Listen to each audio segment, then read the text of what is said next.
Hello there and welcome to Life Beyond Seen, where curiosity gets cozy and science takes the scenic route to slumber. Tonight, we're going somewhere most of the planet has never seen and where almost nothing we build wants to survive for long.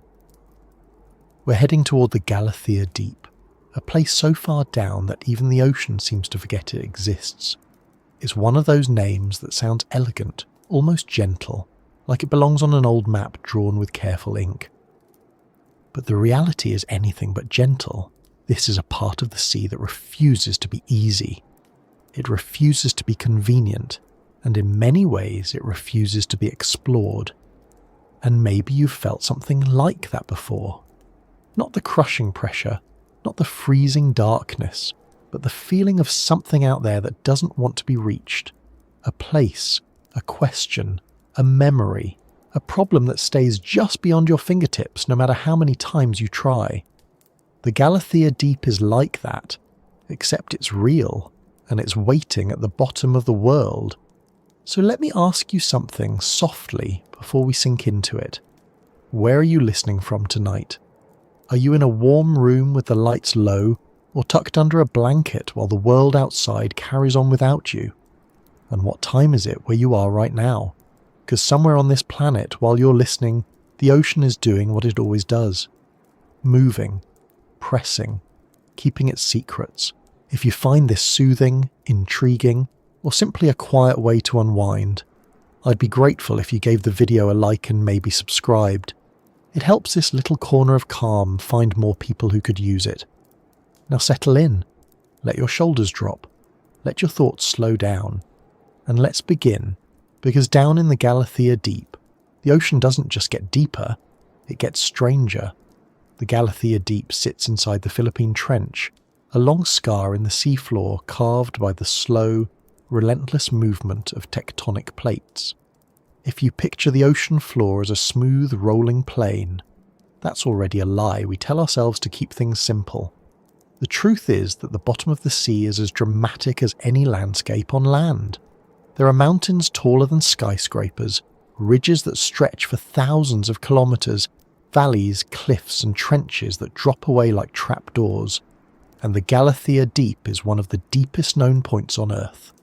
Not the deepest overall, that honour belongs to the Challenger Deep in the Mariana Trench, but deep enough to make the difference feel academic. When you're talking about places where the water above you is measured in kilometers, not meters, the details stop being comforting. What makes the Galathea Deep so stubborn isn't that it's hidden. We know where it is. It's not a secret location. The problem is that knowing where something is doesn't mean you can get there. The ocean has a way of turning distance into difficulty. A few thousand meters of water doesn't sound like much until you remember that every 10 meters adds roughly another atmosphere of pressure. At sea level, your body is used to one atmosphere. You live your whole life under it without thinking. It's the invisible weight of the air, pressing gently on your skin. Now imagine adding one more atmosphere, then another, then another, then doing that hundreds of times over until the pressure becomes so enormous that metal begins to behave differently, seals begin to fail, and tiny flaws that wouldn't matter on land suddenly become deadly. Down in the Galathea Deep, the pressure is not a background detail. It's the main character. It is the rule maker. It decides what survives and what doesn't. People often imagine deep-sea exploration as something like space exploration, and in some ways it is. Both are hostile environments. Both require life support. Both punish mistakes. But the ocean has one advantage over space, and it's the worst advantage possible. The pressure. In space, the problem is the lack of pressure. Your spacecraft is a bubble holding in air. In the deep ocean, your submersible is also a bubble. But the ocean is trying to crush it from every direction with an enthusiasm that never gets tired. The deeper you go, the less room you have for error. There's no gentle failure mode. A cracked window doesn't mean a slow leak and a repair job. It can mean instant collapse. And that's one reason the Galathea Deep refuses to be explored casually. It doesn't allow casual. The name Galathea Deep comes from the Danish deep-sea expedition ship Galathea, which explored the world's oceans in the 1950s. It's a reminder that our curiosity about the deep isn't new. Humans have always been drawn to edges, the edge of the map, the edge of the known, the edge of the sea. But the deep ocean is a special kind of edge, because it's not a line, it's a volume. It's not something you cross, it's something you descend into metre by metre until the surface becomes a memory. Even if you never think about the deep sea, your life depends on it more than you might expect. The ocean regulates climate. It stores heat. It moves nutrients. It holds carbon. It shapes weather patterns. And deep down, far below where sunlight can reach, it hosts ecosystems that don't need the sun at all. Life that runs on chemistry instead of photosynthesis. Organisms that have adapted to a world of darkness and pressure in ways that seem almost unfairly clever. So why don't we explore it more? Why is it still so unknown? Why does the Galathea Deep and places like it remain so stubbornly out of reach? Part of the answer is that the ocean is big in a way our brains struggle to hold. You can look at a map and see that the ocean covers most of the planet, but that doesn't land emotionally. It doesn't hit the same way as standing at the shore and realizing the horizon is only the beginning. The deep sea is not just far away, it's layered, it's stacked, it's an entire world above another world above another world. And as you go down, the rules change. Light fades, then disappears. Temperature drops, pressure rises, the water becomes stiller, sound travels differently, communication becomes harder, navigation becomes a puzzle, and the cost of sending anything down there becomes enormous. If you want to explore the surface of Mars, you build a rover and send it across a desert of dust. If you want to explore the Galathea Deep, you build a machine that has to survive being squeezed by the weight of an entire ocean, while operating in freezing darkness, with no GPS, no radio signals, and no possibility of rescue in the usual sense. That's not just difficult, that's expensive, it's slow, it's risky, and it doesn't always come with the kind of dramatic payoff that gets headlines. When we send a rover to Mars, we get pictures that look like a new world. When we send a probe to the deep sea, we often get video of darkness, a bit of sediment drifting like underwater dust, and maybe a strange fish that looks like it's made of gelatin and regret. It's not glamorous, it's not easy to market, and yet it matters. Let's talk about what it takes to get down there, because the journey itself is part of the reason the Galathea Deep refuses to be explored. A deep-sea descent starts long before anything touches the water. It starts with engineering decisions that have to be made with humility. You don't build for what you hope the ocean will be like. You build for what it is. You assume it will be worse than expected. You assume something will go wrong. You assume the pressure will find the weakest point because it always does. If you're sending down an unmanned vehicle, like a remotely operated vehicle, or an autonomous underwater vehicle, you still have to deal with the same physics. The vehicle needs a pressure-resistant housing for electronics. It needs cameras that can see in low light or provide their own light. It needs thrusters that work in cold, dense water. It needs sensors that can measure depth, temperature, salinity, and chemical composition.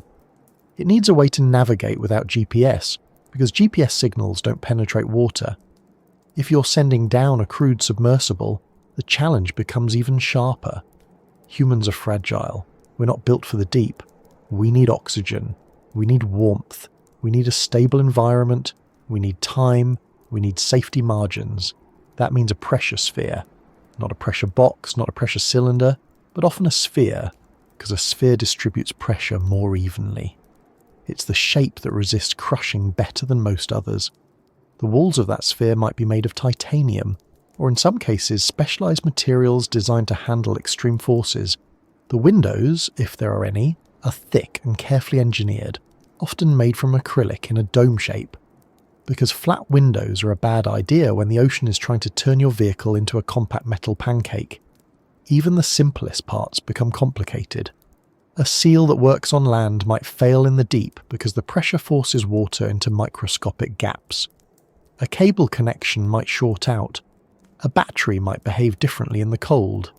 Lubricants can thicken. Plastics can become brittle. Metals can fatigue. Then there's the question of buoyancy. To go down, you need to be heavier than the water. To come back up, you need to become lighter. That sounds simple until you remember that you can't just push off the seafloor like you're swimming in a pool. You're a machine, and the ocean is not forgiving. Many deep-sea vehicles use syntactic foam, a material filled with tiny hollow spheres, to provide buoyancy that can survive high pressure. Others use ballast weights that can be dropped to make the vehicle lighter and allow it to rise. The release mechanism for that ballast has to work even after hours under crushing pressure. It has to work when everything is cold and stiff. It has to work when you need it most. If it doesn't, you don't come back up. And that's why every deep dive carries a quiet tension, even when everything is going well. It's a controlled fall into a place where control is always temporary. Now picture the Galathea Deep specifically. We're not talking about a shallow trench where you can send down a standard ROV on a long cable. At those depths, the cable becomes a problem. It's heavy, it creates drag, it can tangle, it can snap. It becomes a long, vulnerable lifeline.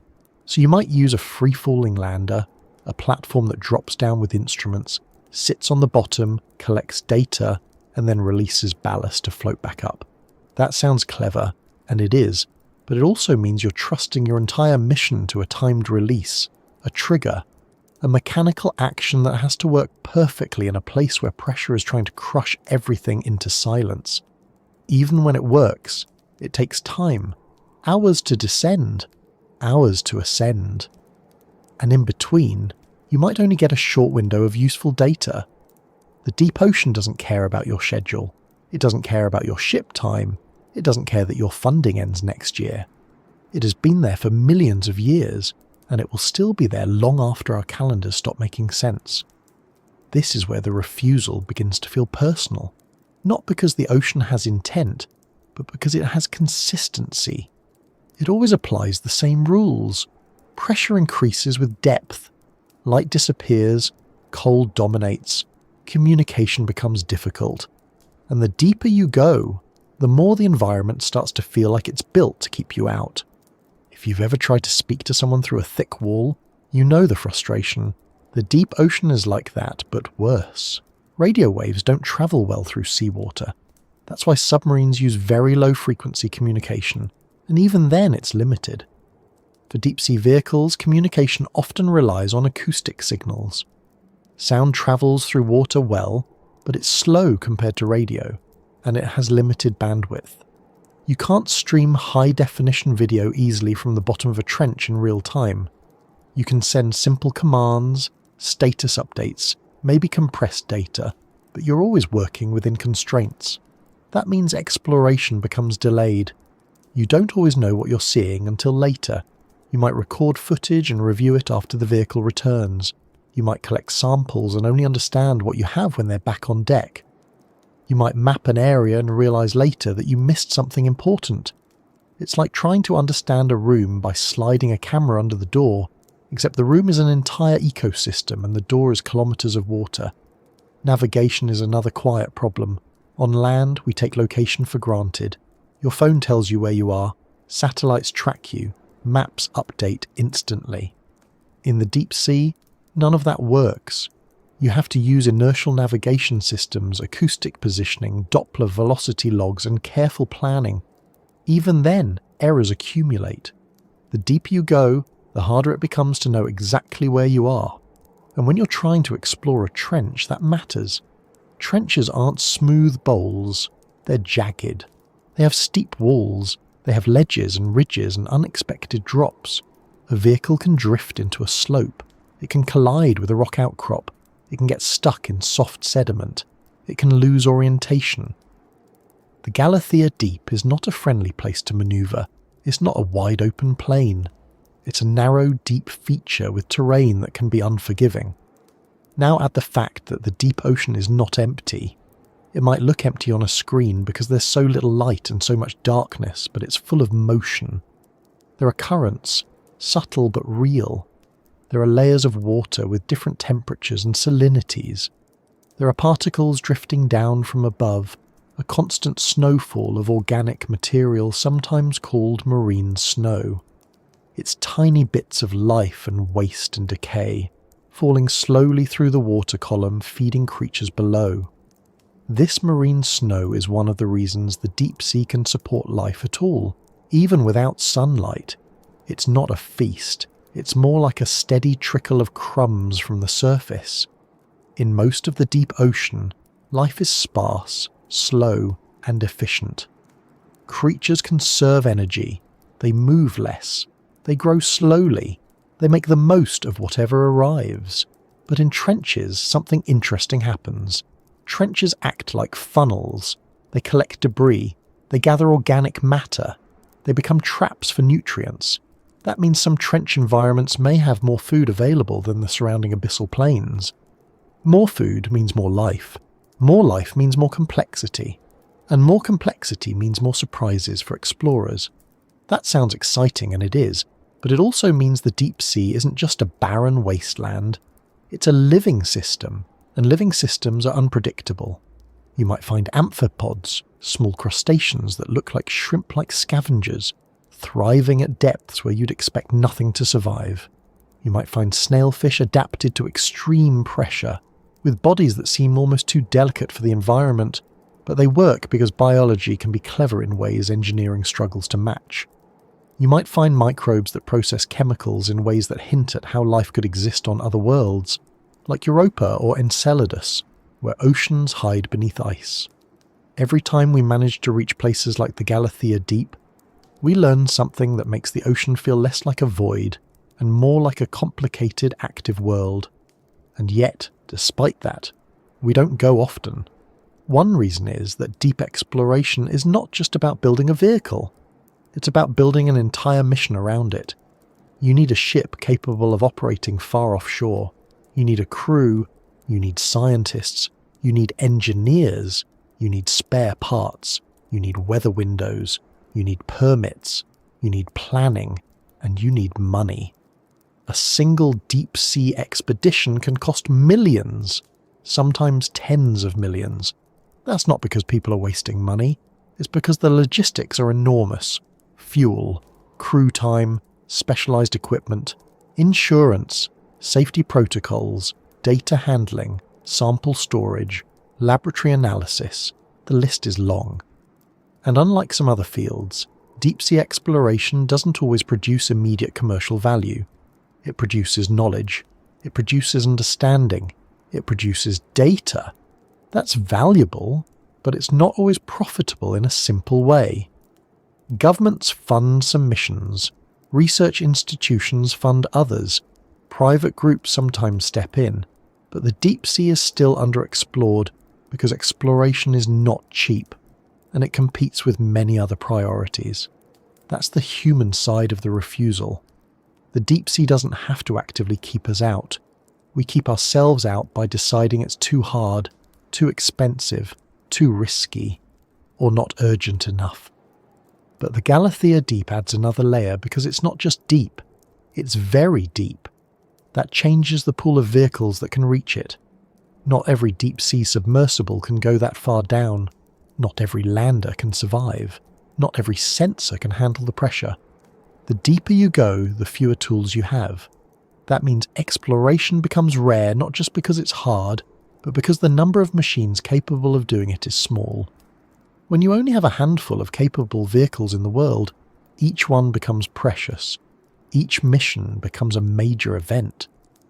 And because missions are rare, our understanding stays limited. The deep sea is not like a forest where you can visit every week. It's not like a mountain where you can hike and return. It's a place you reach through effort and machinery, and even then, you only touch it briefly. There's also the problem of fragility. Not ours. The environment's. The deep sea might feel like it can handle anything, because it's vast and ancient. But deep ecosystems can be sensitive. Some deep-sea creatures grow slowly and reproduce slowly. Disturbing the seafloor can have effects that last a long time.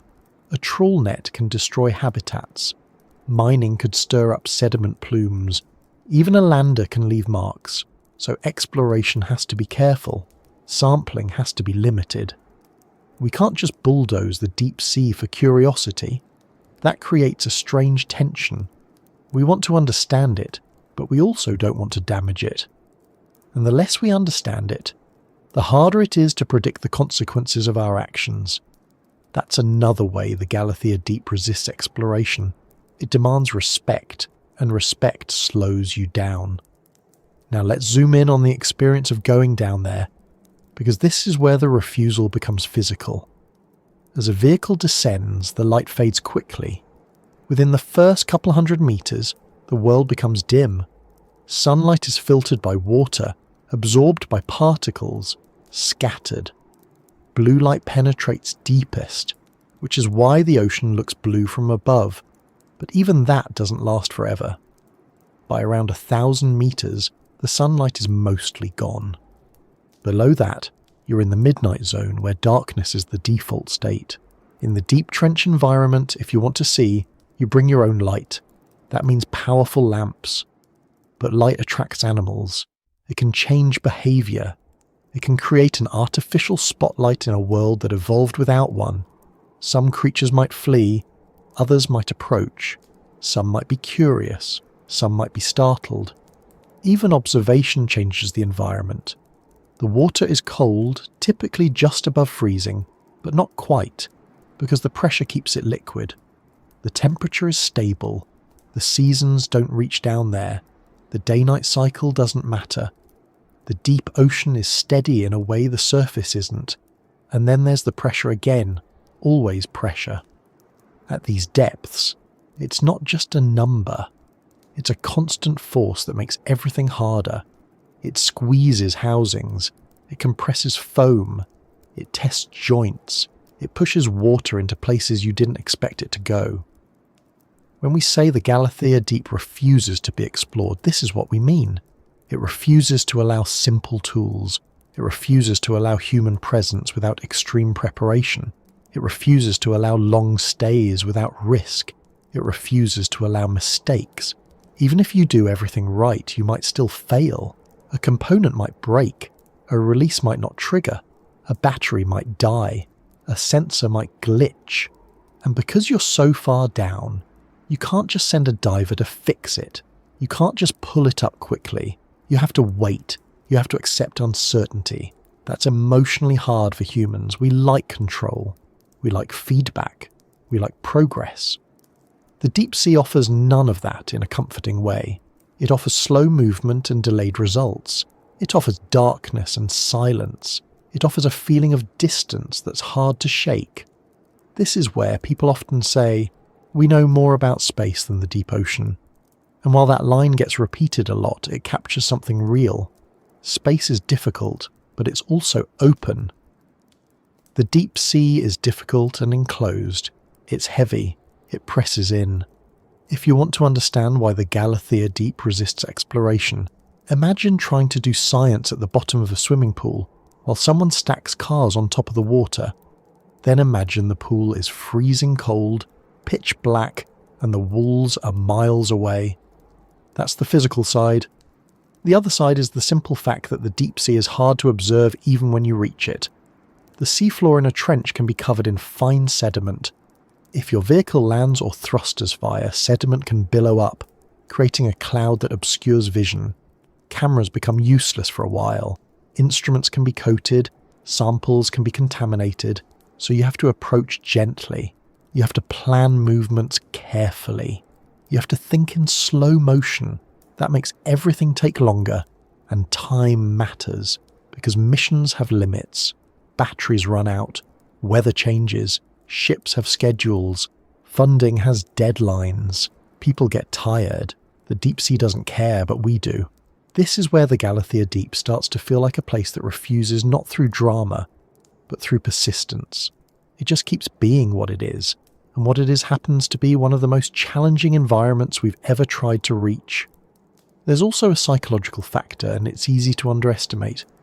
The deep ocean is not just unknown. It's unknowable in the way it hides itself. On land, you can see far. You can stand on a hill and take in the landscape. In the deep sea, visibility is limited to whatever your lights illuminate, and that might be only a few meters. Everything beyond that is black.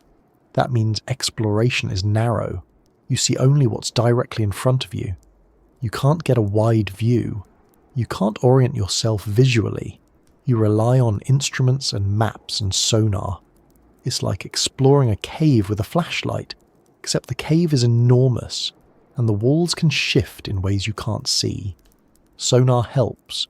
Multi-beam sonar can map seafloor topography by sending sound waves and measuring their return.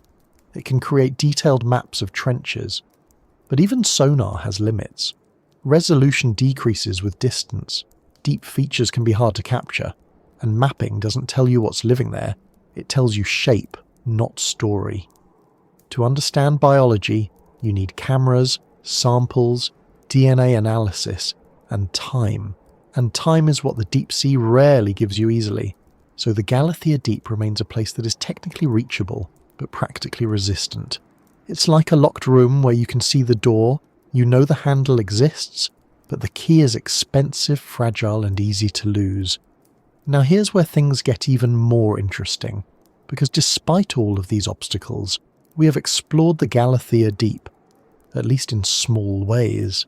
Not often, not thoroughly, but enough to prove that it can be done. And what we found there was not emptiness. In trenches, scientists have discovered life at depth that once seemed impossible. Amphipods scavenging, microbes thriving, fish adapted to pressure. Evidence that the deep sea is not a dead zone but a functioning ecosystem. This matters for a few reasons. One is that it expands our understanding of life's limits. Another is that it helps us understand the ocean's role in Earth systems. And another is that it forces us to confront how much we still don't know about our own planet. If you're the kind of person who finds comfort in the idea that the world is mostly understood, the deep sea is not your friend. It's a reminder that there are still places on Earth that are effectively alien, places where the conditions are so extreme that even our best technology struggles to survive. And yet, those places are part of the same planet you live on. The same ocean that touches beaches and ports and fishing boats also extends down into trenches that feel like another world entirely. The Galathea Deep refuses to be explored because it is a place where our assumptions fail. We assume we can go anywhere with enough effort. The deep sea says, try it, but pay the price. We assume communication is easy. The deep sea says, not here. We assume we can fix things. The deep sea says, not quickly. We assume light is available. The deep sea says, bring your own and don't expect much. And still, we keep trying, because curiosity is stubborn too. It's worth pausing on that. The ocean refuses, but humans persist. That tension is the story. When we explore places like the Galathea Deep, we're not just collecting data, we're testing our limits. We're proving what our engineering can do. We're learning how to build machines that survive where nothing human should. We're learning how to observe without destroying. We're learning how to work in an environment that doesn't care about us at all. And there's something strangely calming about that, if you let it be. The deep sea doesn't hate us. It doesn't want us gone. It's not angry. It's just indifferent. It's a reminder that the planet is not built around human comfort. We are guests here, even on our own world. Now, as we drift forward, the next thing to understand is that depth isn't the only obstacle. The Galathea Deep is also remote. It's not near a harbour. It's not a quick trip. It requires travel, planning, and good conditions, and conditions at sea are never guaranteed. Weather can delay missions, waves can make launches dangerous, storms can force ships to retreat. Even if the deep ocean is calm down below, the surface can be chaotic. That's another layer of difficulty that space exploration doesn't always have in the same way. You can't launch a submersible if your ship is rolling like a toy in a bathtub. So you wait, you watch the forecast, you plan, you hope. Then you drop your vehicle into the water and you begin the long descent, knowing that once it disappears beneath the surface, it's on its own in a world that does not compromise. And that's where we'll go next, because once you start looking closely at what the deep ocean does to our machines, you start to see why exploration isn't just rare. It's a constant battle between pressure, cold, darkness, and the fragile little systems we send down there, hoping they'll come back with stories. And somewhere in that battle, the Galathea Deep keeps doing what it does best. It waits. There's a certain comfort in a finished map. Even if you've never been particularly interested in geography, you've probably felt it at some point. The calm little satisfaction of looking at a screen and seeing every road named, every neighbourhood labelled, every turn neatly predicted before you even make it.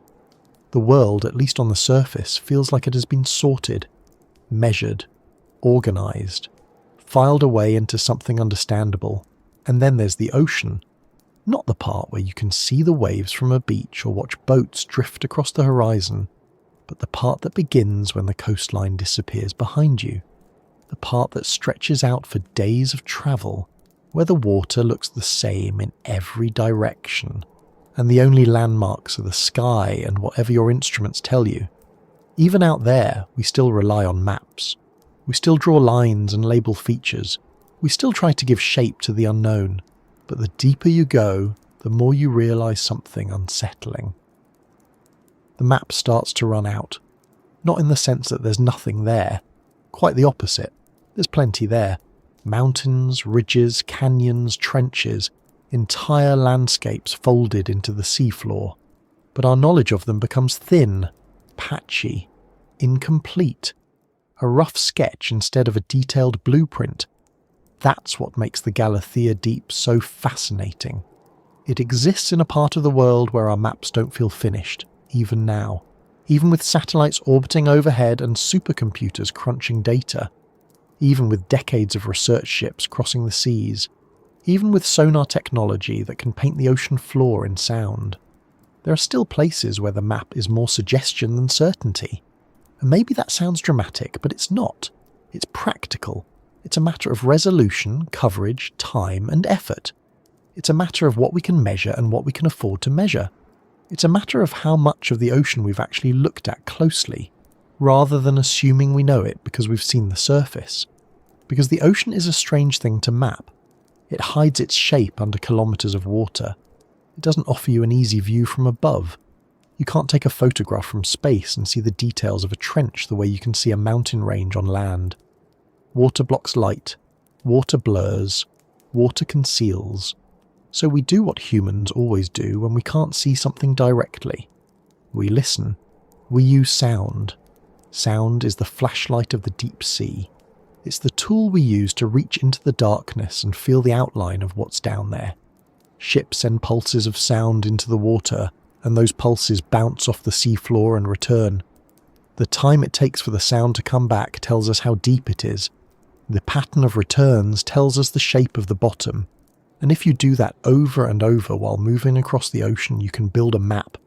That's the basic idea. It's clever. It works. It's also slower and more limited than most people realise. To map the seafloor in detail, a ship has to physically travel over it, sweeping sonar across the area like a lawnmower cutting grass in careful rows. The deeper the water, the wider the sonar swath can be, but the resolution becomes more complicated.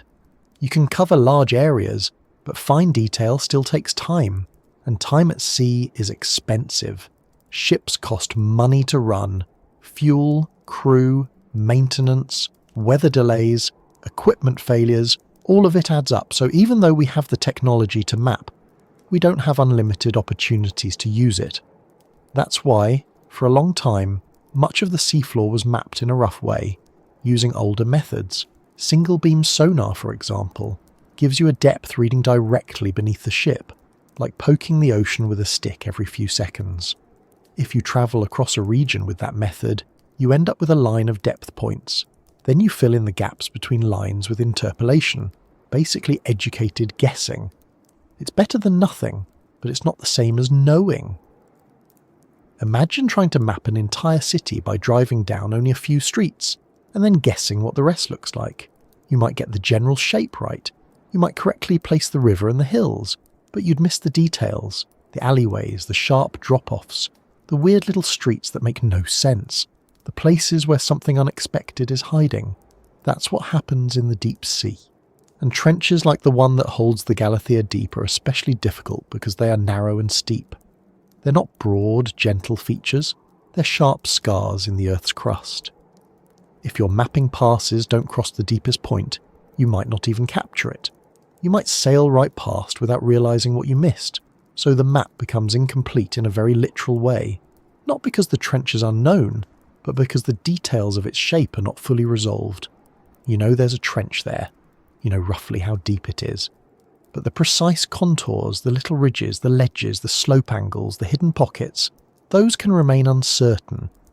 That's where the phrase, "a place the maps don't finish," starts to feel true. Because it's not that the map is blank, it's that it's not done. And that matters for exploration. If you want to send a vehicle down into the Galathea Deep, you need to know the terrain. You need to know where the steep walls are. You need to know where the bottom flattens out.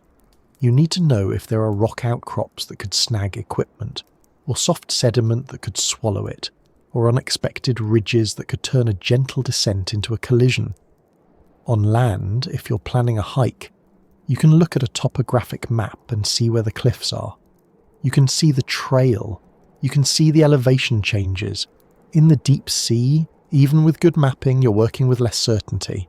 The map might be accurate in broad strokes, but the margin for error is smaller when you're dealing with extreme depth. A few hundred meters of difference might not matter to a casual observer. To a deep sea mission, it matters a lot. Because depth affects pressure, and pressure affects everything.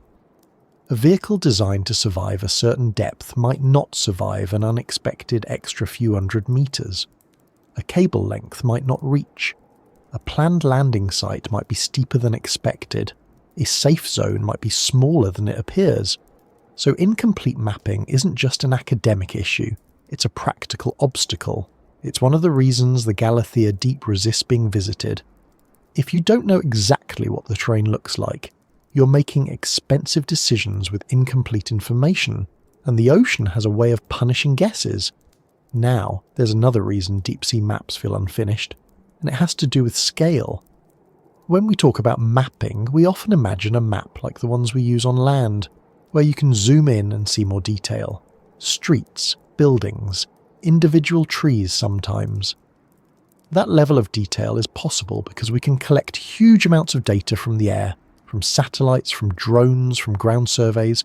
We can send people out with measuring tools. We can build models from millions of images. In the deep sea, we can't do that easily. The data collection is harder. The environment is hostile. The distances are enormous.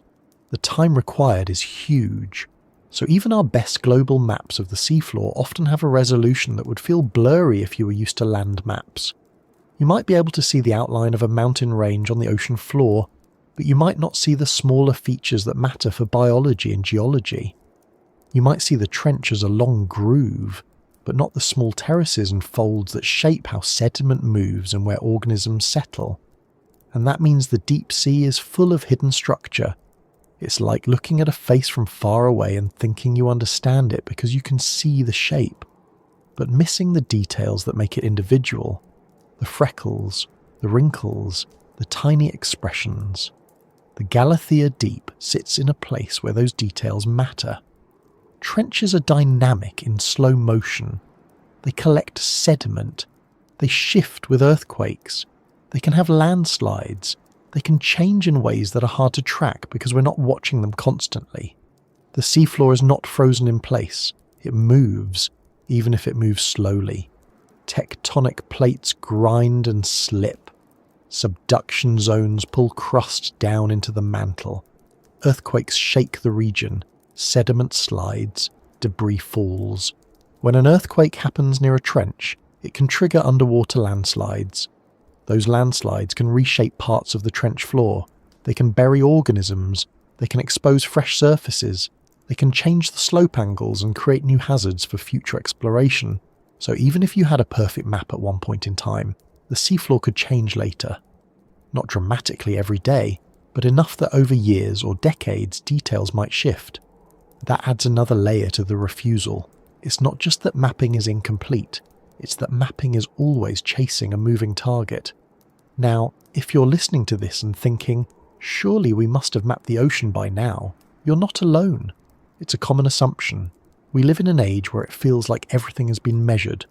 We have satellites, we have sensors, we have data, we have the internet. Surely the ocean floor is known. But it isn't. Large portions of the seafloor have been mapped only in a broad sense. There are still gaps. There are still places where the best available data is coarse, and the deeper and more remote the region, the more likely it is that detailed mapping is limited. Part of the reason is simply that mapping the entire ocean floor at high resolution is a massive project. The ocean covers most of the planet. It's not one basin. It's multiple basins, trenches, ridges, plains. It's a huge area to cover. And because mapping requires ships to physically pass over areas, it takes time, a lot of time. Even with modern multi-beam sonar, you can't map the whole ocean quickly unless you have a large fleet of ships dedicated to doing it, operating constantly, for years. That's possible in theory.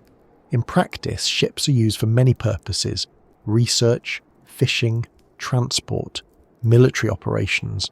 Mapping competes with other priorities, so the ocean remains in many ways partially sketched, and trenches remain some of the most challenging parts of that sketch. Now, it's worth thinking about what a map actually means in this context. Because when we say map, we often think of a two-dimensional representation of terrain. But the deep ocean is not just terrain. It's a three-dimensional environment. It's water above terrain.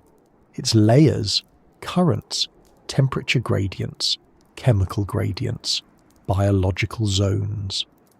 A complete map of the deep sea would not just show the shape of the sea floor. It would show the structure of the water column.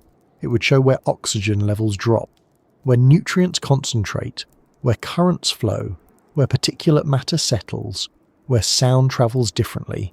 In other words, it would be a living map, and we don't have that, not fully. We have pieces. We have measurements from specific missions. We have profiles collected by instruments dropped into the water. We have floats and gliders that move through the ocean collecting data. We have satellite data that can infer surface conditions and in some cases hints about the seafloor through gravitational anomalies. But a fully detailed, dynamic global map of the deep ocean is still beyond us. That's not a failure. It's a reminder of scale. It's also a reminder that the Galathea Deep isn't just a point on a map. It's part of a larger system that we only partially understand. Now let's talk about the psychological effect of unfinished maps, because this is where the story becomes strangely human. Humans have always been uneasy with blank spaces. Historically, maps had regions labelled with warnings, sometimes jokingly, sometimes seriously. Here be dragons, unknown lands, uncharted seas, areas that were more rumour than reality. We don't write, "Here be dragons" on modern maps, but the feeling hasn't gone away. We still have places where the data is thin, where the uncertainty is high, where the unknown feels close. The deep sea is one of those places. And when you have a place that is both physically difficult to reach and poorly mapped in detail, it creates a kind of double barrier. You can't easily go there, and you can't easily understand it from afar. That's why the Galathea Deep feels like it refuses to be explored. It's not just that it's deep, it's that it sits at the edge of what we can describe confidently. It's like trying to plan a trip to a town that exists, but the roads leading to it are only partially known, and the weather is unpredictable, and the vehicle you need is expensive and fragile. You can do it, but you won't do it casually. You'll hesitate, you'll plan, you'll wait for the right moment, and even then, you might turn back. Now, there's another reason the maps don't finish, and it's not about technology or cost, it's about interest. That might sound blunt, but it matters. We map what we care about, we map what we need. We map what is useful to us. Coastal regions are mapped in detail because people live there. Shipping routes are mapped because commerce depends on them. Shallow waters are mapped because fishing happens there, and because hazards matter. The deep ocean, far from shore, doesn't have the same immediate human presence. There are no cities down there, no roads, no ports, no daily traffic. No one complains if the trench is poorly mapped because no one is driving across it. So the urgency is lower. That doesn't mean it's unimportant. It means it's easy to postpone, and postponement is one of the ocean's greatest allies in keeping its secrets. The deep sea doesn't need to defend itself. It only needs to be difficult enough that humans decide to do something else first. Now, if you're wondering why we should care about mapping the deep sea at all, the answer is that it affects more than we think. The shape of the seafloor influences ocean circulation. Currents move differently depending on ridges and basins. Deep water masses flow along contours. These flows affect how heat and carbon are transported through the ocean. That affects climate. The seafloor also holds geological information. Trenches mark subduction zones, where one tectonic plate is sliding beneath another. These zones are associated with earthquakes and tsunamis. Understanding their structure can help us understand risks, even if we can't predict earthquakes precisely. The deep sea also holds biological information. Habitats depend on terrain. A ridge might create a current that brings food. A depression might collect sediment and organic material. A steep slope might expose rock surfaces where certain organisms attach. A flat plain might be a desert of low food availability. Mapping helps us understand where life is likely to thrive, and the Galathea Deep, as part of a trench system, is especially interesting because trenches may act as collection points for organic material. That could mean higher biomass than expected at extreme depths. That's important for understanding how carbon moves through the ocean and how deep ecosystems function. So mapping isn't just a curiosity project, it's a foundation for deeper understanding. But the problem remains. The map is unfinished.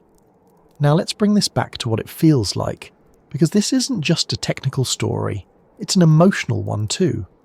Imagine being on a research ship at night. The ocean around you is black. The sky might be clear, full of stars, or it might be overcast, hiding everything. The ship's lights reflect off the water. The wind moves across the deck.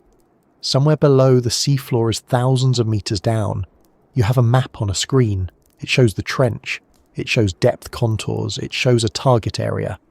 But you know that map is a model. You know it's based on data, but you also know there are gaps. You know there are uncertainties. You know that what you're about to do involves sending expensive equipment down into a place where you cannot see and cannot reach directly.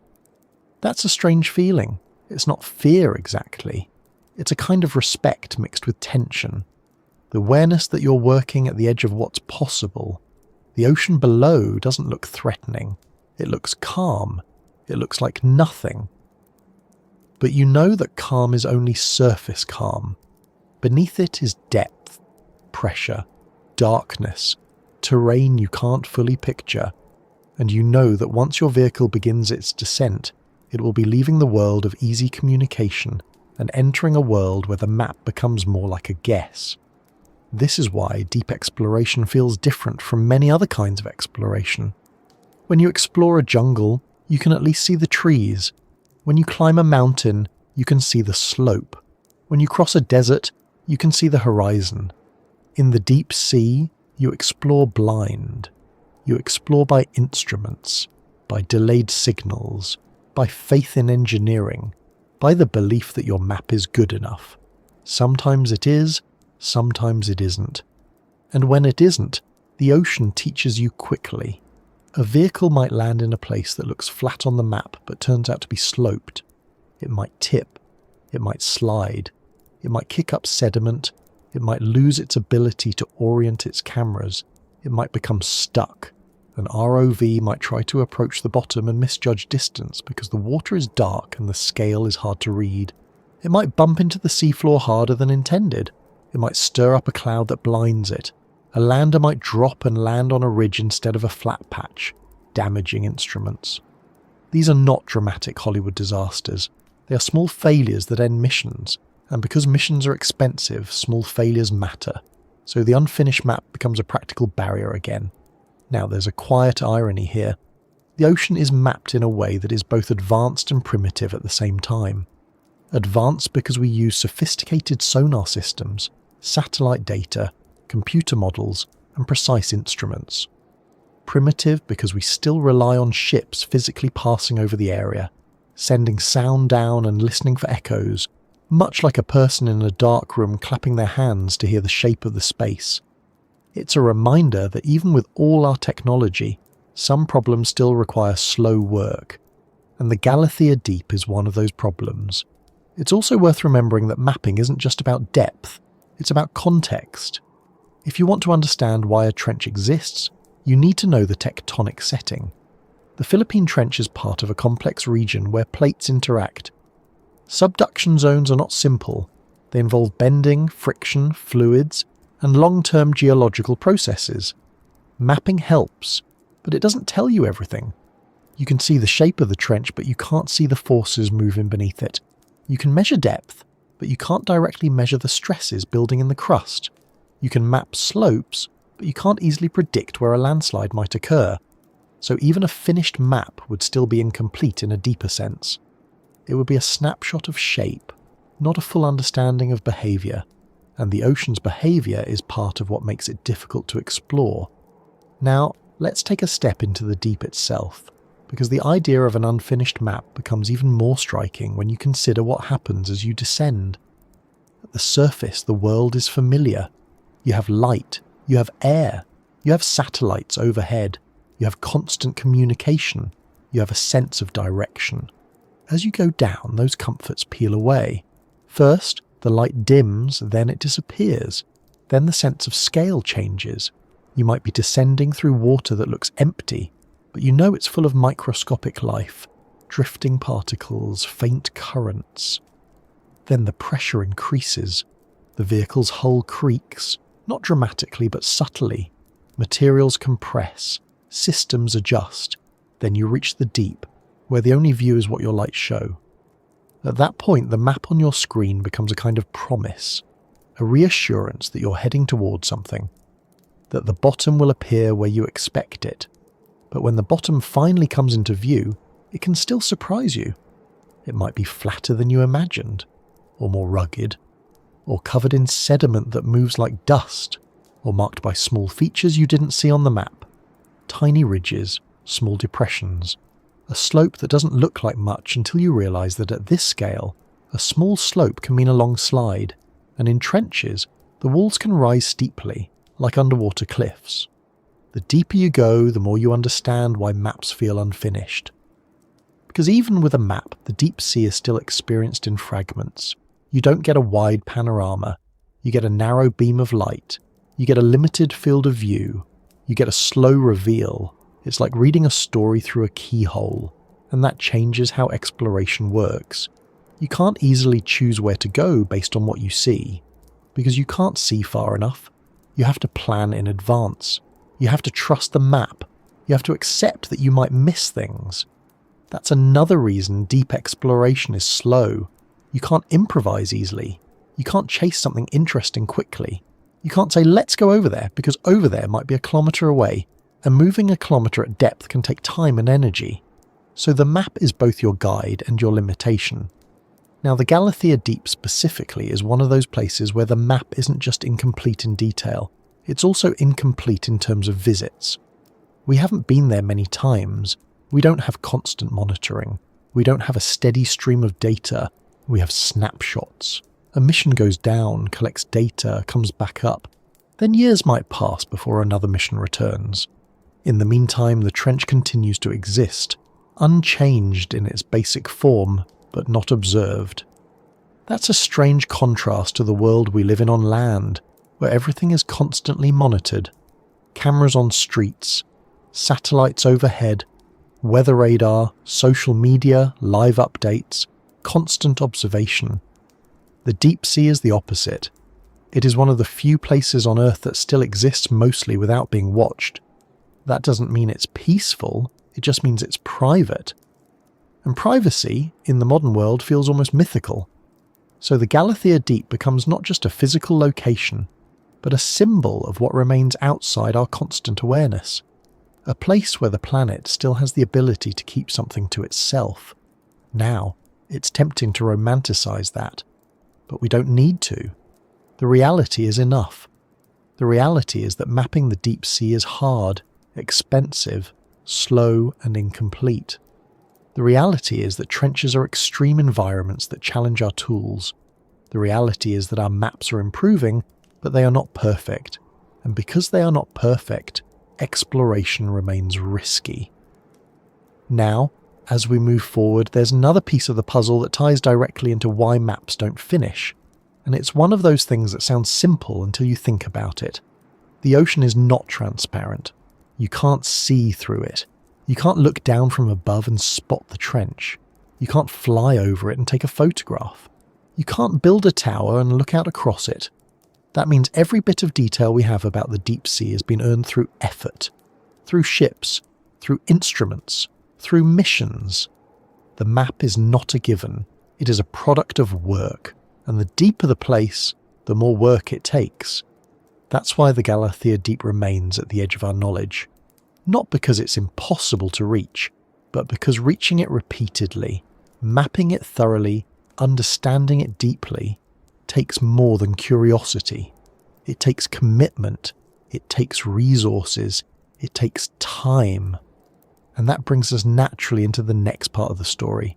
Because once you understand that the map is unfinished, you start to understand why the ocean feels like it's resisting. It's not just hiding its shape. It's making us pay for every detail. And the biggest cost isn't money or even time.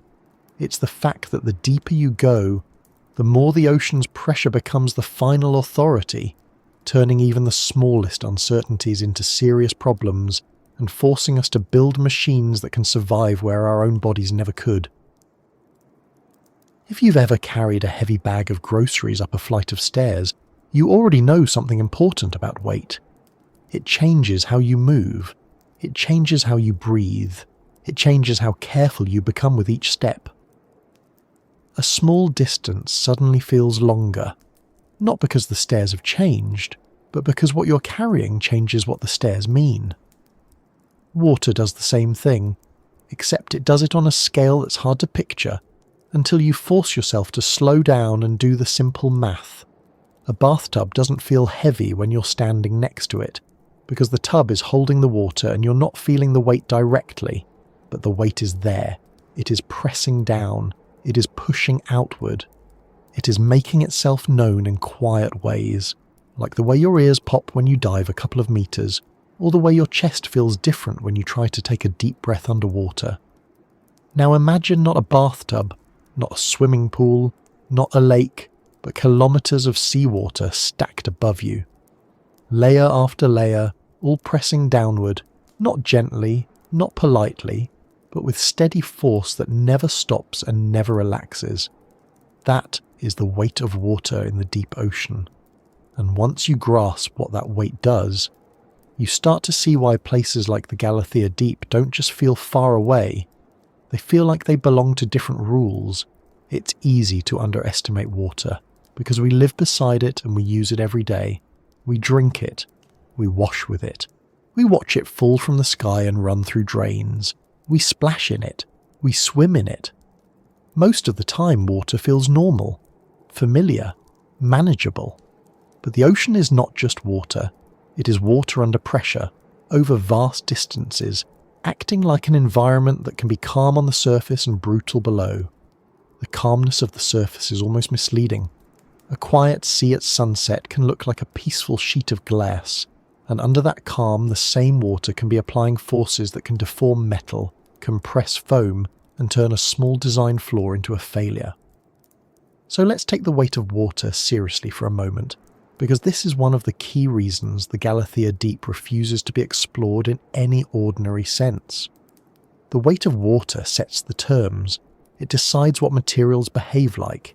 It decides how machines must be built. It decides how long you can stay.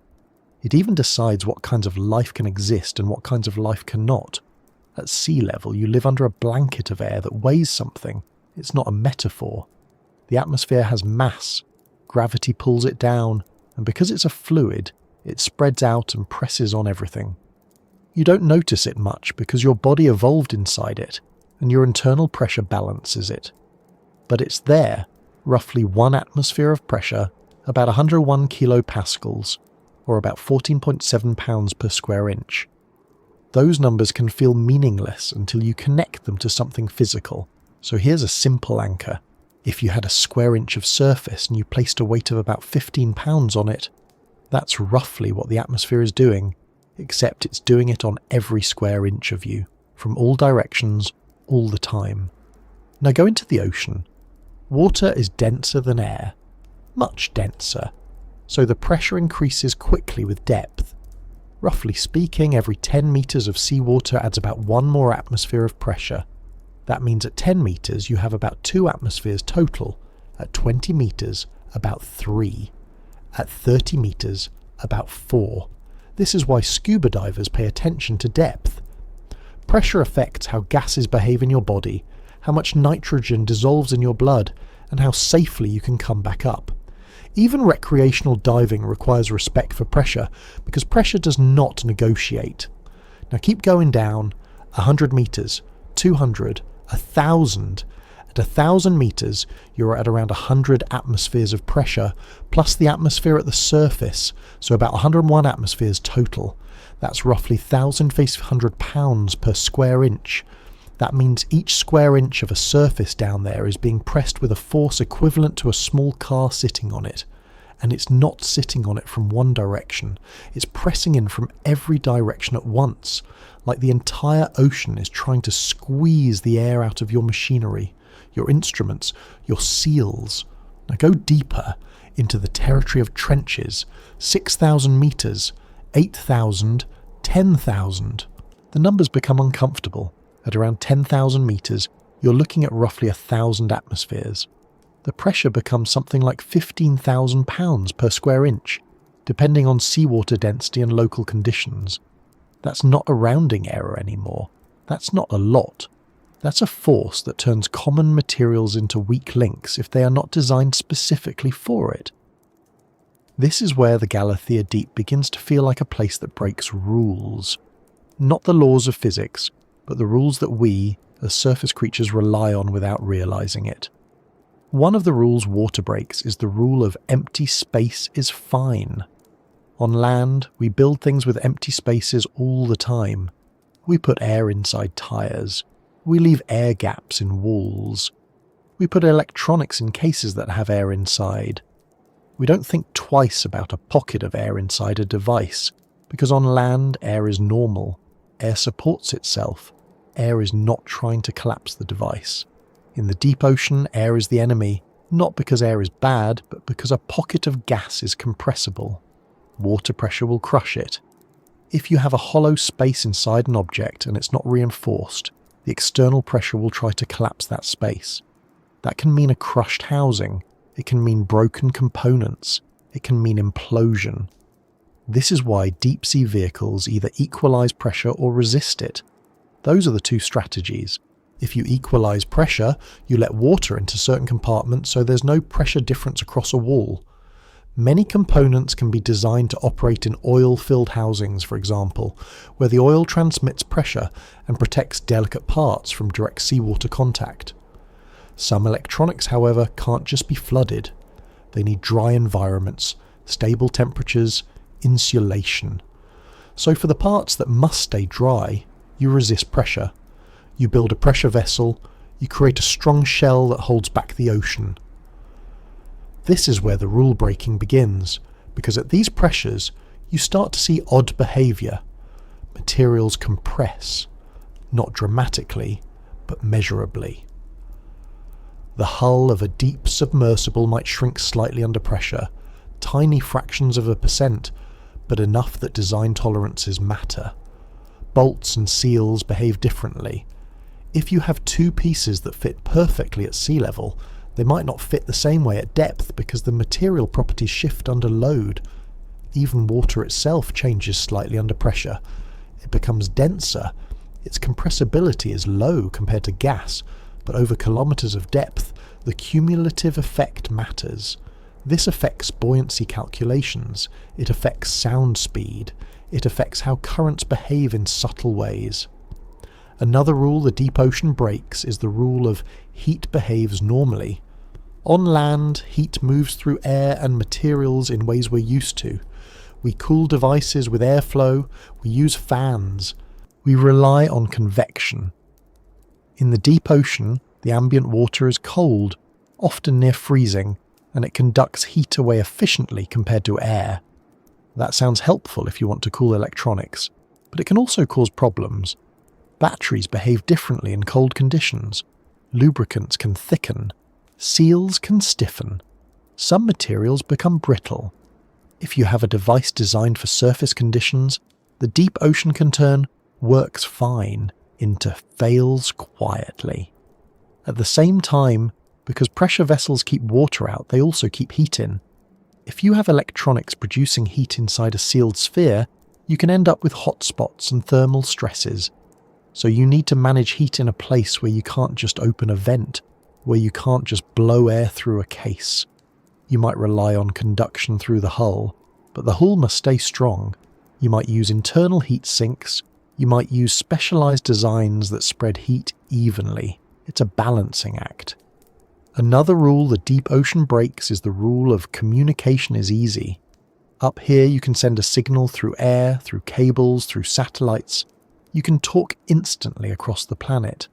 Underwater, especially deep underwater, radio communication is heavily limited. Saltwater absorbs electromagnetic waves. That means you're left with sound, cables, or no communication at all. Sound works, but it is not the same as radio. It is slower, and it has limited bandwidth. You can't treat it like a normal internet connection. You can't casually stream high-resolution video without planning and constraints. So a deep-sea mission often becomes a situation where you record data and retrieve it later, rather than watching everything live. That changes the feel of exploration. It makes it less like walking through a new city with your eyes open, and more like sending a message in a bottle and hoping it comes back with a note. Now let's take a closer look at the pressure problem, because pressure is not just a number. Pressure becomes a design philosophy. When engineers design for the deep sea, they think in failure modes. They think about what happens if a seal fails. They think about what happens if a crack forms. They think about what happens if a tiny manufacturing defect exists in the wrong place. Because under extreme pressure, small weaknesses are magnified. In a pressure vessel, a crack can propagate under stress. A window can craze or weaken. A joint can deform. A small leak can turn into a serious issue because water under pressure can force its way through tiny openings with surprising persistence. If you've ever seen water leak through a small gap in a roof during a storm, you know how determined water can be even without the pressure of kilometers of ocean above it. In the deep sea, that determination becomes a force. This is why deep submersibles often use thick, carefully shaped pressure hulls, and why the shape matters. A sphere is strong because it distributes stress evenly. Cylinders can be strong if designed properly, but they can concentrate stress at certain points. Flat surfaces are dangerous because they can flex and fail more easily under pressure. It's also why connectors and penetrations through the hull are treated with caution. Every hole is a potential weak point.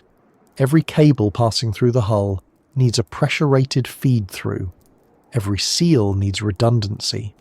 And when you push toward the deepest parts of the ocean, like the Galathea Deep, the engineering becomes even more specialized. The margins shrink. The list of materials that work reliably becomes shorter. The testing requirements become more strict. Testing is another quiet part of this story that doesn't get enough attention. You can't just build a deep-sea device and hope. You have to test it. That means pressure chambers, specialized facilities that can simulate deep ocean pressures. These chambers are expensive and not available everywhere. They have size limits, meaning you might not be able to test a full-size vehicle in one piece. You might test components. You might test sections. You might run repeated cycles to see how materials fatigue. Fatigue is important because deep-sea devices often experience repeated dives. Pressure cycling can stress materials. A vehicle that survives one dive might develop microcracks or wear that becomes a problem after several dives. So you don't just design for one moment of pressure. You design for repeated exposure, for long missions, for the reality that exploration is not a single dramatic descent, but a series of careful attempts. And still, things fail. This is not because engineers are careless. It's because the environment is extreme. The ocean is like a strict examiner that checks every detail. Now, While pressure is the main story, the weight of water also breaks rules in more subtle ways that shape how exploration works. One of those is buoyancy, and buoyancy is often misunderstood. On the surface, buoyancy feels simple. Things float or sink. Wood floats, rocks sink, boats float. People can float if they relax. It feels intuitive. In the deep sea, buoyancy becomes a careful calculation. Materials compress. Foams compress. Even the hull can compress slightly. The density of seawater changes with temperature, salinity and pressure. The vehicle's mass stays the same, but the volume might change slightly, and buoyancy depends on displaced volume. That means buoyancy can shift during descent. A vehicle might be neutrally buoyant at one depth and slightly negative or positive at another. That's not usually dramatic, but when you're operating near the seafloor in a trench, small buoyancy changes matter. If you're trying to hover, you need stable buoyancy and fine control. If your buoyancy changes, you might drift into the bottom or rise unintentionally. This is one reason deep-sea vehicles often rely on careful ballast systems and adjustable buoyancy. Some use drop weights, some use variable buoyancy systems, some use thrusters for fine control. Each option has trade-offs, and at extreme depth, everything becomes harder to maintain and test. Another rule, the weight of water breaks, is the rule of sound behaves normally. Sound travels faster in water than in air, but not at a constant speed. Sound speed depends on temperature, salinity, and pressure. In the ocean, these factors change with depth. That creates layers where sound refracts, bending and travelling along paths that can surprise you. This is why submarines and sonar operators pay attention to the sound speed profile of the water column. It affects detection, communication, and mapping. In deep trenches, the water column can have complex profiles. And because mapping and navigation depend on sound, these profiles matter. A positioning system based on acoustic pings might have errors if the sound speed is not modelled accurately. Those errors might be small on the surface, but they can grow with distance. So again, the weight of water turns something familiar into something tricky. Now, you might wonder how life deals with all this. If pressure is so destructive, how do organisms survive at the bottom of trenches? This is where the ocean breaks the rule that says pressure is always a problem. For us, pressure is a problem because we contain air spaces, we have lungs, we have gas in our bodies, and we rely on materials and structures that are not designed to be squeezed that hard. But many deep-sea organisms do not have large gas-filled spaces. Their bodies are mostly water, and water is not very compressible, so their tissues can be more compatible with the surrounding pressure. That doesn't mean they're unaffected. Pressure influences biology. It affects how proteins fold. It affects membrane fluidity. It affects biochemical reactions. But evolution has had a long time to work on these problems. Deep-sea organisms often have adaptations that stabilize proteins under pressure, or membranes with compositions that stay functional in cold, high-pressure environments. The point here is not to get lost in biochemistry, but to notice the contrast. The deep sea is hostile to our machines and our bodies, but it is home to life that has been shaped by that hostility into something functional. This matters because it adds another reason the Galathea Deep is hard to explore. When we send down vehicles, they are visitors. They are loud. They are bright. They stir up sediment. They introduce noise and light into an environment that is normally dark and quiet. That can affect animal behaviour. It can make observation harder because you're not seeing the normal baseline. You're seeing what happens when you disturb the place. It's like walking into a dark room with a flashlight and expecting everyone inside to behave as if the light isn't there. Some might freeze, some might flee, some might approach. Your presence changes the scene. Now, the weight of water also breaks a rule that affects our expectations about time and movement. On the surface, travel is fast. Planes cross oceans in hours. Ships cross in days. Communication is instant. You can change a plan quickly. In deep-sea exploration, movement is slow. A descent to trench depth can take hours. An ascent can take hours. If something goes wrong, you cannot respond instantly. If you need to retrieve a vehicle, you wait. If you need to send another one, you plan. The ocean forces patience. This slowness is not just a logistical inconvenience, it shapes the entire approach to exploration. It makes each dive a deliberate event. It makes each mission a careful sequence. It means you can't cheaply repeat attempts until you get it right.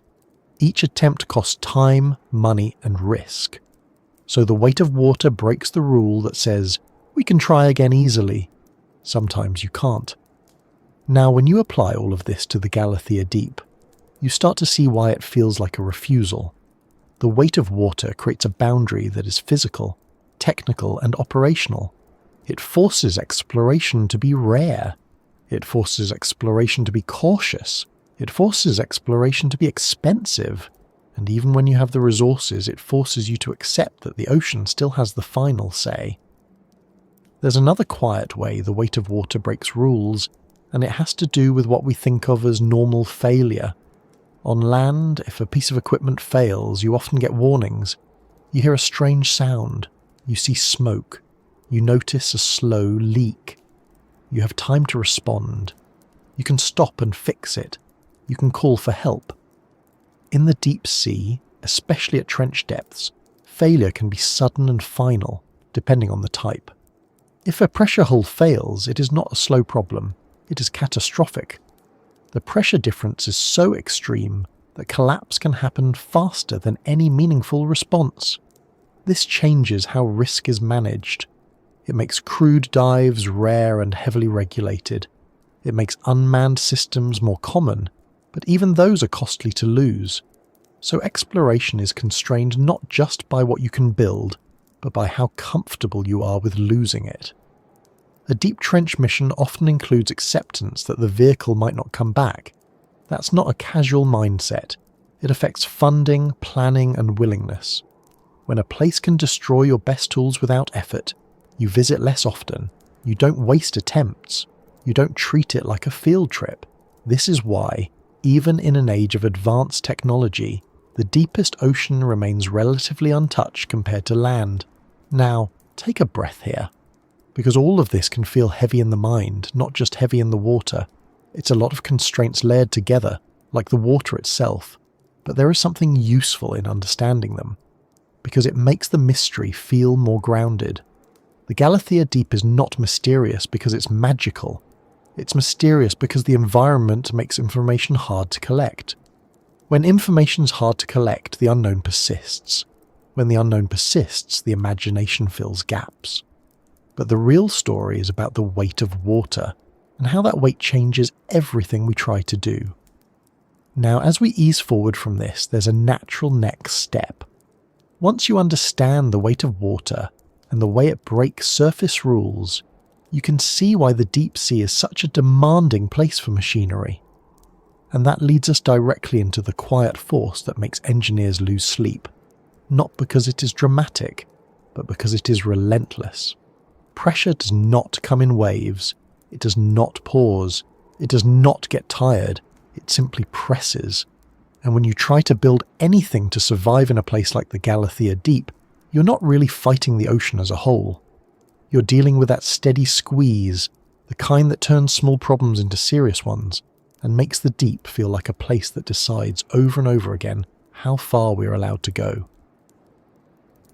Pressure is the part of the deep ocean that does not need an introduction. It does not announce itself with waves or storms. It does not roar. It does not flash. It simply builds, meter by meter, until it becomes the most important fact in the environment. And because it is invisible, it can feel almost unfair. You cannot see it coming. You cannot point to it on a camera feed.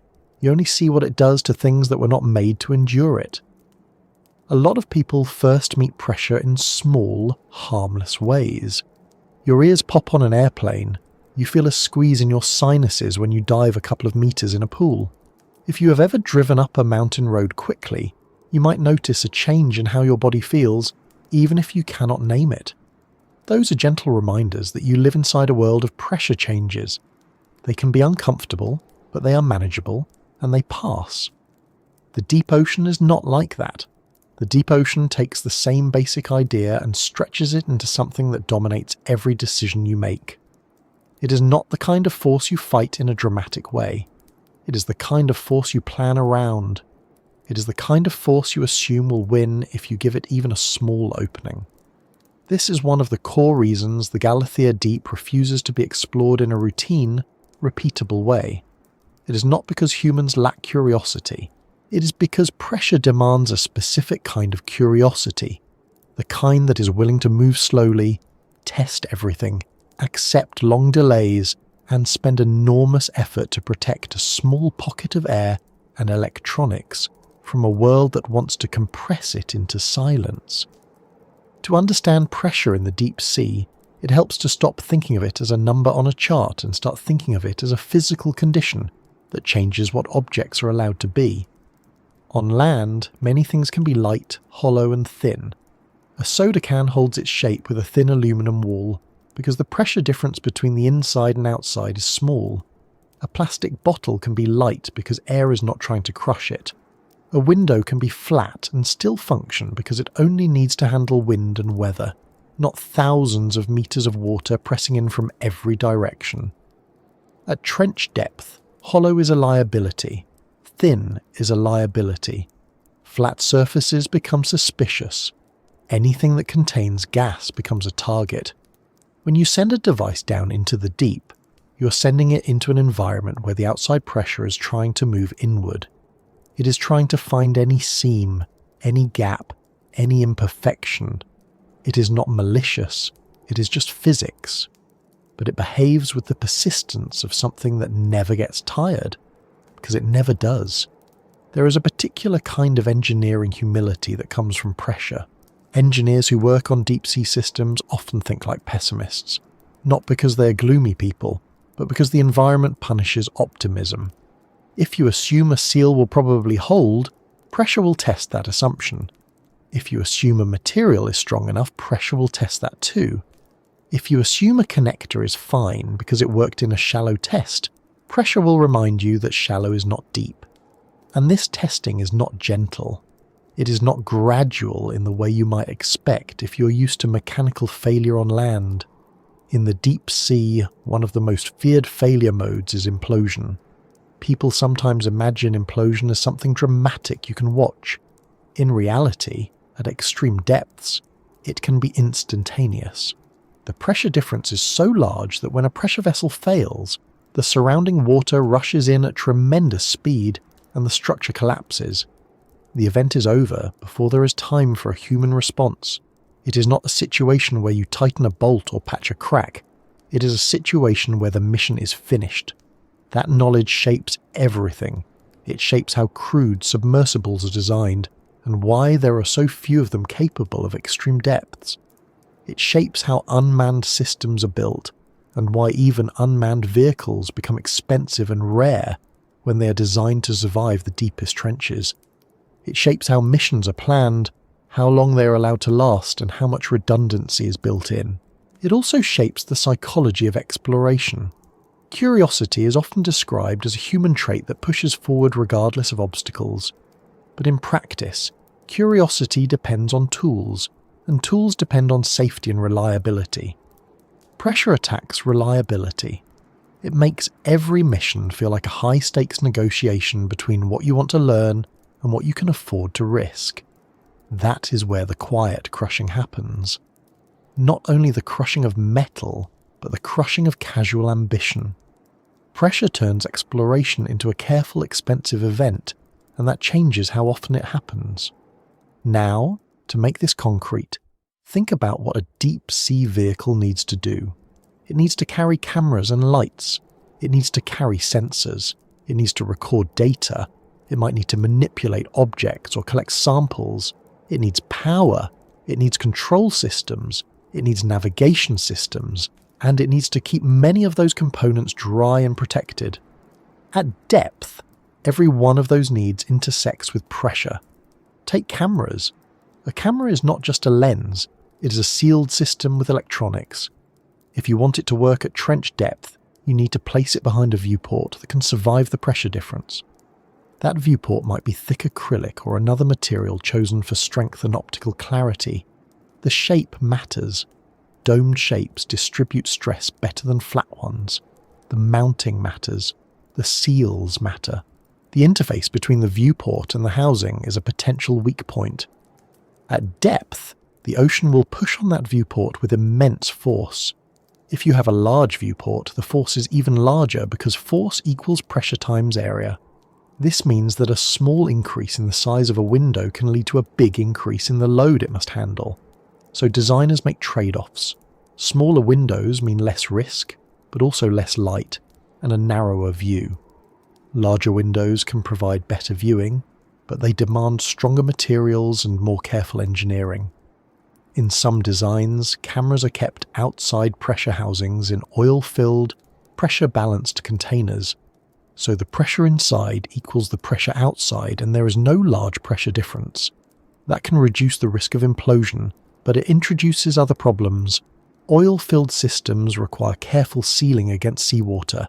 The oil must remain clean. Some electronics must be adapted to operate in that environment. The system becomes more complex, and complexity has its own risks. Take power. Batteries are sensitive to pressure and temperature. Many battery chemistries behave differently in cold conditions, and the deep ocean is cold. Batteries also need packaging. If a battery is inside a pressure vessel, it must be managed for heat and safety. If it is pressure balanced, it must be isolated properly. In the extreme deep, pressure can influence how materials deform, and that can affect battery casings and connections.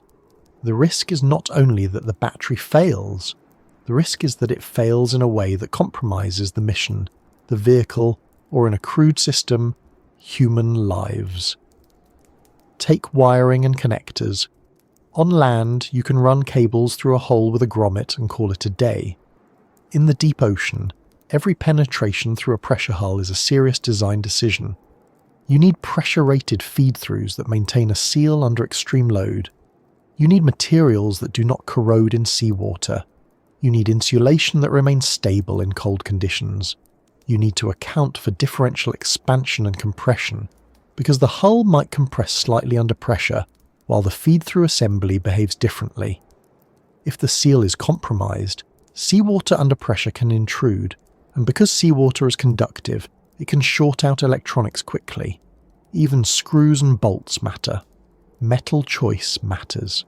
Galvanic corrosion can occur when dissimilar metals are in contact in seawater, causing one to corrode faster. At depth, corrosion still occurs, and the cold can slow some processes, but you cannot ignore it. You also cannot ignore fatigue. Pressure cycling, going down and coming back up, can stress materials. A component might survive one dive but develop micro damage that becomes a problem later. So pressure is not a single obstacle you overcome once. It is a constant constraint that touches every subsystem. And then there is the problem of time under pressure.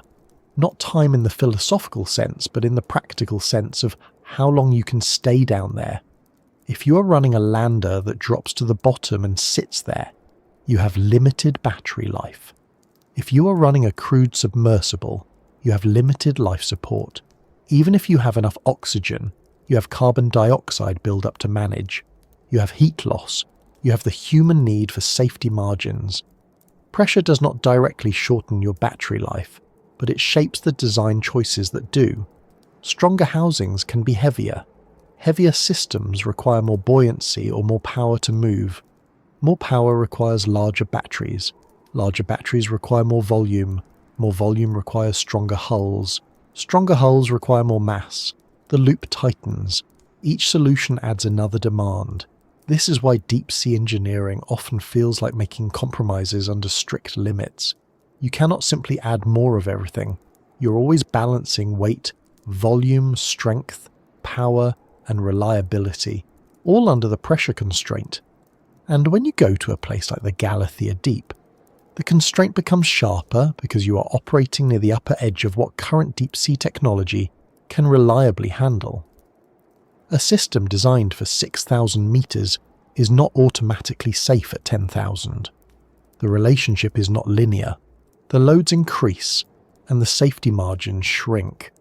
This is where the phrase quiet force becomes accurate. Pressure does not need to be dramatic, it just needs to be constant. Now, it is useful to address a common misunderstanding. People sometimes imagine the deep sea as a place where pressure is crushing everything constantly, like an ongoing violence. But the reality is more nuanced. Pressure is only dangerous when there is a pressure difference across a structure. A fish at depth is not being crushed in the same way a hollow metal container is. The fish is adapted. Its internal pressure is balanced. Its tissues are mostly water, and water does not compress much. The fish is not full of large air pockets that would collapse. It is living in equilibrium with the surrounding pressure. For our machines, the danger comes from the need to keep things dry and functional. Our electronics do not like seawater. Our cameras often need air spaces. Our batteries need packaging. We cannot simply make everything pressure balanced and let seawater in, because seawater is corrosive, conductive, and full of salt and microbes that can wreak havoc on delicate components. So we build pressure holes. We create a tiny piece of surface conditions in a hostile environment. We carry our comfort zone with us, sealed in metal. Pressure is what makes that comfort zone expensive. And it is not just expensive in money, it is expensive in design time, testing time, and risk.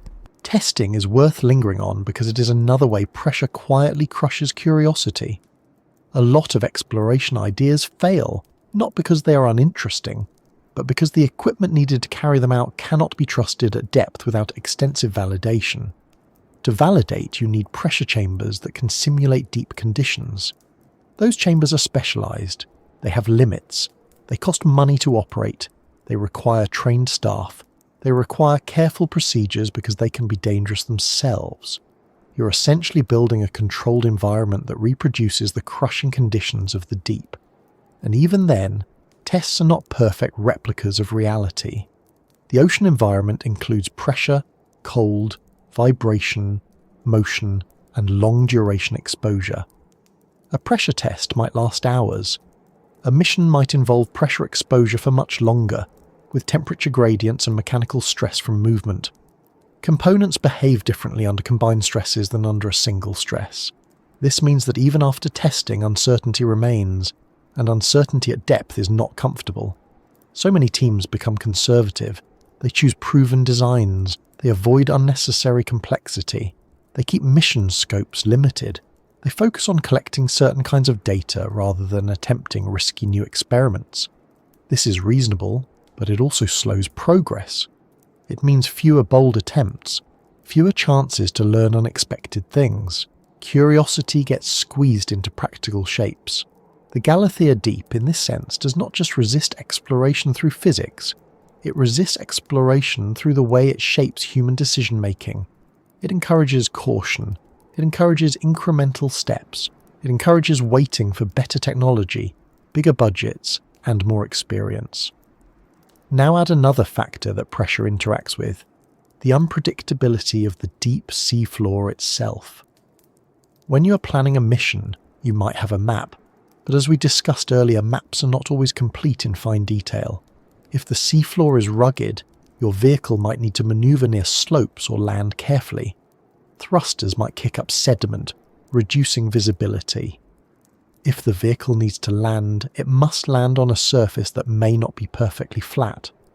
Pressure does not cause these terrain problems, but it makes them harder to deal with because any added complexity at depth increases risk. A mission that requires fine control and extended maneuvering increases the chance that something goes wrong. A mission that requires moving along the bottom increases the chance of collision or entanglement. Each additional hour at depth increases exposure. Each additional maneuver increases stress on systems. So pressure indirectly pressures mission planners into simpler operations. Drop down, observe, sample if possible, return, repeat years later if funding allows. This is not an exciting cycle if you want constant discovery. It is a slow cycle that suits a place that does not want to be visited often. Now, it is important to talk about the difference between human curiosity and the deep ocean's indifference, because this is where the story gains its real weight. Humans are used to environments that respond to us. We build roads and the road stays. We build buildings and they stand. We put a boat in the water and it floats.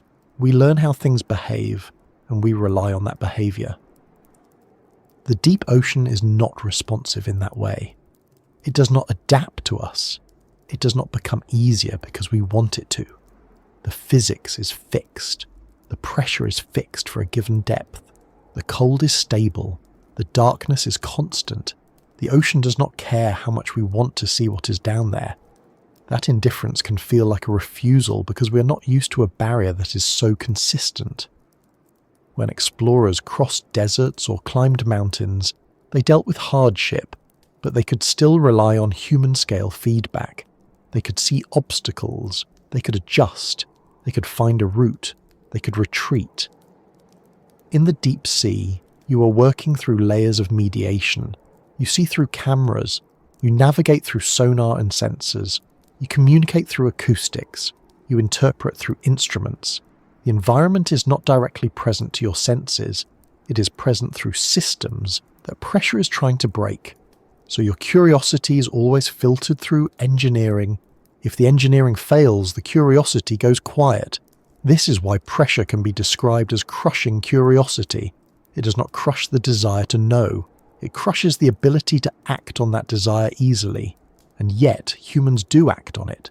They keep building. They keep testing. They keep sending down vehicles, improving designs, learning from failures and expanding what is possible. Over time, the boundary moves. What was once unreachable becomes reachable. What was once a one-time stunt becomes a repeatable mission. But in the deepest places like the Galathea Deep, the boundary moves slowly. Part of that is because the deep sea is a niche compared to other engineering challenges. There is not a vast consumer market for trench-capable pressure vessels. There are not millions of devices being produced that need to survive 10,000 meters of depth. That means less mass production, fewer opportunities to reduce costs, fewer chances for rapid iteration. Many deep-sea systems are custom-built or produced in small numbers. That keeps costs high and slows development. Pressure also limits collaboration in a practical way. Not every country has trench-capable vehicles. Not every institution has the facilities to test and operate them. That concentrates deep-sea exploration in a small set of organisations and missions. When exploration is concentrated, it becomes more vulnerable to funding cycles, political priorities and logistical constraints. So pressure, through its influence on engineering and economics, shapes who can explore and how often. Now let's bring this back to the quiet feeling of it. If you watch deep-sea footage, you often see a gentle scene, sediment drifting, a few animals moving slowly, a flat sea floor, a small creature crossing the frame. It looks calm, it looks almost peaceful, but the calm is deceptive. The calm is held under enormous force. That contrast is one of the strangest things about the deep.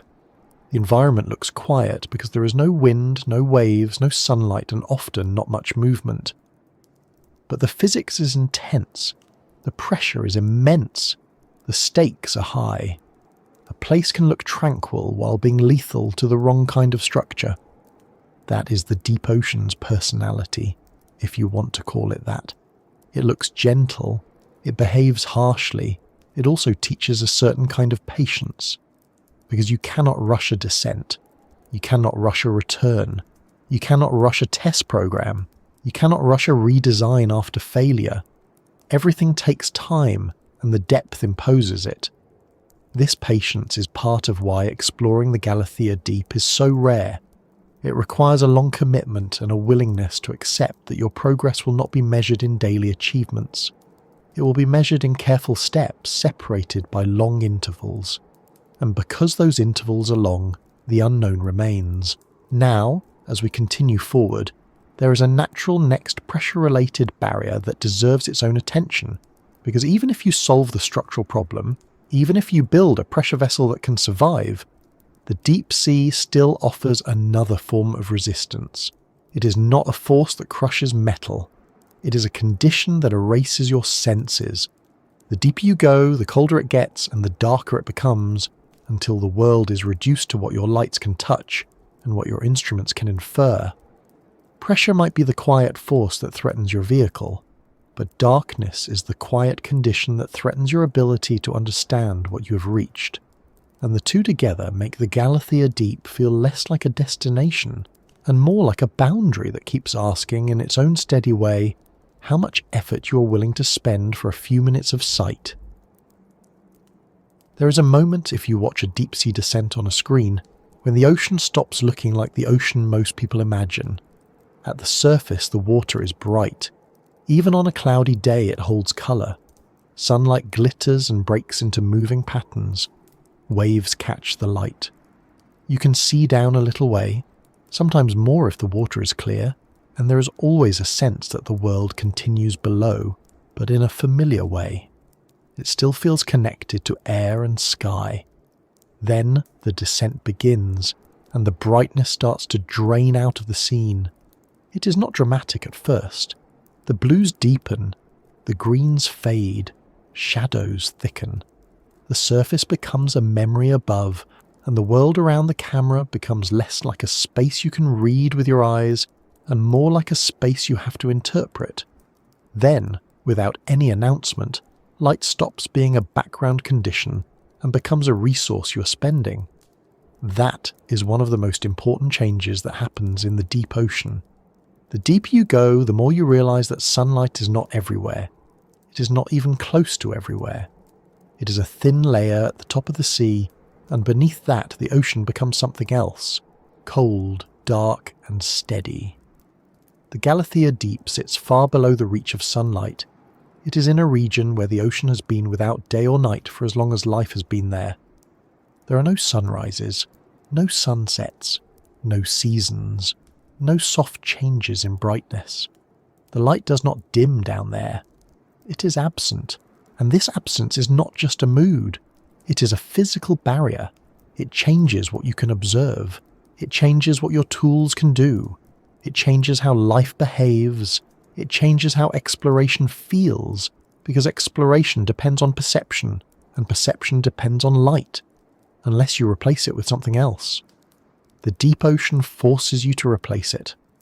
So when we talk about why the Galathea Deep refuses to be explored, cold darkness is a major part of that refusal. Pressure can crush your machinery. Cold can slow and stiffen it. Darkness can blind it. Together, they create an environment where reaching the bottom is only half the challenge. The other half is seeing what you came for.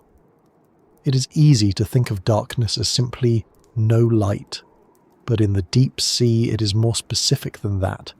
It is no sunlight, no natural illumination, no distant glow from above, no lingering brightness, just blackness that does not lift unless you bring your own lamps. And bringing your own lamps comes with its own problems. Before we get to the practical issues, it helps to understand how light disappears in water. Water absorbs light, and it absorbs different wavelengths at different rates. Red light disappears first. That is why if you dive with a mask and look at something red at a few meters depth, it can look dull or grey. Orange goes next, yellow fades, green lasts longer, blue lasts the longest, which is why the ocean looks blue from above, and why the deep water often has that cold, blue tone in shallow underwater footage. But even blue does not last forever. By around a couple of 100 meters, sunlight is already greatly reduced. By around 1,000 meters, the ocean is essentially dark in the sense that sunlight no longer provides meaningful illumination. There may be faint traces depending on conditions, but for practical observation, it is gone.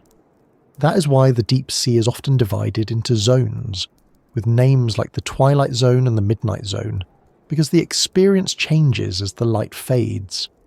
The Galathea Deep is far beyond those zones. It is not twilight. It is not midnight in the sense of night time.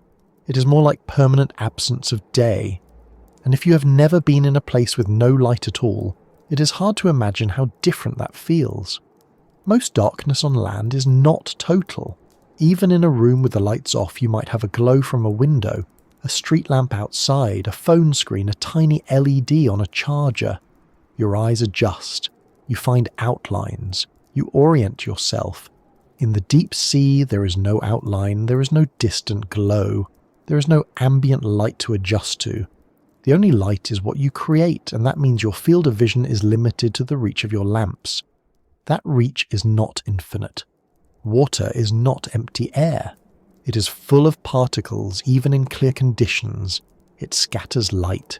It absorbs it. The beam fades with distance. The deeper you go, the more you rely on artificial lighting, and the more you realize that the scene you see is only a small bubble around your camera. That changes everything about observation. On land, you can see a landscape. You can stand on a hill and look across a valley. You can take in the whole shape of a place in one glance. Underwater at depth, you cannot. You see what your lights touch. Everything else is black. So exploration becomes narrow. It becomes local. It becomes a sequence of small reveals rather than a wide view.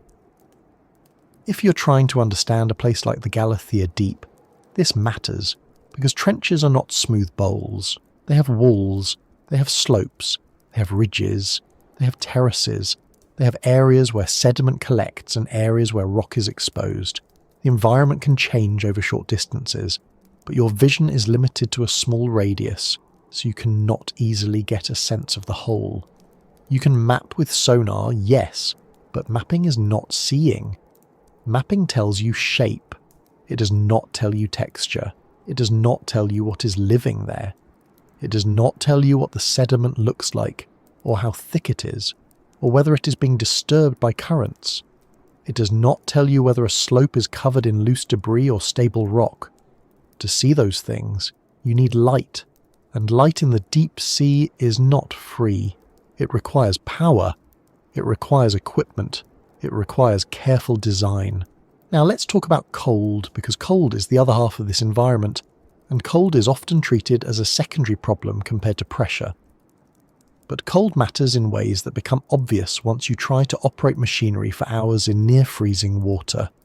Deep ocean temperatures are typically around 1 to 4 degrees Celsius, sometimes slightly different depending on location and water masses. That is not a bit chilly. That is cold enough that many systems designed for room temperature start to behave differently.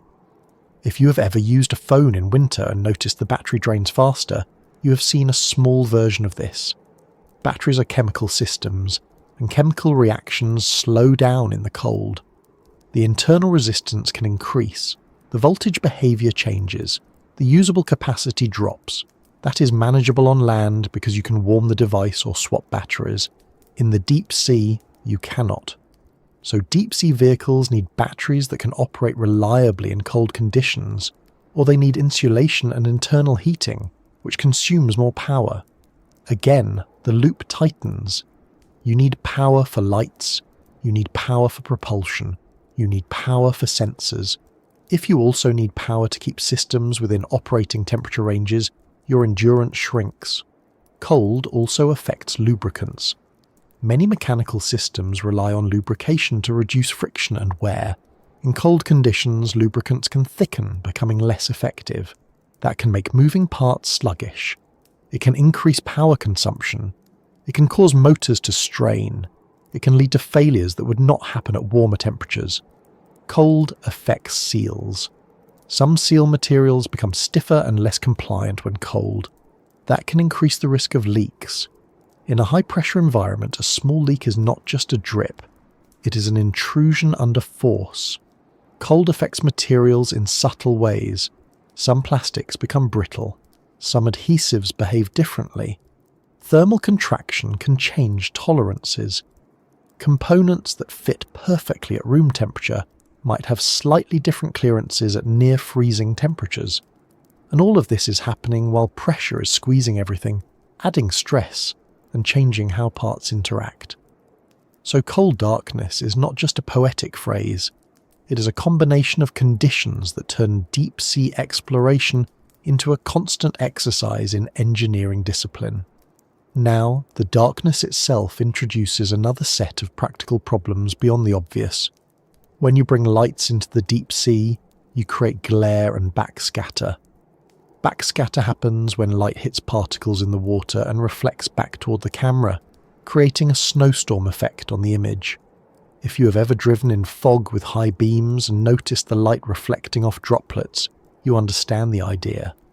Underwater, especially near the seafloor where sediment can be disturbed, backscatter can be severe. This means you cannot simply blast the scene with the brightest lights possible and expect a clear view. Too much light can make the image worse. You have to position lights carefully, often angled away from the camera's line of sight to reduce reflections. You have to balance brightness and contrast. You have to work within the limitations of the environment, and the seafloor itself can be easily disturbed. Thrusters can stir up sediment. Landing can kick up clouds. Even the movement of a manipulator arm can create a puff of fine particles. In the deep, where the sediment can be extremely fine, that cloud can linger. With no waves to clear it quickly, it can drift slowly and obscure visibility for long periods. So you can arrive at the bottom of the Galathea Deep and find that the very act of arriving has made it harder to see. This is one of the most frustrating parts of deep sea work. The environment is already dark. You bring light. But your light reveals particles you did not want to see, and those particles hide the things you came to observe. It is like trying to read a book in a room full of dust while someone keeps shaking the floor. Now consider how this affects the pace of exploration. If visibility becomes poor, you slow down, you wait, you reposition, you reduce thruster use, you adjust lights, you try again. Every adjustment takes time and power. Every delay reduces the amount of exploration you can do before you need to return. This is why deep exploration often feels slow and careful, not because scientists are cautious by nature, but because the environment forces caution. Speed creates disturbance. Disturbance creates blindness. Blindness creates risk, so you move gently. And that gentleness is not always compatible with the kind of curiosity that wants to roam widely. Now, there is another layer to darkness that matters in the Galathea Deep, and it is the fact that darkness changes how life behaves. In the upper ocean, life is driven by sunlight. Phytoplankton photosynthesize. Food webs are built on energy from the sun. Animals migrate vertically, sometimes rising at night and descending during the day in patterns that follow light levels. Many organisms use light cues for behaviour. In the deep trench, there is no sunlight cue. Life is not organised around day and night. It is organised around scarcity, chemistry, and whatever food falls from above. This means that many deep-sea creatures are adapted to darkness in ways that can be surprising. Some have reduced eyes. Some have eyes that are highly sensitive to faint light, because even though there is no sunlight, there can be bioluminescence. Many organisms produce their own light. They use it to attract prey, communicate, confuse predators, or camouflage. Bioluminescence is one of the most remarkable features of the deep sea, but it is also one of the most difficult to observe properly because our lights can overwhelm it. If you shine bright lamps into the water, you can wash out faint natural glows. You can change animal behaviour. You can miss the subtle signals that organisms use. So, ironically, the tools we bring to see the deep can make us less able to see the deep as it truly is. This is why some deep-sea exploration includes low-light cameras, red-light illumination, or other strategies to minimise disturbance. But those strategies have limits. At extreme depths, you still need some light to see anything clearly. You still need enough illumination to navigate safely, so you are always compromising. The Galathea Deep, in this sense, does not just hide itself with darkness, it hides itself by making observation itself a disturbance. Now, cold also shapes life. At near freezing temperatures, metabolic rates are often lower. Organisms grow slowly, they move slowly, they conserve energy. That does not mean nothing happens, it means the tempo is different. If you are used to shallow reef footage where fish dart around in bright colours, the deep sea can feel empty. You might see long stretches of sediment with little movement. You might see a single animal drifting by. You might see something that looks like a lump until it moves slightly and you realise it is alive. This slowness can make exploration feel less rewarding in the moment. It can feel like you are searching for something that is not there, even when it is.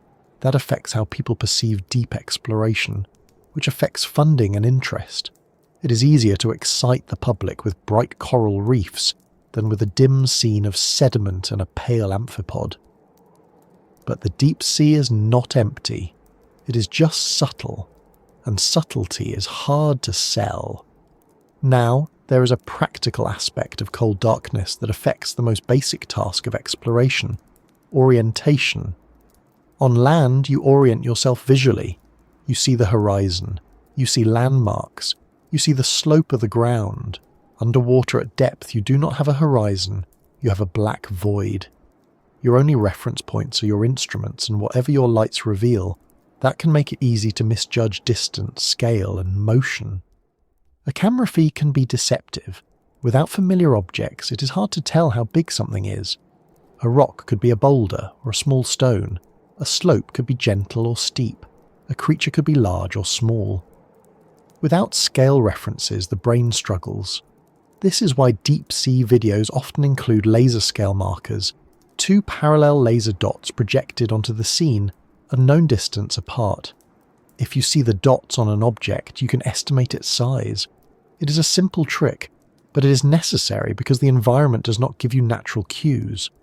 Cold darkness also makes it harder to judge speed. If you are moving slowly over the seafloor, the scene might appear to drift gently.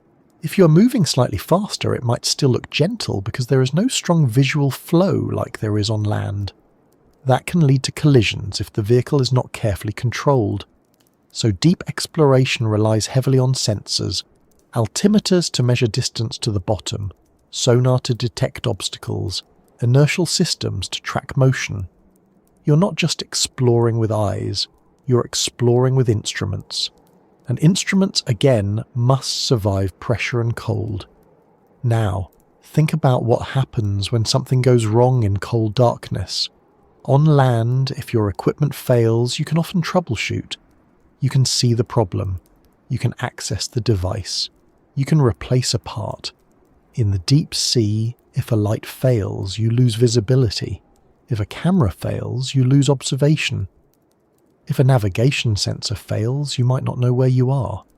If multiple systems fail, you may need to abort the mission.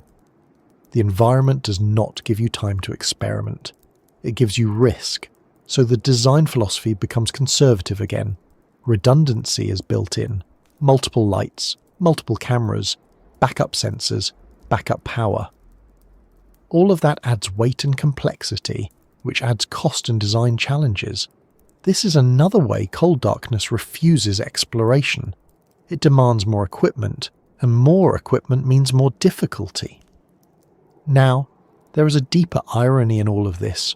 Humans are drawn to light. We are daytime creatures. Our sense of safety is tied to visibility. Darkness makes us cautious. It makes us slower. It makes us imagine threats. The deep sea is a place where darkness is normal, and our instinctive discomfort becomes part of the challenge. Even if you are not physically there, even if you're watching on a screen, the darkness can make the environment feel distant and alien. It can make it hard to connect emotionally. It can make it harder to sustain public interest. This matters because exploration depends on support. It depends on funding, attention, and long-term commitment. If the deep sea footage looks like a black void with occasional pale shapes, it is harder to capture the imagination of people who are used to bright images. Space has a visual advantage. Space imagery is dramatic. Planets, stars, colourful nebulae, rovers on dusty landscapes. The deep sea is often just darkness and a small cone of light. So cold darkness does not just hide the environment. It hides it socially by making it less visible in the cultural imagination. But for those who work in it, cold darkness is not boring. It is intense. It is a place where every small detail matters because you have so few details to work with. A slight movement in the sediment might indicate an animal. A small mound might be a burrow. A faint glimmer might be bioluminescence. A subtle change in texture might indicate a different substrate. A shadow might hide something important. Deep sea observation becomes a skill. You learn to notice small differences. You learn to interpret limited information. You learn to be patient, and patience is essential because the deep does not reveal itself quickly. Now, when you combine cold darkness with the terrain of trenches, you get another challenge. Trenches can have steep walls. If you are descending into a trench, you might pass close to a wall without seeing it until it is near. Your lights might not reach far enough to reveal the slope in advance. Your sonar might detect it, but interpreting sonar data in real time is not always straightforward. This is why trench exploration often requires careful descent planning. You might descend in a controlled way, monitoring depth and position, ensuring you're not drifting into a wall.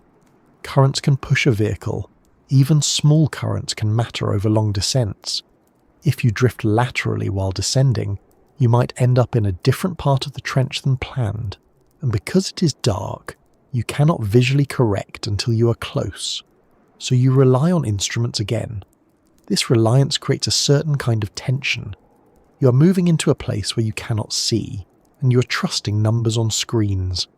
That is not unusual in modern life, but in the deep sea the stakes are higher. If you misjudge, you might collide, you might damage equipment, you might lose the mission. So the descent becomes a careful process, not a rush. Now, cold darkness also affects one of the most basic aspects of scientific work, sampling. If you want to collect a sample of sediment or an organism, you need to see what you're sampling. In darkness, you rely on lights, but lights can disturb organisms, thrusters can disturb sediment, manipulator arms can create clouds. The act of sampling can obscure the view, so sampling becomes delicate. You might approach slowly, you might position carefully, you might take a sample, and then wait for sediment to settle before taking another. That consumes time, it consumes power, it reduces the number of samples you can collect. At trench depths, every sample is precious. You cannot easily return tomorrow and get more, so you have to choose carefully, and choosing carefully is harder when you cannot see widely.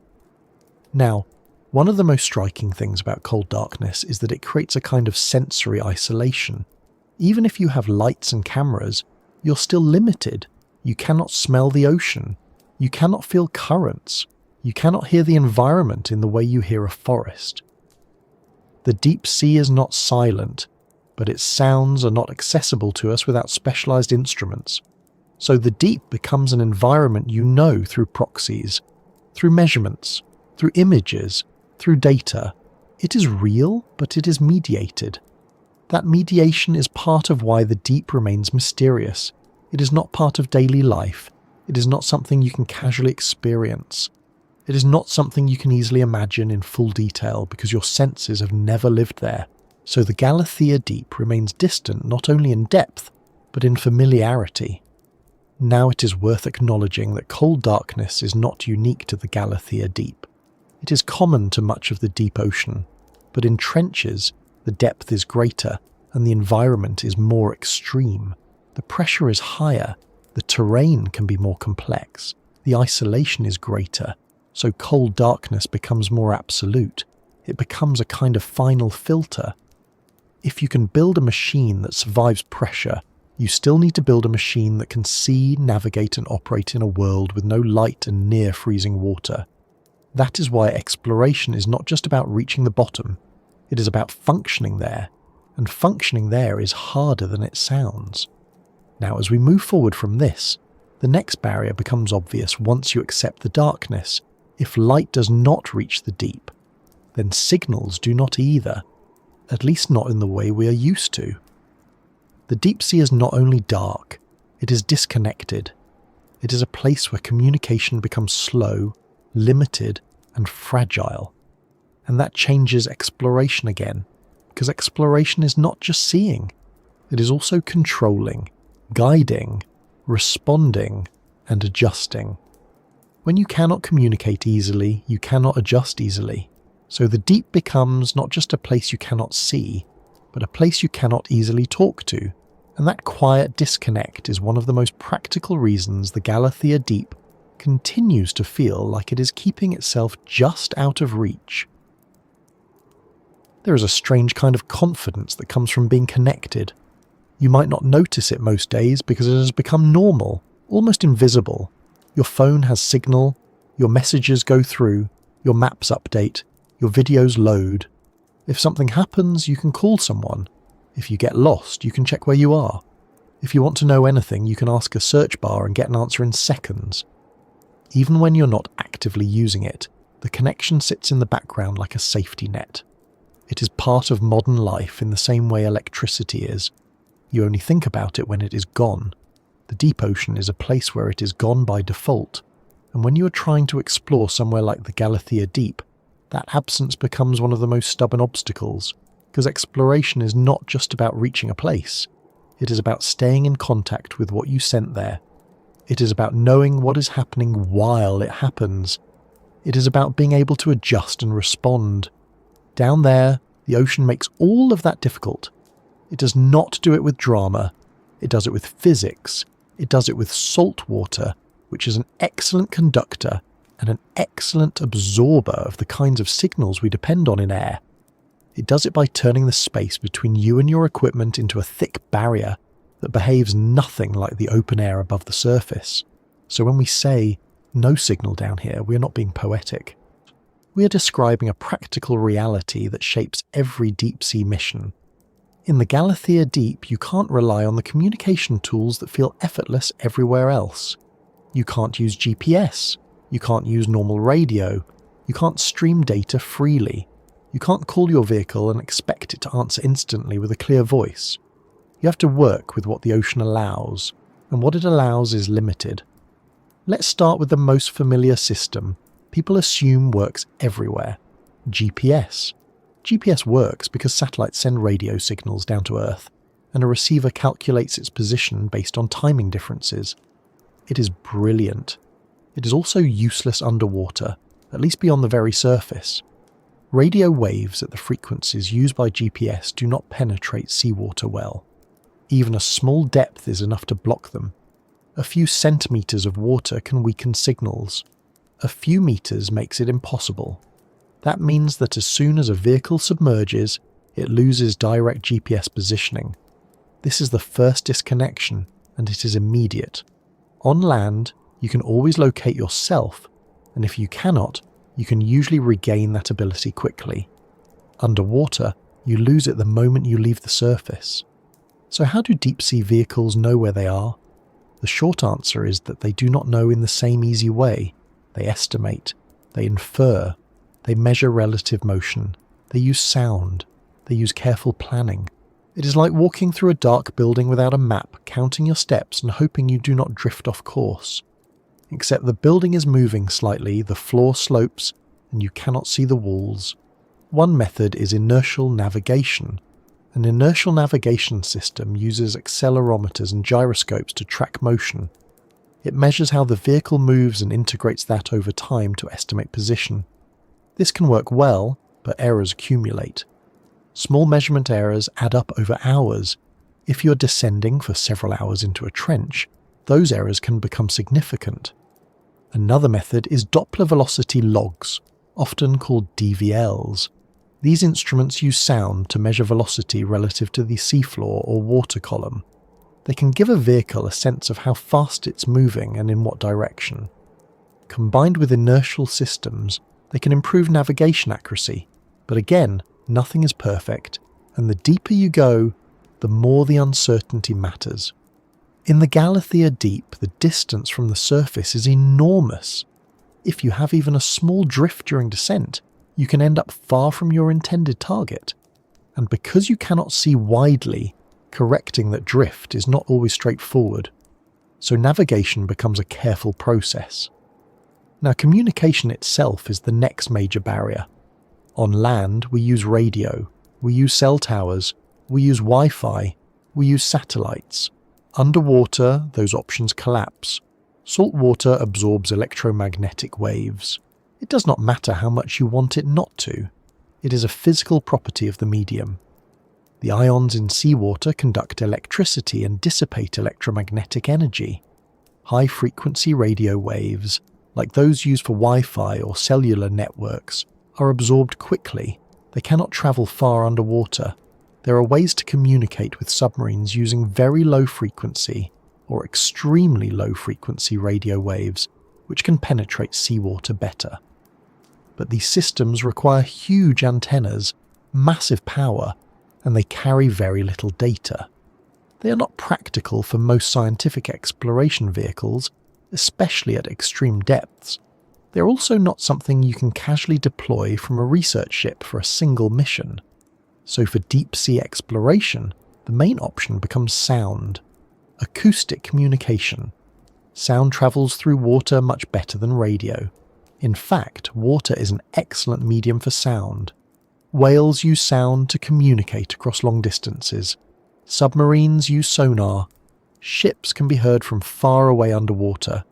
The ocean carries sound in ways that can be surprising, so it makes sense that we use sound to communicate with underwater vehicles. But acoustic communication is not like radio communication. It is slower. It is less reliable. It is limited in bandwidth. It can be affected by noise, by reflections, by temperature layers, by currents, by the geometry of the seafloor. If you have ever tried to talk to someone in a room with bad echo, you know how sound can become confusing. Underwater, that problem can be amplified. Acoustic signals can bounce off the seafloor, off walls, off layers in the water. In a trench with steep walls, reflections can be complex. Signals can arrive delayed or distorted. That can cause errors in communication and positioning. And even when acoustic communication works, the data rate is low. You can send commands, you can send status updates, you can send small packets of data, but you cannot treat it like broadband internet. You cannot casually send high-definition video from the bottom of the Galathea Deep in real time, so exploration becomes delayed. You might send a vehicle down, have it record video and data locally, and then retrieve it hours later. You might get only limited information during the dive. You might not know exactly what it is seeing until it comes back. That changes the nature of decision making. On land, if you see something interesting, you can react immediately. In the deep sea, you might not know you saw something interesting until later. You might not know you missed something until later. You might not be able to adjust in the moment. This is one of the most frustrating parts of deep exploration. The environment does not allow fast feedback, and without fast feedback, exploration becomes less flexible. Now there is another approach, tethers. A remotely operated vehicle, or ROV, can be connected to a ship by a cable. That cable can carry power and data. It can provide real-time control and real-time video. It can give you the feeling of connection, of being present. But at extreme depths, tethers become difficult. The cable has weight, it has drag, it can be damaged, it can tangle. The deeper you go, the more cable you need, and the heavier and more complex the system becomes. Managing a tether at trench depth is a major engineering challenge. It requires specialised winches, careful handling, and often a support system like a tether management vehicle that sits partway down and reduces strain. Even then, the risks remain. A cable can snag on terrain. It can be pulled by currents. It can be stressed by ship motion at the surface. If the sea is rough, the ship moves, and that movement transfers to the cable. At extreme depths, small movements can translate into significant forces. So while tethers provide connection, they also create vulnerability. They are lifelines, but they are also liabilities. This is why many trench missions rely on untethered systems, like autonomous vehicles or free-falling landers. These systems do not depend on a cable, which reduces some risks, but it also means you lose real-time control and high-bandwidth communication. You gain simplicity in one sense, but you accept isolation. And isolation is a theme in the deep sea. Now think about what this means in practical terms. If you send a lander down into the Galathea Deep, you might program it to do certain things. Record video for a certain number of hours, collect samples, measure temperature and pressure, capture water chemistry data, then release ballast and float back up. During that time, you might have no communication at all, or only minimal acoustic pings to confirm status. You are waiting. You're hoping it is doing what it should. You're hoping it will come back. This is not like flying a drone over a field and watching live footage. It is more like sending a sealed box into darkness and waiting for it to return with whatever it managed to gather. That changes how missions feel. It introduces uncertainty. It introduces anxiety. It forces you to accept that you're not in control once the system is down there. And because you are not in control, you design missions differently. You simplify tasks. You build in redundancy. You avoid complicated maneuvers. You accept limited objectives. This is another way no signal becomes a barrier. It pushes exploration toward cautious, minimal actions rather than bold, complex ones. Now, there is also the issue of time delay. Acoustic signals travel at the speed of sound in water, which is around 1500 meters per second, depending on conditions. That is much faster than sound in air, but much slower than radio waves, which travel at the speed of light.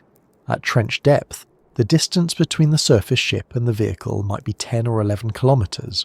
A signal travelling down and back takes time. Even if the delay is only a few seconds, it affects control. It makes real-time piloting harder. It makes precise maneuvers more difficult. It adds latency to commands and responses.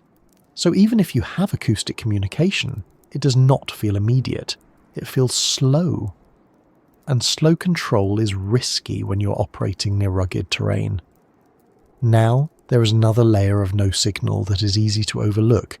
It is not just about communication between the vehicle and the ship. It is also about the vehicle's own internal sensing. In the deep sea, many sensors that rely on electromagnetic signals are limited. Optical sensors need light. GPS is gone. Magnetic compasses can be affected by local anomalies and are not always reliable for precise navigation. So vehicles rely on a mix of inertial systems, acoustic sensors, pressure sensors, and sonar. Sonar is a kind of signal, and it is one of the most important tools for deep-sea navigation. A vehicle can use sonar to detect obstacles, map terrain, and maintain altitude above the sea floor. But sonar has limitations. Resolution depends on frequency and range. Higher frequency gives better resolution but shorter range. Lower frequency gives longer range but less detail. The environment can also create reflections and noise. In a trench, sonar returns can be complex. Walls can reflect signals. The geometry can create confusing echoes. So interpreting sonar data is not always straightforward. This means that even the vehicle's eyes and ears are limited. So, no signal is not just a human problem, it is a machine problem. Now, let's talk about the emotional impact of this, because it is part of why the deep sea feels like it refuses exploration. Humans like to feel present. We like to feel connected to what we are doing. We like to see results in real time. We like to correct mistakes quickly. We like to know what is happening. Deep-sea exploration denies those comforts. It turns exploration into a slow, delayed process. It turns it into a sequence of commitments. Once you send the vehicle down, you cannot easily change your mind. Once it is descending, you cannot easily redirect it. Once it is on the bottom, you might not know exactly what it is doing. So the experience becomes more like waiting than like controlling. And waiting is hard for humans, especially when the stakes are high. This is one reason why deep exploration is often described as patient work. It is not because scientists are naturally patient, though many are. It is because the environment forces patience. If you want to explore the Galathea Deep, you must accept that you will not be in constant contact. You must accept that the ocean will separate you from your tools. You must accept that you will only know what happened after it happened. This is a strange way to do exploration, but it is the way the deep sea demands. Now, there is also a safety aspect to no signal. If a vehicle is crewed, communication becomes even more critical. Crewed submersibles often have acoustic communication systems to stay in contact with the surface. They might send status updates, receive instructions, coordinate ascent. But communication can still be limited. and at extreme depths, rescue options are extremely limited. This is why crewed dives to extreme depths are rare. It is not only the pressure hull challenge, it is also the operational reality that if something goes wrong, you cannot quickly reach the vehicle. You cannot send divers. You cannot easily tow it. You cannot easily attach a line. You're far offshore. You're dealing with depth and darkness and pressure. So no signal becomes part of a larger safety picture. It is part of why the deep sea remains a place where humans visit rarely and cautiously. Now, if you step back and look at the pattern, you can see how the ocean builds barriers that stack together. First, the map is incomplete. Then, pressure threatens your hardware. Then, cold and darkness limit your senses. Now, the lack of signal limits your connection. Each barrier reinforces the others. Even if you solve one, the next remains. This is why the Galathea Deep feels like it refuses exploration. It is not one obstacle, it is a layered system of constraints, and the lack of signal is one of the most frustrating layers because it makes everything else harder. It makes navigation harder, it makes observation harder, it makes troubleshooting harder, it makes mission planning more conservative. Now, there is another interesting twist. Because communication is limited, deep-sea missions often rely heavily on autonomy. Autonomous underwater vehicles, or AUVs, can be programmed to follow a route, collect data, and return.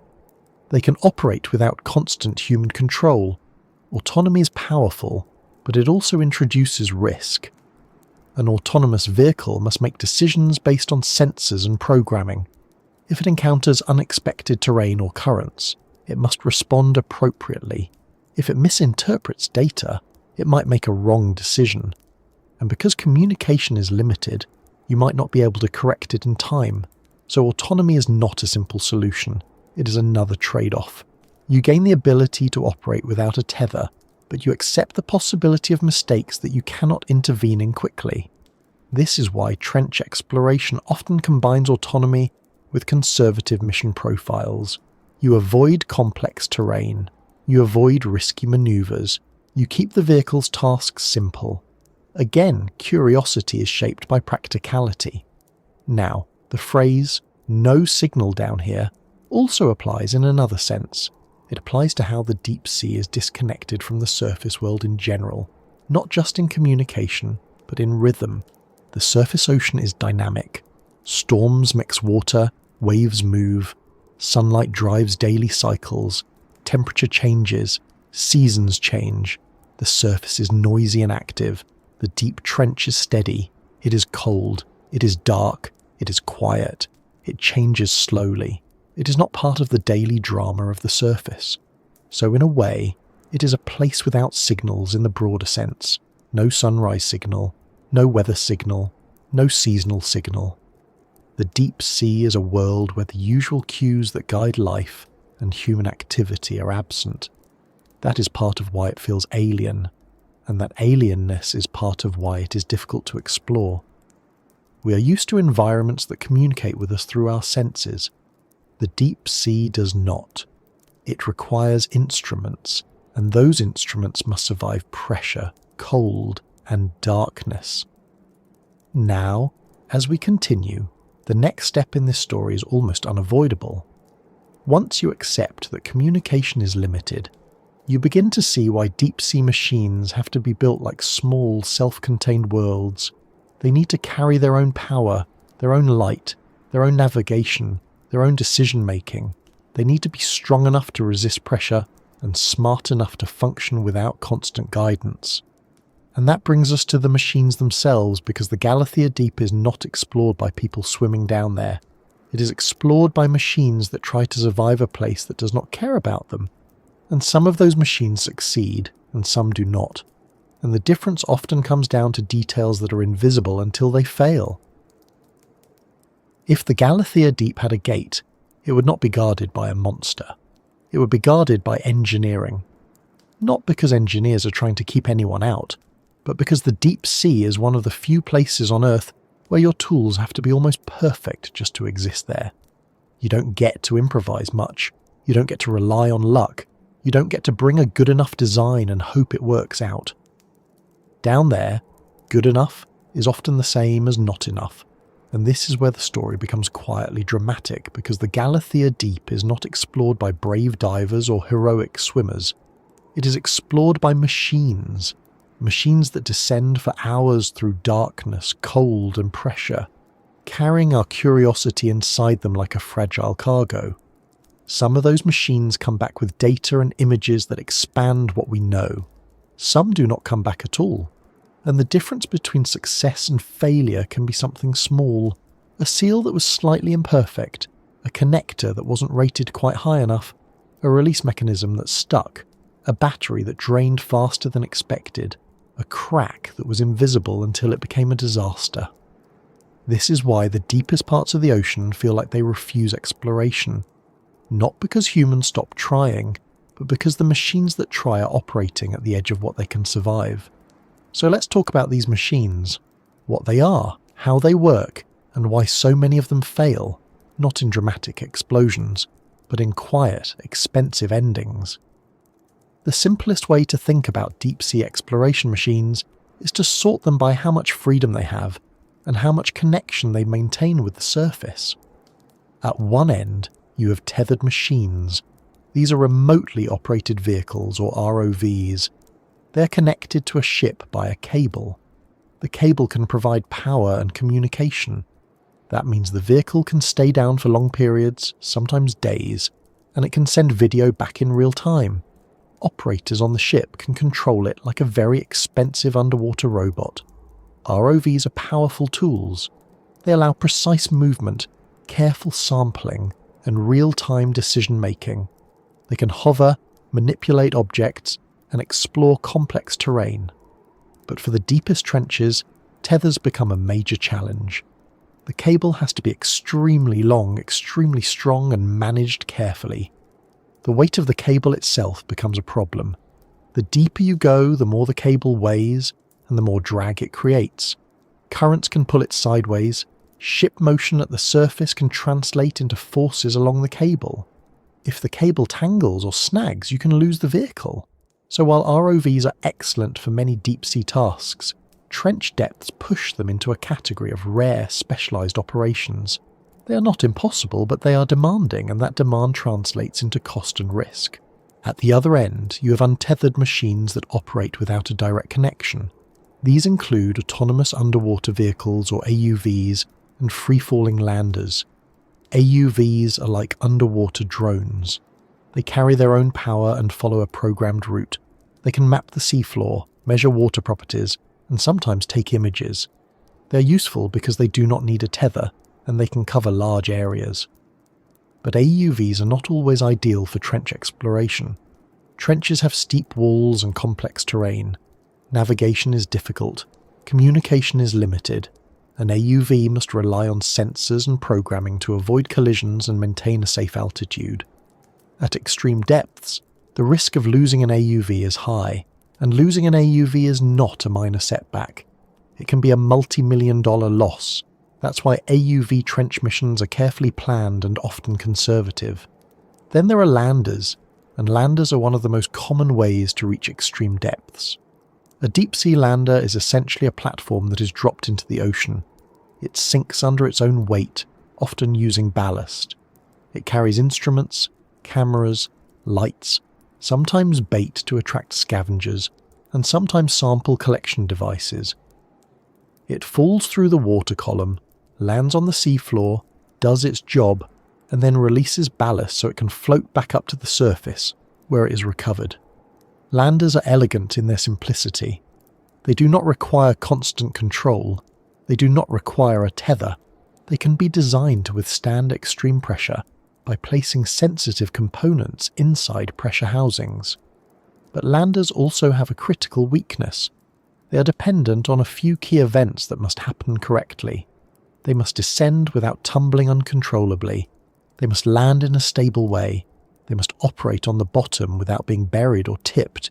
They must release ballast when it is time to return. If any of those steps fails, the lander may not come back. And because communication is limited, you might not know why it failed. You might only know that it did not return. The ocean keeps the explanation. This is where the phrase, "the machines that try and the ones that fail," becomes literal. Many deep-sea machines are not lost because of dramatic catastrophes. They are lost because one step in a sequence did not happen. A release mechanism might not trigger because a component corroded or jammed. A burn wire, a common ballast release method, might fail if the electrical system has an issue. A timer might malfunction. A mechanical latch might stick under pressure. A buoyancy element might compress more than expected, changing how the lander behaves. A camera might fail, leaving you blind even if the lander survives. And because the lander is on the bottom of a trench, you cannot simply go down and fix it. You cannot send a diver. You cannot easily attach a line. You might not even know exactly where it is, so failure becomes permanent.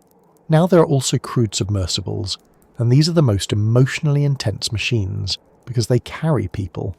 Crewed deep diving submersibles are rare, and trench-capable ones are rarer still. They require a pressure sphere that can protect human occupants from immense external pressure. They require life support systems. They require safety redundancies. They require careful testing and certification. When a crewed submersible succeeds, it gives humans direct experience of the deep. It allows real-time observation through viewports. It allows a kind of presence that unmanned systems cannot replicate fully. But crewed dives to extreme depths are not routine. They are major undertakings. They involve risk. They involve limited rescue options. They involve huge costs. So even though humans have reached the deepest parts of the ocean, they do not go often. The Galathea Deep is not a place where people casually visit. It is a place where machines go, and even for machines it is hard. Now, to understand why machines fail, it helps to understand the environment they are designed to survive. Pressure is the first enemy, cold is the second, darkness is the third, corrosion is the fourth. And then there is time, which is not an enemy exactly, but a multiplier. The longer a machine stays in the deep, the more opportunities there are for small problems to become serious. Pressure, as we've discussed, can crush hollow spaces. It can stress hulls. It can force water into tiny gaps. It can cause materials to deform. It can make seals behave differently. It can turn a minor flaw into a major leak. Cold can change battery performance. It can thicken lubricants. It can stiffen seals. It can make plastics brittle. It can change tolerances. Darkness requires lights, and lights require power. More power means more batteries or shorter missions. Lights also create heat, which must be managed inside sealed housings. If heat is not managed, electronics can overheat even in cold water because the heat is trapped inside a pressure vessel. Corrosion is always present because seawater is aggressive. It contains salts that promote corrosion. It contains dissolved oxygen. It can attack metals, especially if dissimilar metals are in contact. Corrosion can weaken structures, damage connectors, and compromise seals. Time makes all of these factors more likely to cause trouble. A seal might hold for an hour but fail after 10. A battery might perform well at first but degrade over long exposure. A connector might remain dry initially but slowly allow moisture intrusion. So deep-sea machines are built with these factors in mind. They use special materials, they use redundancy, they use conservative designs, they are tested, and still, failure happens. One reason is that the deep sea is not just harsh. It is unforgiving in how it hides problems until they become irreversible. On land, if you have a leak, you might see it. You might hear it. You might smell something. You might notice condensation. You might have time to respond. In the deep sea, a leak might be invisible until it is too late. A small amount of water intrusion into electronics can cause a short circuit. A short circuit can disable critical systems. A disabled system can prevent ballast release. A failed ballast release can prevent return, and because the vehicle is isolated, you cannot intervene. So a small leak can be the difference between success and loss. Another reason machines fail is that the deep sea is not a controlled environment. Even if you know the depth and pressure, there are still variables. Currents can push vehicles, terrain can surprise, sediment can bury parts, animals can interact with equipment. Yes, animals. It might sound funny, but deep-sea creatures can become part of the problem. Baited landers attract scavengers, and scavengers can bump into equipment. They can tug on cables. They can interfere with sample collectors. They can obscure cameras. Most of the time, this is not destructive, but it adds unpredictability. A lander might be designed to sit stable on the bottom, but if it lands on a slope and a group of animals gathers around it, the shifting weight and movement could contribute to instability. Sediment is another major factor. Fine sediment can infiltrate moving parts. It can coat lenses. It can cloud water when disturbed. It can bury equipment.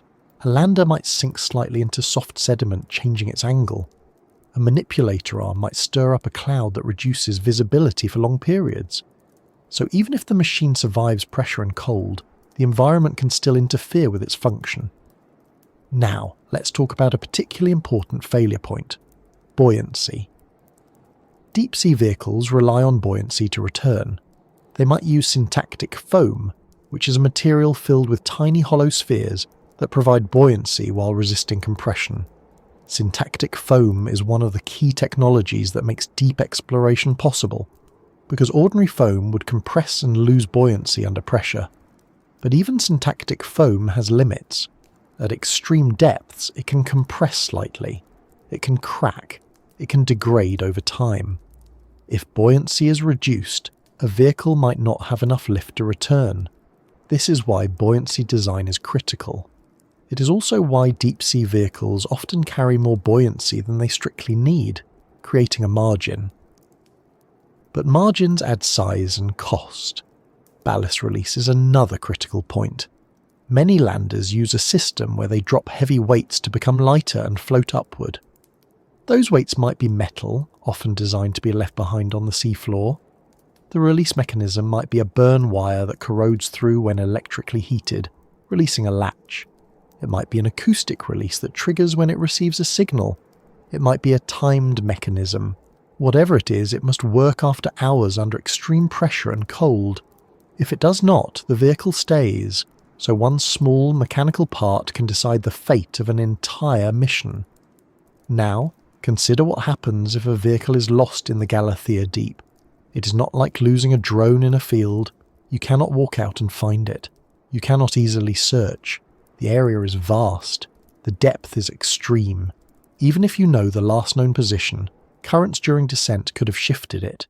If it landed on a slope, it could have slid. If it failed to release ballast, it might be sitting there, intact, but unreachable without another mission. So the loss is not just financial, it is informational. You lose the data it collected. You lose the samples. You lose the chance to learn. And because missions are rare, losing one can set back progress for years. This is one reason the deep sea remains underexplored. The risk of losing equipment discourages frequent attempts. It encourages conservative designs and conservative goals. It slows experimentation. Now it is worth noting that deep-sea engineering has achieved remarkable successes. We have built machines that have reached the deepest trenches. We have collected samples. We have recorded video. We have discovered life at depths once thought impossible. But those successes do not mean the problem is solved. They mean it is possible, not easy. The Galathea Deep still resists because each mission is a new negotiation with the environment. The ocean does not become easier because you succeeded once. It does not remember your victories, it applies the same pressure every time. So the machines that try are always being tested, and the ones that fail become part of the deep sea's quiet collection. Now there is another factor that shapes machine success and failure: the human tendency to push limits. Exploration often involves pushing deeper, staying longer, carrying more instruments, collecting more data. Each push adds complexity. Each added instrument adds power demand. Each added system adds potential failure points. Each added kilogram adds buoyancy needs. each added connector adds a leak risk. So mission designers face a constant temptation. Do you keep it simple and reliable, or do you add more capability and accept more risk? In shallow environments, you might take more risk because recovery is possible. In the Galathea Deep, recovery is not easy, so the balance shifts toward caution. That caution protects missions, but it also limits what you can do. You might not be able to run complex experiments, you might not be able to collect many samples, you might not be able to explore widely, so the deep remains partially unknown.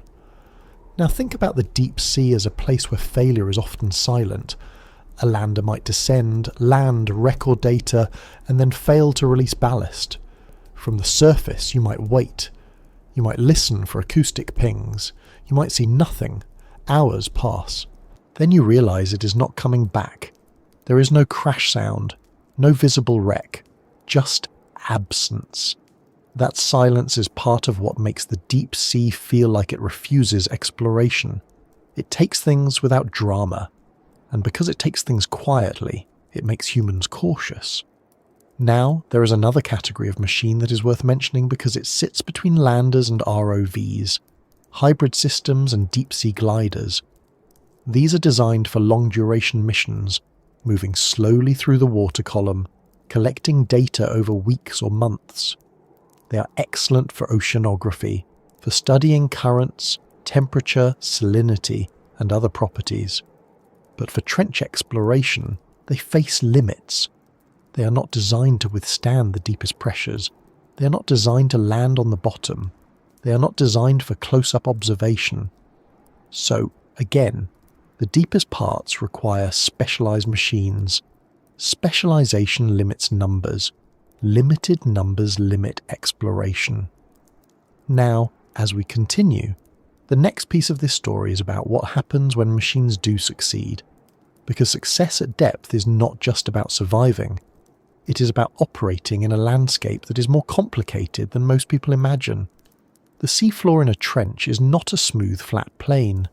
It is rugged, steep, and unpredictable in ways that can trap or damage even the best machines.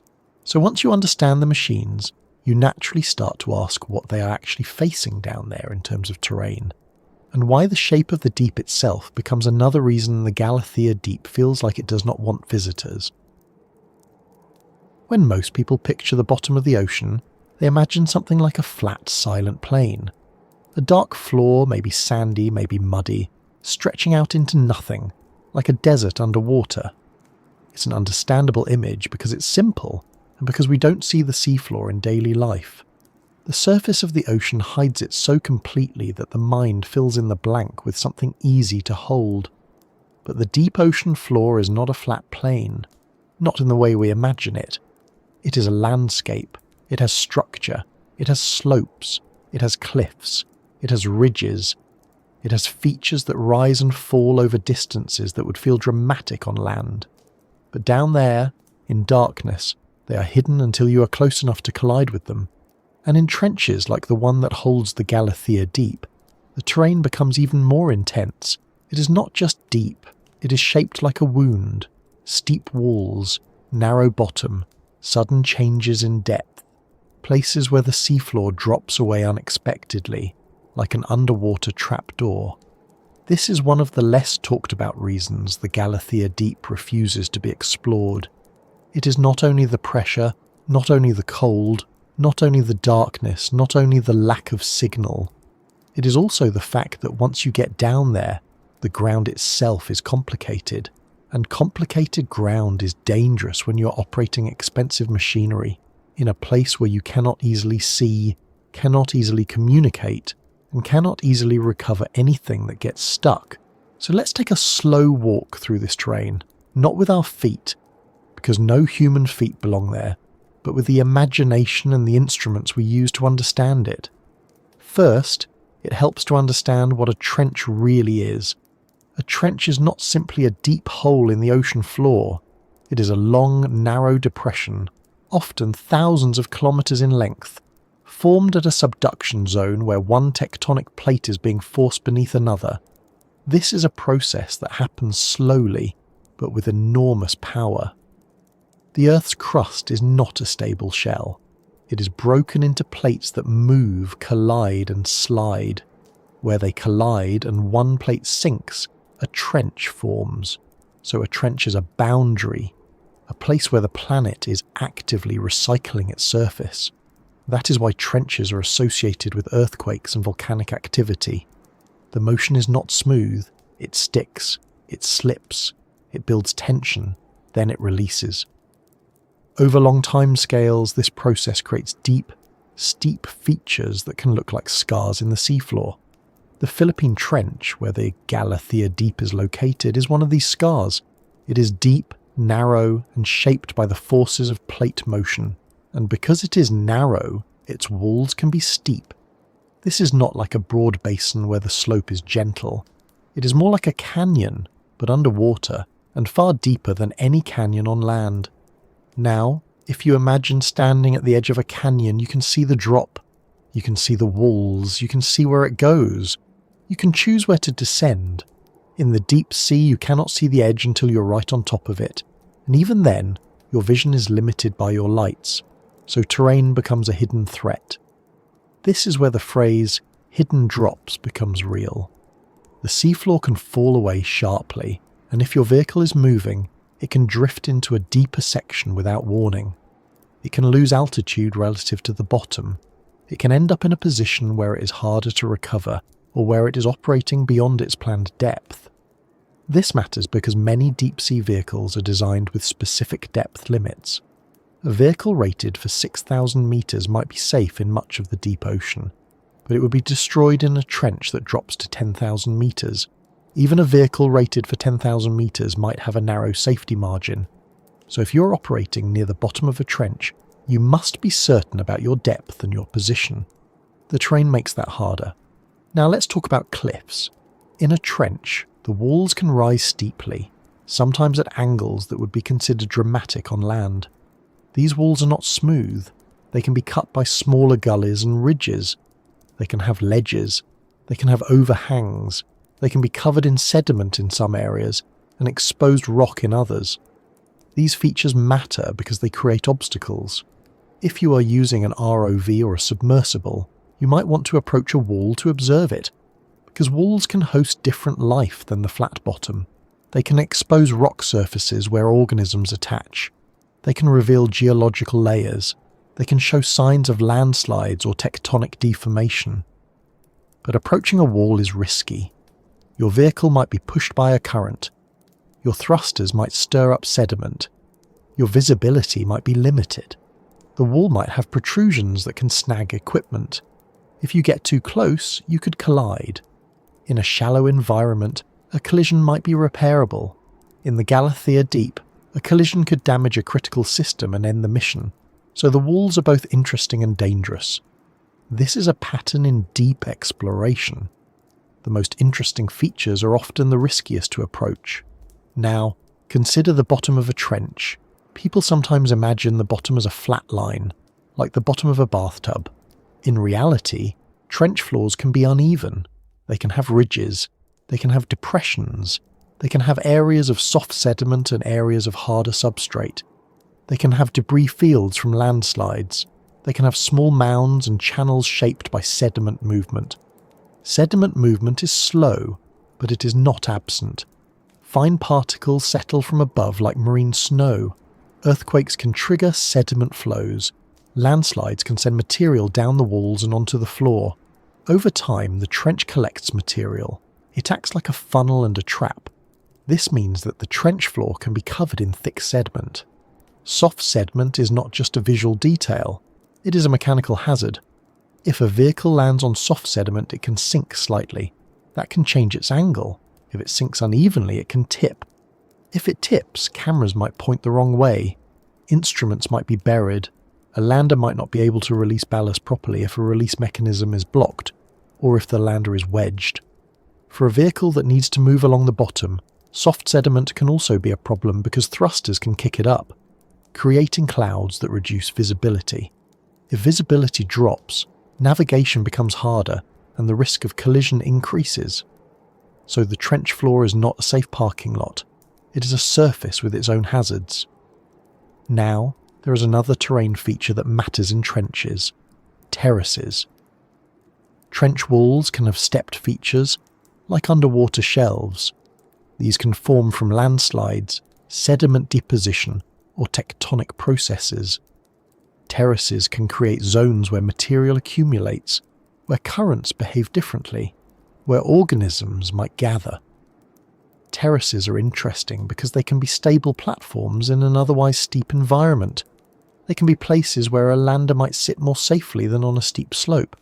They can be places where you might find different types of sediment or life. But terraces can also be deceptive. A terrace might look flat in sonar data, but it might be covered in loose debris. It might have a slight slope that is enough to cause a lander to slide. It might have a drop-off at the edge that is not obvious until you are close. So again, the terrain resists easy interpretation. Now, sonar mapping helps, but sonar has limits. It can tell you the shape of the seafloor, but it cannot always tell you what the surface is made of. It cannot always tell you whether the sediment is firm or soft. It cannot always tell you whether a slope is stable or prone to sliding. It cannot always reveal small features that matter at the scale of a vehicle. This means that even with a map, you still face uncertainty when you approach the bottom, and uncertainty is expensive in the deep. Now, consider how a vehicle descends into a trench. It might start at the surface, then sink through the water column. During that descent, it might drift laterally due to currents. The deeper you go, the less you can correct visually because it is dark. You rely on instruments. You rely on acoustic positioning if available. You rely on models of currents. By the time you reach the bottom, you might not be exactly where you planned. If you're descending into a wide abyssal plain, a small position error might not matter. The bottom is relatively uniform. In a trench, a small error could put you near a wall, on a slope, or above a deeper pocket. So trench terrain amplifies navigation errors. This is why trench missions often require careful planning and sometimes multiple attempts. You might do a mapping pass first, then choose a landing site. You might drop a lander in a safer region rather than aiming for the absolute deepest point. You might accept that reaching the deepest point is not always worth the added risk. That is part of the refusal. The terrain makes the deepest point not just deep, but difficult to reach safely. Now, there is another factor. The seafloor is not static. Earthquakes can change it. Landslides can reshape it. Sediment can shift. Over time, the trench can evolve. This means that a map from years ago might not perfectly match current conditions. The overall shape will be similar, but small features could change. A landslide could create a new debris field. A slope could become more unstable. A terrace could be covered in fresh sediment. So the terrain is not only complex, it is alive in geological time. And because we do not visit often, we do not always know what has changed.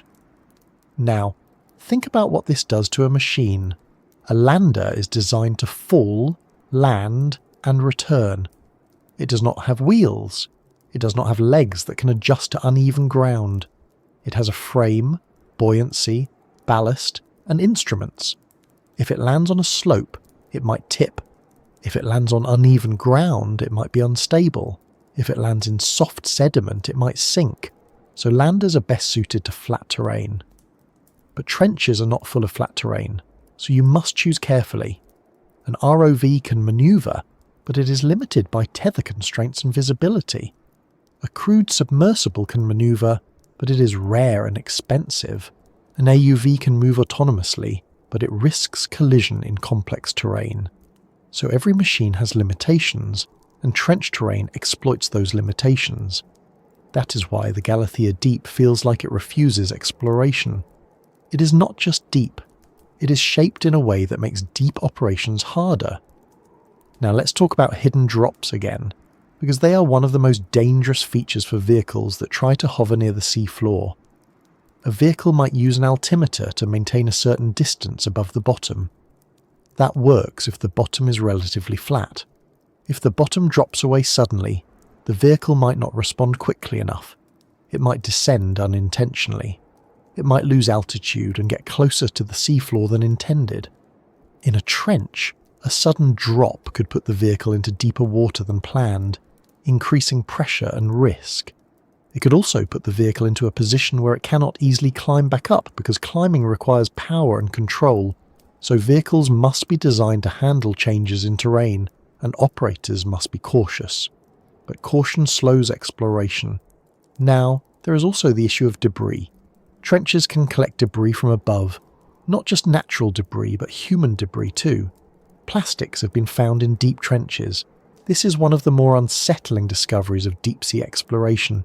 Even the deepest places are not isolated from human impact. Microplastics, fibres and other materials can sink and accumulate. Debris can be a hazard to equipment. Plastic can snag on cables. It can interfere with moving parts. It can obscure cameras. It can be mistaken for biological material. So the terrain includes not just rock and sediment, but also the leftovers of human activity. This adds another layer of complexity.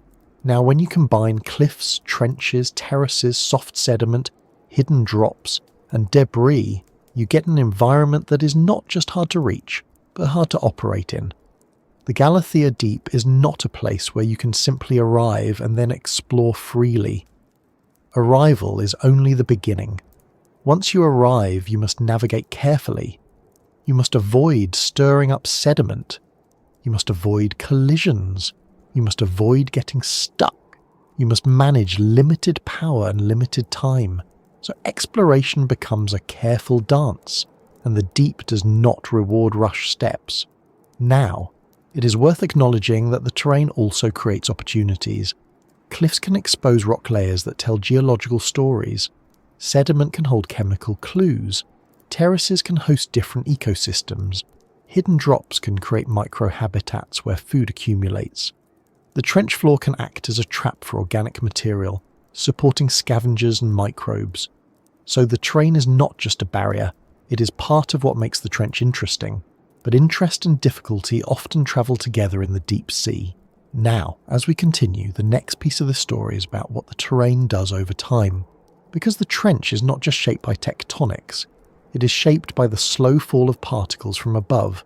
It is shaped by sediment settling, by the quiet snowfall of organic matter, by the accumulation of the surface world into the deep. That slow accumulation changes the trench floor. It feeds life. It creates layers. It hides objects.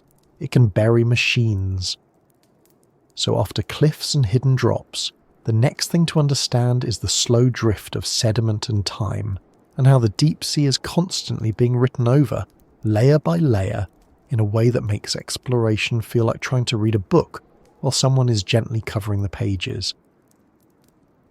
If you could watch the deep ocean for a very long time, the first thing you might notice is that it does not feel still, it feels slow.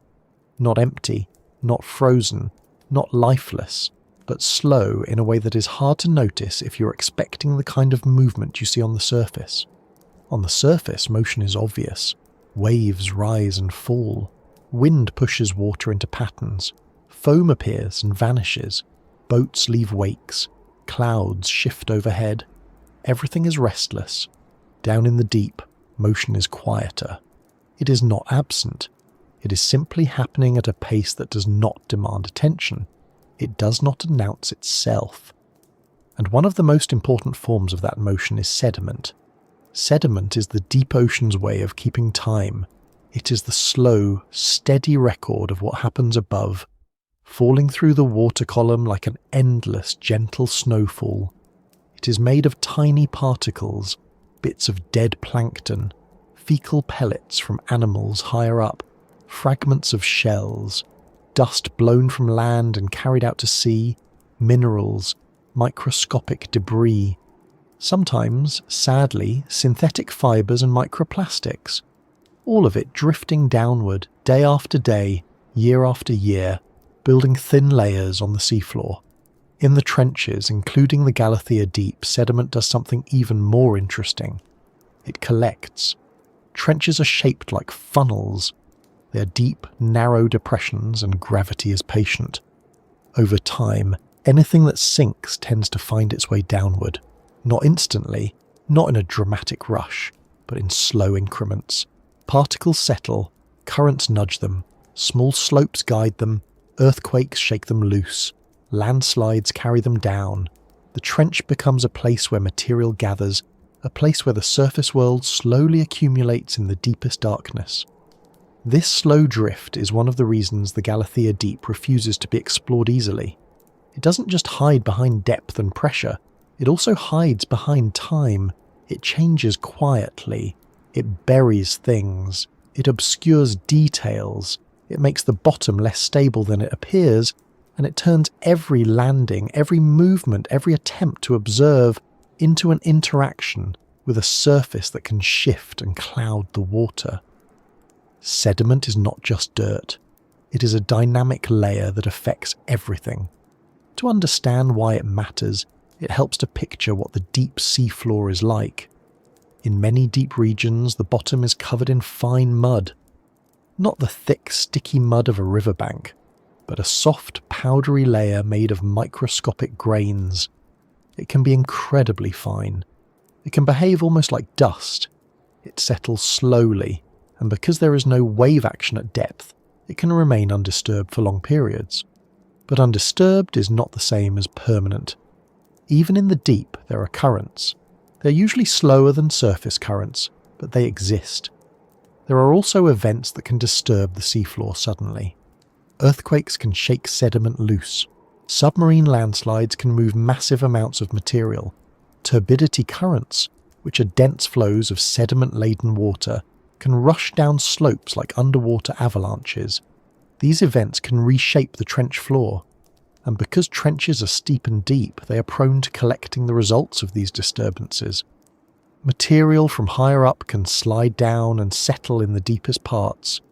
Over time, the trench becomes a sediment trap. This is one reason trenches are scientifically interesting. They can preserve layers of material that tell stories about climate, biology, and geological events. Sediment cores can reveal changes in ocean productivity, changes in land erosion, volcanic ash layers, and more.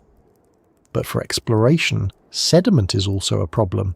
It makes the bottom soft, it makes the bottom unstable, it makes visibility fragile, and it makes machines more vulnerable than you might expect. Let's start with visibility, because it is the most immediate effect. When a deep-sea vehicle approaches the seafloor, it often uses thrusters to control its descent and position. Those thrusters push water. If the bottom is covered in fine sediment, the water movement can lift particles into the water column. The result is a cloud, sometimes called a sediment plume. In shallow water, a plume might disperse quickly because waves and currents mix the water. In the deep, the water is calmer, the plume can linger, it can drift slowly. It can hang in the lights of your camera like fog. And once the plume is there, your view is gone. Your lights reflect off particles. The image becomes a snowstorm. Everything beyond a short distance disappears. You might still be able to see the immediate bottom, but you lose context, you lose landmarks, you lose the ability to navigate confidently. So sediment turns the act of arriving into the act of obscuring. This is one of the most frustrating paradoxes of deep-sea exploration. The moment you get close enough to see details is also the moment you risk stirring up the very material that hides those details. Now, sediment affects more than cameras. It affects instruments. If you have sensors exposed to the water, sediment can coat them. If you have a sample collector, sediment can clog it. If you have moving parts, sediment can infiltrate joints and mechanisms. Fine particles can work their way into places you did not expect. They can increase friction. They can cause wear. They can jam latches. At trench depth, you cannot fix a jam, so you design for it. You seal moving parts. You minimize exposed mechanisms. You accept that some systems will be vulnerable. You plan missions to reduce disturbance. But you cannot eliminate sediment. It is part of the environment. Now, sediment also affects how machines land. A lander is designed to fall, land, and sit on the bottom. If the bottom is soft, the lander might sink. Not dramatically, but enough to matter. It might settle unevenly. One leg might sink deeper than another. That can tilt the lander. A tilted lander might have cameras pointing at the wrong angle. It might have instruments partially buried. It might have bait or sample devices positioned incorrectly. And if a lander is tilted enough, it might compromise its ability to return. Ballast release systems might be obstructed. Buoyancy might not lift it cleanly if it is partially embedded. This is not theoretical. It is a real risk. Soft sediment can trap equipment. In a trench, this risk can be higher because sediment can accumulate in thick layers. Now, think about time again. Sediment is not just something that is there, it is something that is constantly arriving. The deep ocean is always receiving material from above. That means that even if you place something on the seafloor, it will eventually be dusted over. In shallow water, objects might be moved by waves and currents. In the deep, objects are more likely to stay where they are, but they can be slowly buried. A thin layer of sediment each year does not sound like much, but over decades it adds up. Over centuries, it becomes significant. This is one reason shipwrecks in deep water can be preserved in strange ways. They can sit quietly, slowly collecting sediment, becoming part of the seafloor. A lost lander in the Galathea Deep could become the same. Not destroyed immediately, but slowly covered. Slowly integrated into the trench's quiet archive. This is another way the deep refuses exploration. It does not just take things, it absorbs them. Now, sediment is also tied to food, and food is tied to life. In most of the deep ocean, food is scarce. The main source of energy is organic material falling from above. Marine snow, carcasses, bits of detritus. The deeper you go, the longer it takes for particles to reach the bottom, and the more they are consumed along the way. By the time material reaches the abyssal plains, much of it has been processed. But trenches can concentrate material. Their shape can funnel sinking particles. Their slopes can guide debris downward. Landslides can carry organic rich sediment to the bottom. This can mean that trench floors may have more organic material than surrounding areas. That makes trenches interesting for biology. It can support scavengers like amphipods. It can support microbial communities that feed on organic matter. It can create a food web that is different from the surrounding deep ocean. But it also means that the seafloor can be richer in fine organic sediment, which can be softer and more prone to disturbance. So the same process that supports life also complicates exploration. Now, there is another time-related aspect of sediment that matters. The deep ocean is not a place where things reset quickly. On land, if you disturb soil, wind and rain might reshape it. Plants might regrow, animals might return. In shallow water, waves can smooth disturbances. In the deep sea, disturbances can persist for a long time. If a vehicle lands and leaves tracks, those tracks might remain visible for years. If sediment is disturbed, it might settle slowly, but the pattern of disturbance could remain. If a plume spreads, it might eventually settle, but it can cover organisms and change microhabitats. This means that exploration has a footprint. Even if you are careful, your presence can leave marks, and because the deep sea changes slowly, those marks can last. This creates a tension for scientists. They want to explore, but they also want to minimize impact. They want to collect samples, but they also want to avoid unnecessary disturbance. They want to map and observe, but they also want to preserve the environment. So sediment, again, forces caution. Caution slows exploration. Now, sediment also interacts with the trench terrain in a way that creates hidden hazards. On a steep slope, sediment can be unstable. It can sit in a delicate balance, held in place by friction and cohesion. An earthquake or a disturbance can cause it to slide. When sediment slides, it can create turbidity currents, dense flows that move downslope. These flows can travel fast, carrying sediment and debris. A turbidity current is not something a vehicle wants to encounter. It can reduce visibility to zero. It can push a vehicle, it can bury equipment, it can change the seafloor shape. These events are not constant, but they are possible. And because we do not monitor trenches continuously, we might not know when they occur. So there is an element of unpredictability. Now think about the concept of time again, because sediment is literally time turned into layers. If you take a core sample of sediment, you can see layers stacked on top of each other. Each layer represents a period of deposition. Some layers might be rich in organic material, some might contain volcanic ash, some might show changes in grain size that indicate different current conditions, some might record a major event, like a landslide triggered by an earthquake. This is one of the reasons scientists want to sample trench sediments. They can tell stories about Earth's history, but sampling requires contact with the seafloor, and contact disturbs sediment. So you must choose carefully. You must balance the desire to learn with the desire to minimize impact. And because missions are rare, you often have limited chances to sample. Now, there is another quiet effect of sediment that matters for exploration. It can hide objects and features. A rocky outcrop might be partially buried, a small ridge might be covered, a depression might be filled in. This can make the terrain look smoother than it actually is, or it can make features less obvious in sonar returns. So sediment can make maps less accurate in a practical sense. The shape might be known, but the surface texture can change. A landing site that looks flat might be covered in soft sediment that is deeper than expected. A slope might be covered in loose material that is prone to sliding. So again, uncertainty. Now, if you have ever watched deep-sea footage where the bottom looks like a pale dusty plain, you have seen sediment in action. That pale layer is not just mud. It is the accumulated remains of countless organisms, countless particles, countless tiny events. It is the ocean's slow record. And in trenches, that record is deeper. Now there's also a human side to sediment and time, and it has to do with how exploration fits into our own schedules.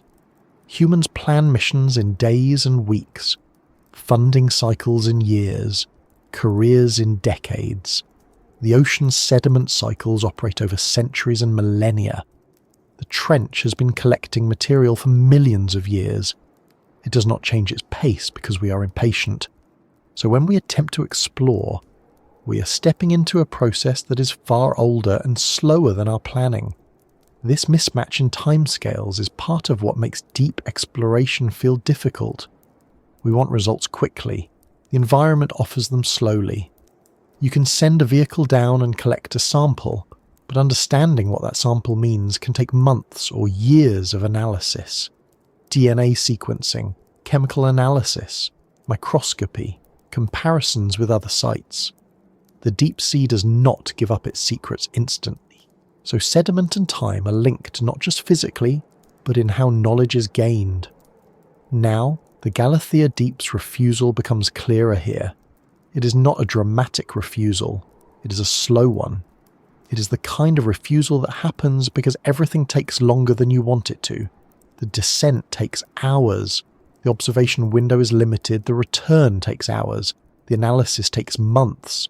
The next mission might take years, so progress is slow, and slow progress means large unknowns remain. Now there is another subtle point about sediment that matters. It can affect chemistry.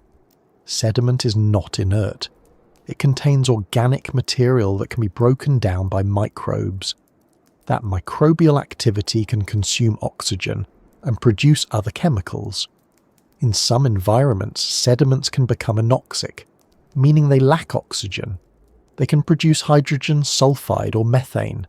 They can create chemical gradients.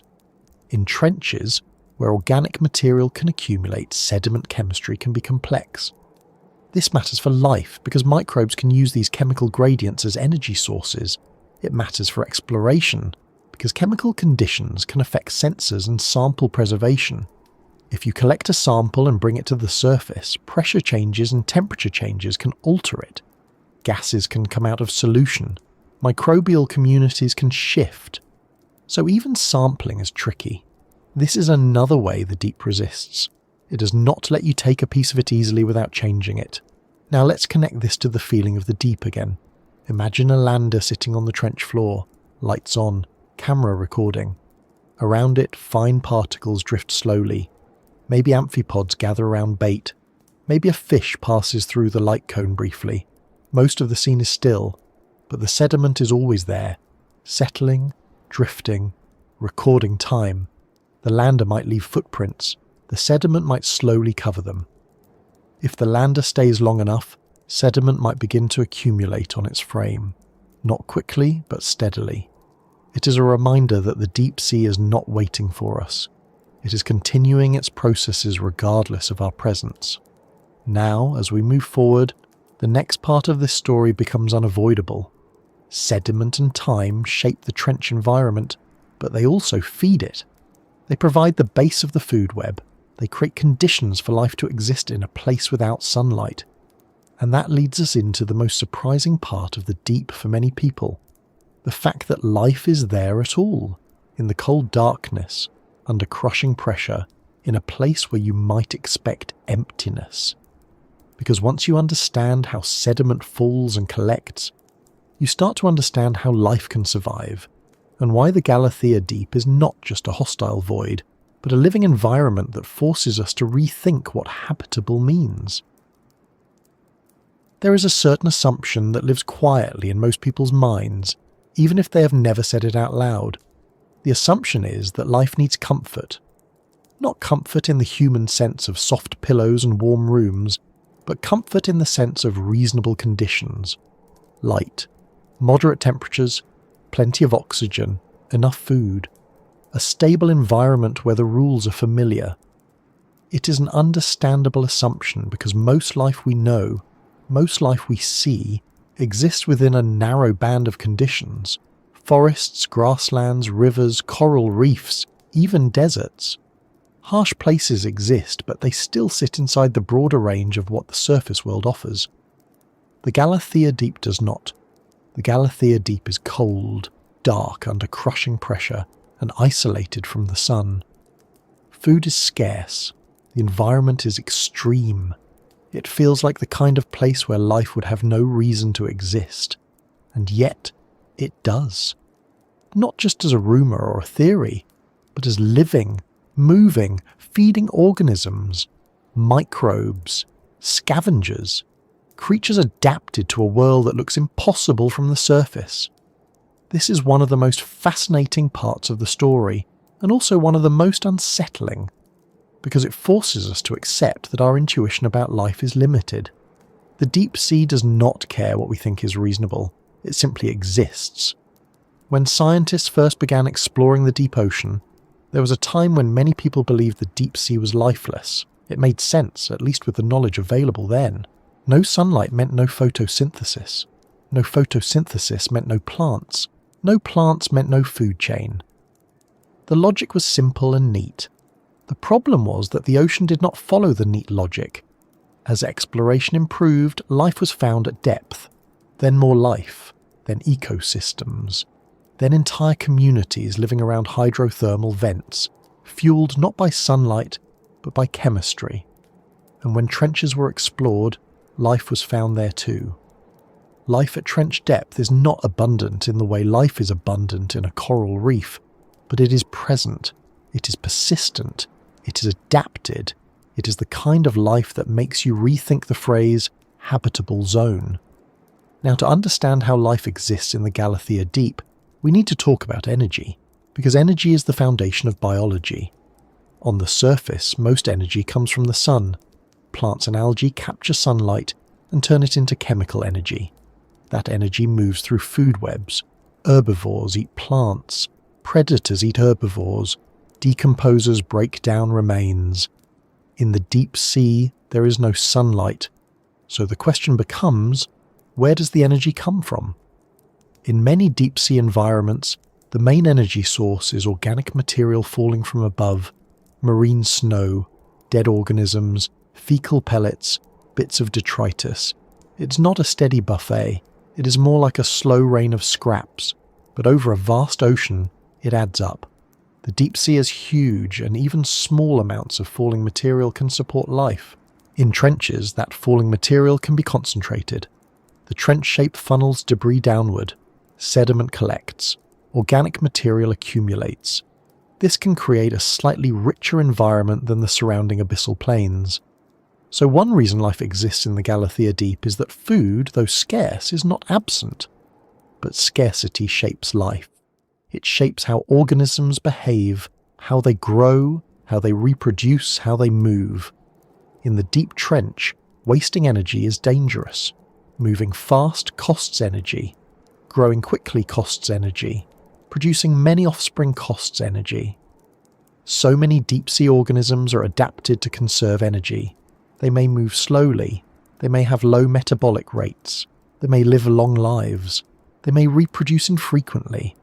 This is a different tempo of life than we are used to.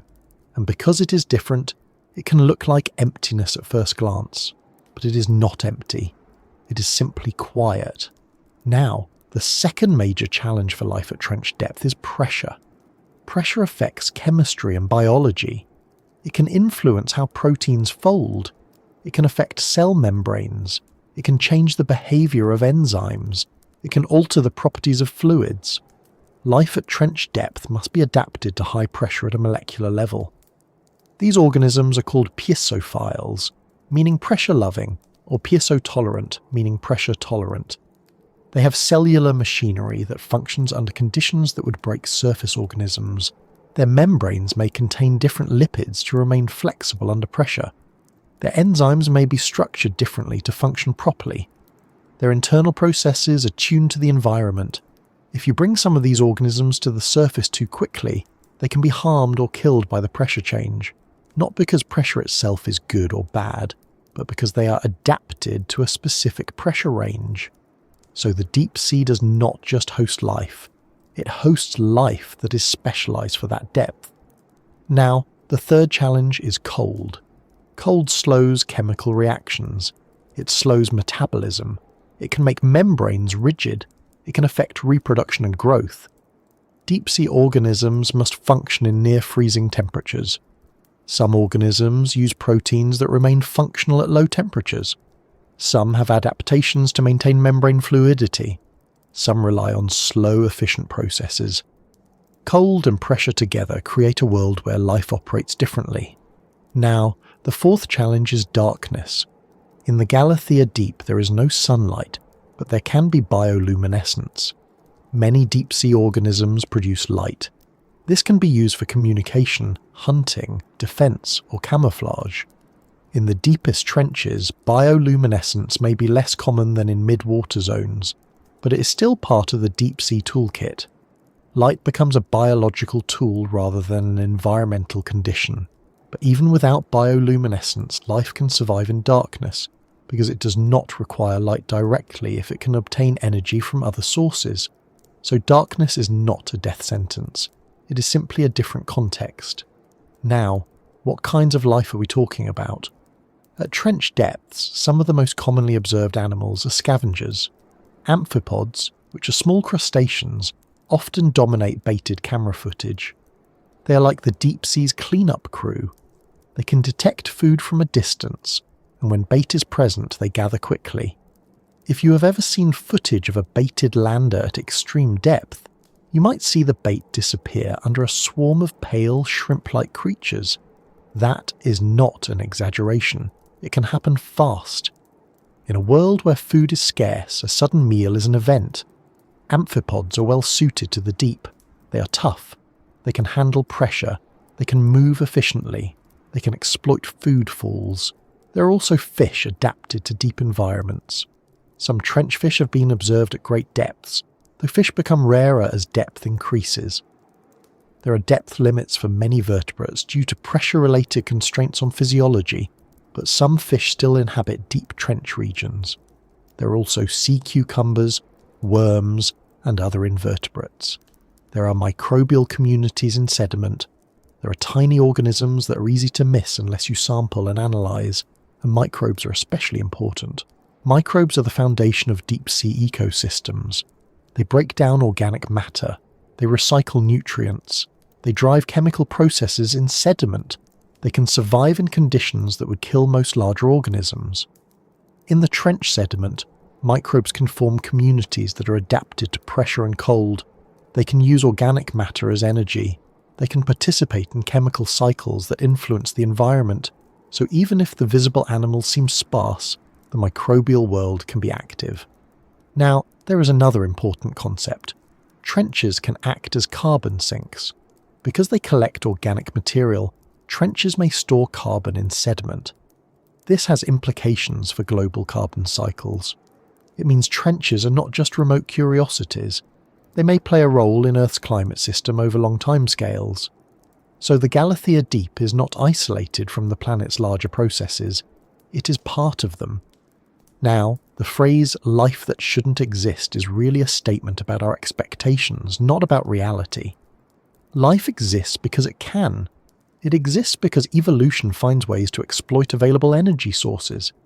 It exists because the deep sea provides niches, even if those niches are harsh. The deep sea is not a place designed for life. It is a place life has adapted to, and that adaptation can be astonishing. Now, let's talk about how we know life exists there, because this matters for exploration. We know through cameras, through baited landers, through samples, through DNA analysis, through sediment cores, through observations made by deep diving vehicles. But every method has limits. Cameras show what comes into the light cone. Beta tracks scavengers, which can bias what you see. Samples are small and may not represent the broader area. DNA analysis can reveal organisms that were not directly observed, but it depends on sampling and preservation. So our picture of trench life is still incomplete. This is part of why the Galathea Deep remains mysterious. We have glimpses, not a full survey. We have moments, not a continuous record. And because missions are rare, each glimpse is precious. Now, life in the trench also raises questions about how organisms survive long term. Food falls are unpredictable. Marine snow is steady but sparse. How do organisms find enough to eat? How do they reproduce? How do populations persist?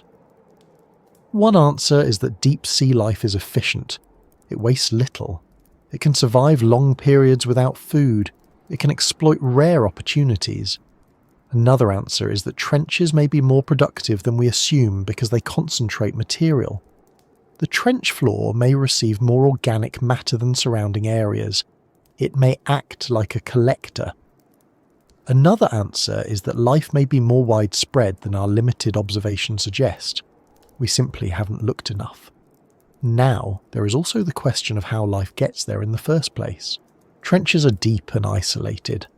How do organisms colonize them? How do species spread between trenches? How do populations remain connected? This is an active area of research. Some organisms may disperse as larvae in the water column. Some may move along slopes, some may have wide ranges, some may be isolated and evolve into unique species.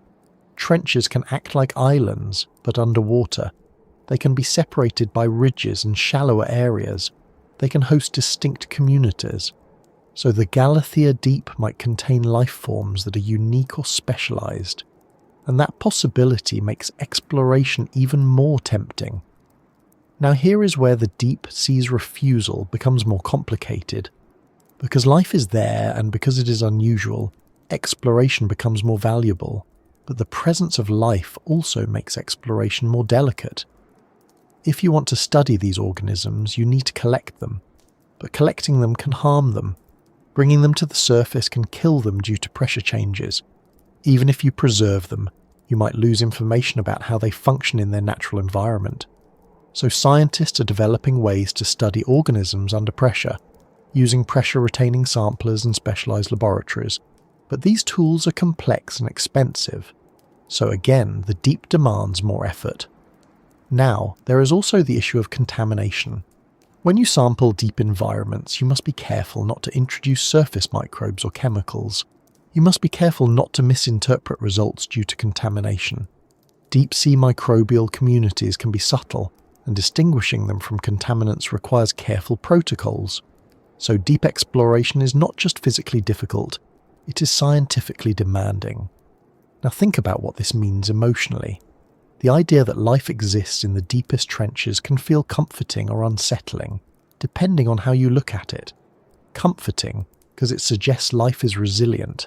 It finds a way. It persists, unsettling, because it suggests life can exist in places we cannot reach, places we cannot fully understand, places that are beyond our daily world. It reminds us that Earth is larger than our experience of it.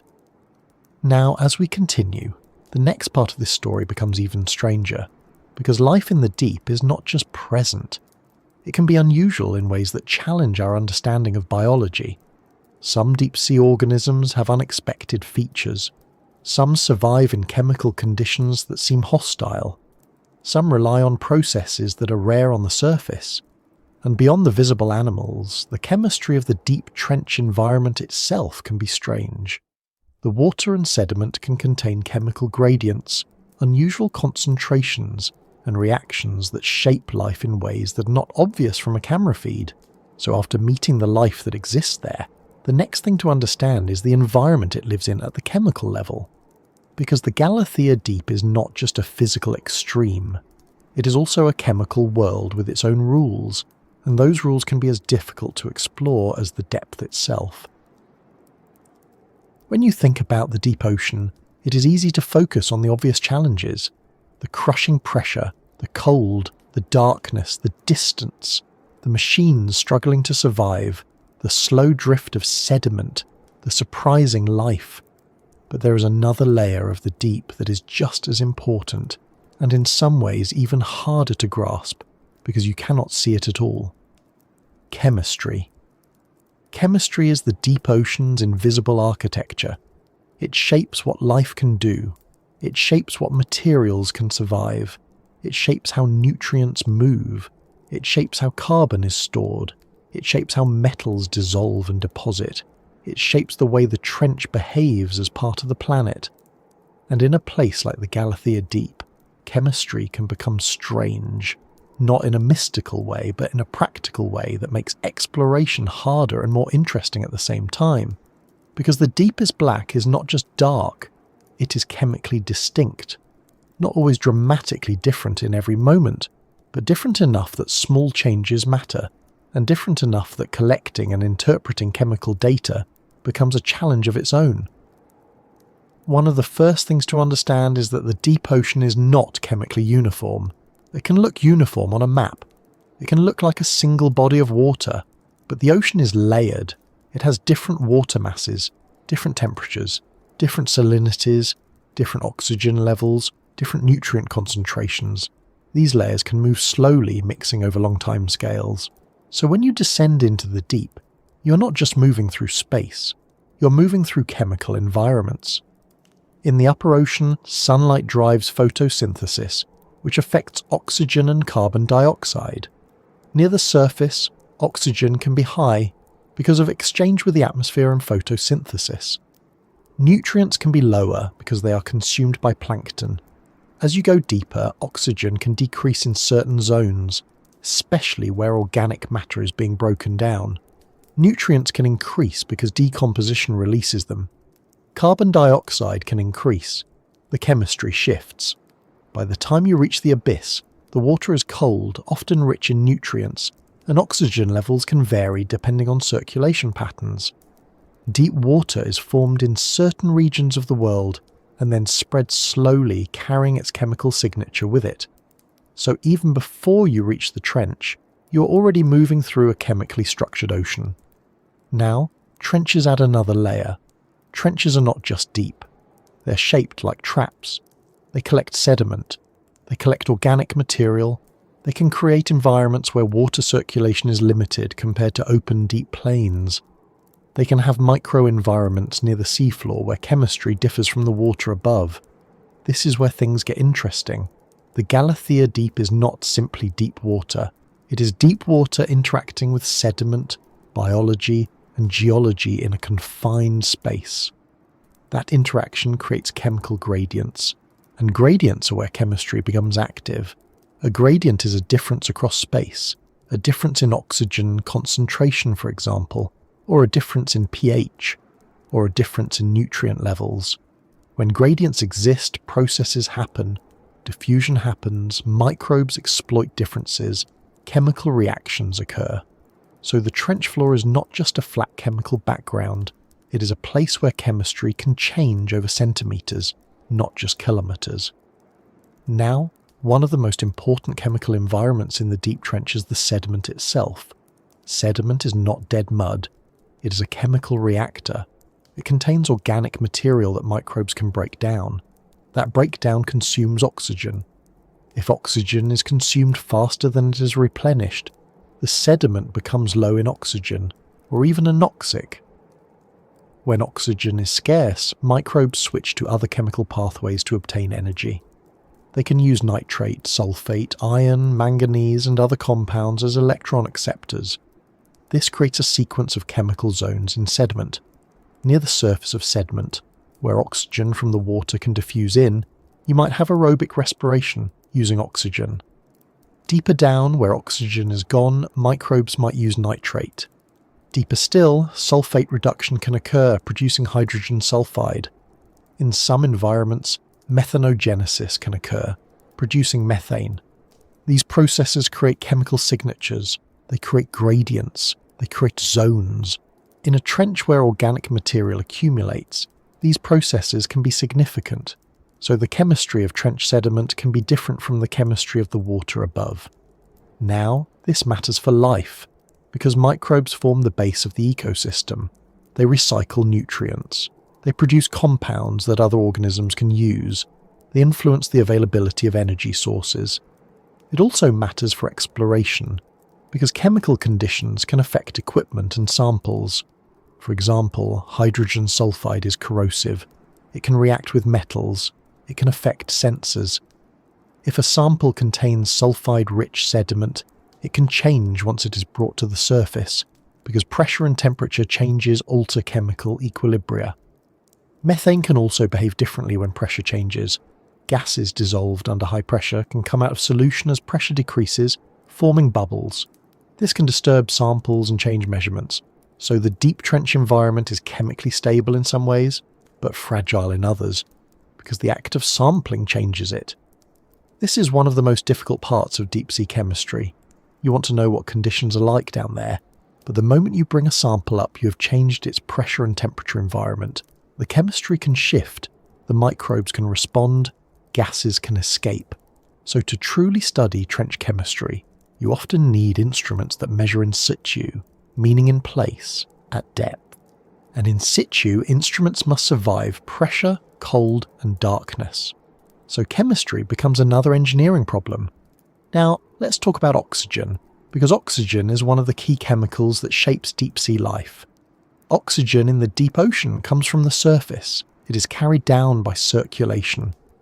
Deep water is formed when surface water becomes cold and dense and sinks, carrying dissolved oxygen with it.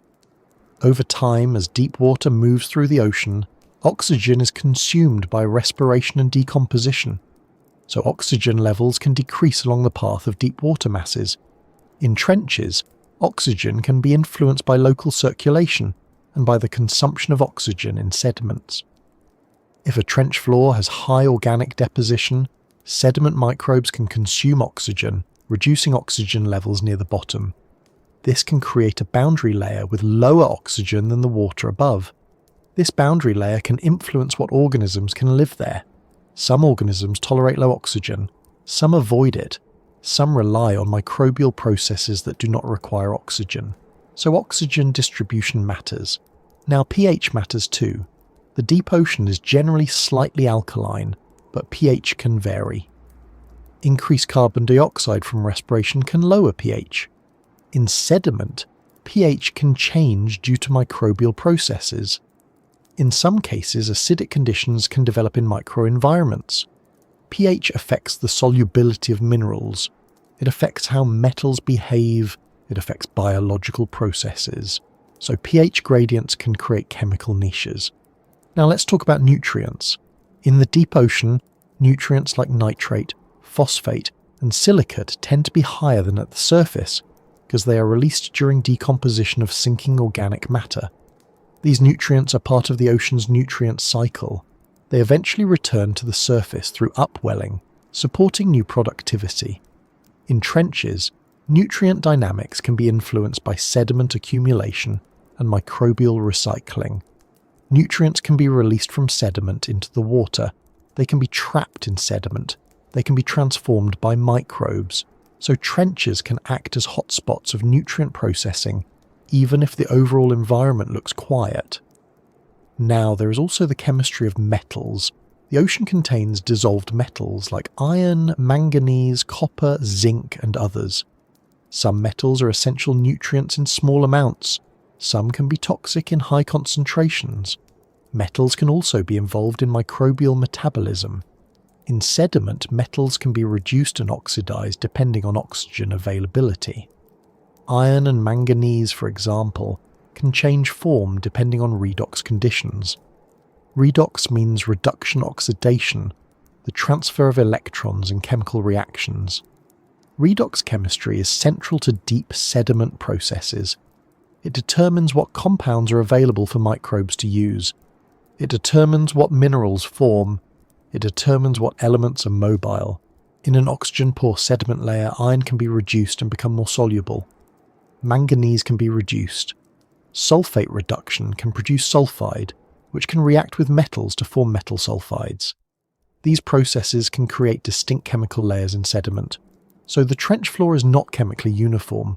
It is layered and active. Now, there is another chemical aspect that has become increasingly important. Pollutants. It is unsettling, but it is real. Human-made chemicals and plastics have been found in deep trenches. Persistent organic pollutants, microplastics, and other contaminants can sink and accumulate. They can become part of the sediment record.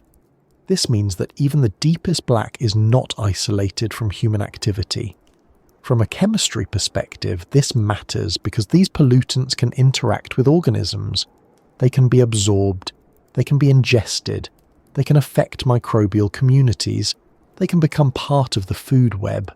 So trench chemistry is now partly influenced by the surface world in a way that is not natural. Now, when you try to measure chemistry in the Galathea Deep, you face practical challenges. First, you need instruments that can survive. Second, you need instruments that can measure accurately under pressure and cold. Third, you need to interpret the data correctly. Sensors can drift. Calibration can change under pressure. Temperature affects sensor behavior. Pressure affects sensor housings. Seawater chemistry itself can affect sensor materials. For example, measuring dissolved oxygen at depth requires sensors that can function reliably. Measuring pH requires stable electrodes.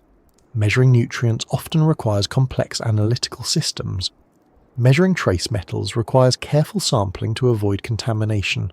So deep-sea chemistry is not as simple as dipping a test strip into water.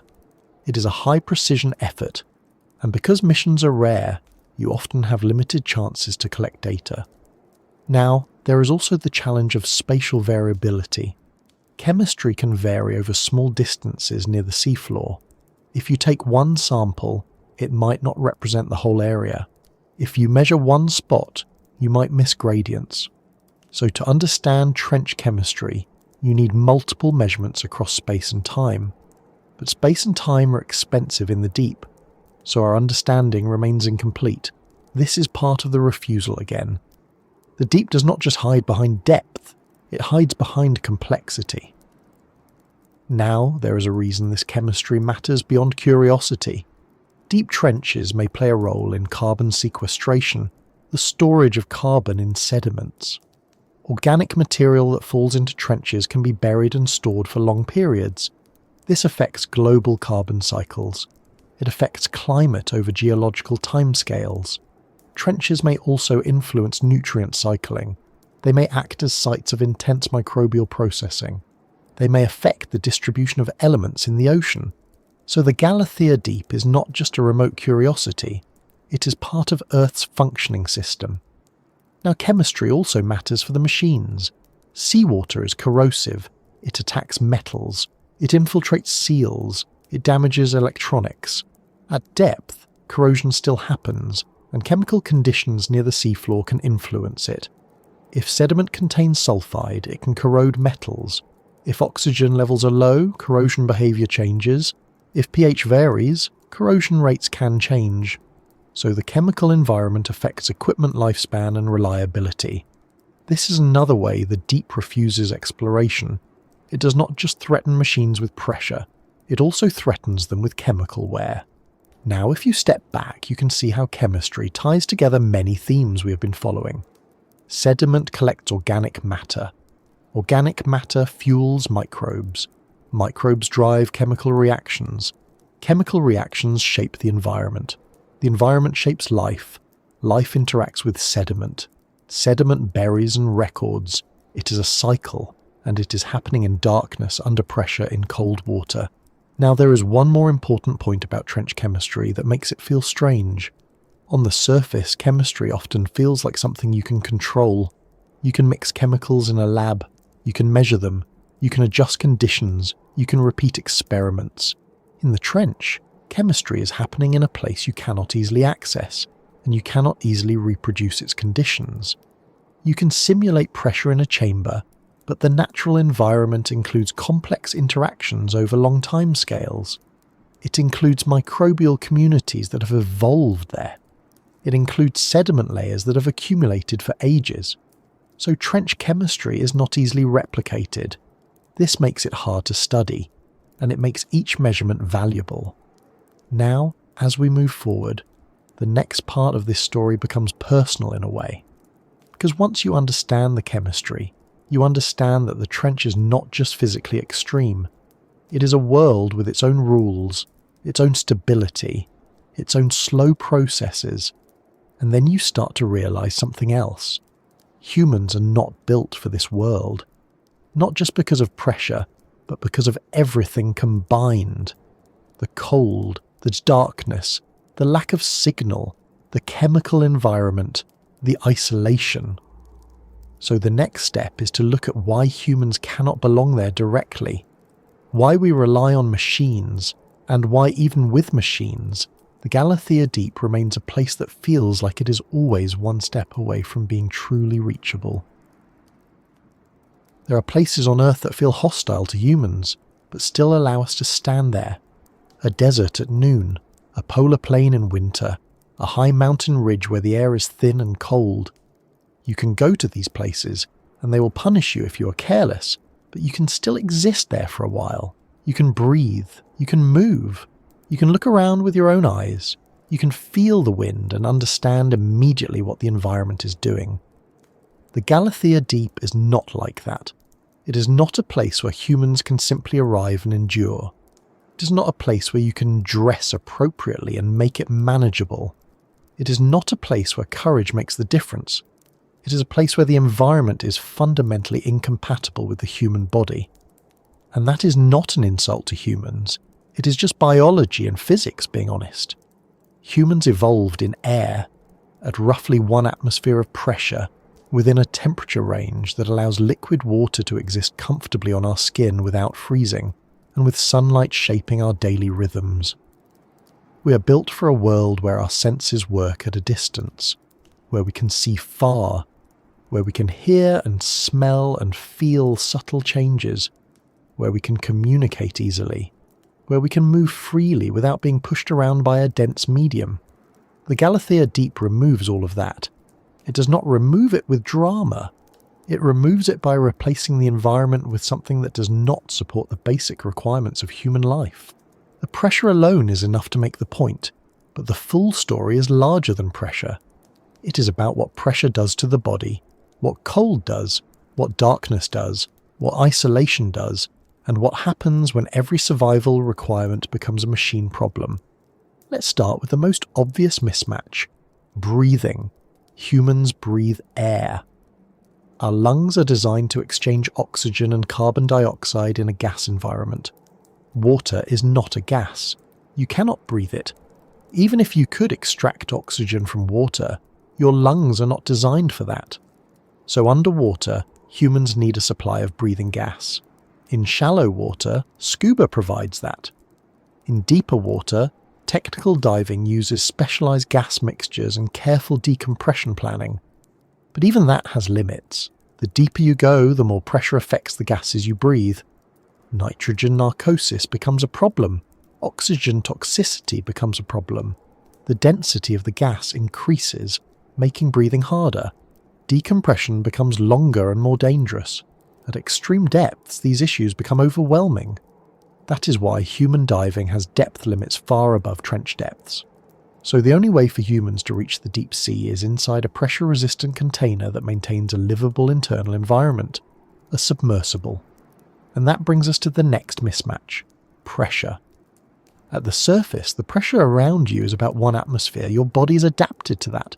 Your tissues, your blood, your lungs, your inner ear, all operate in that range.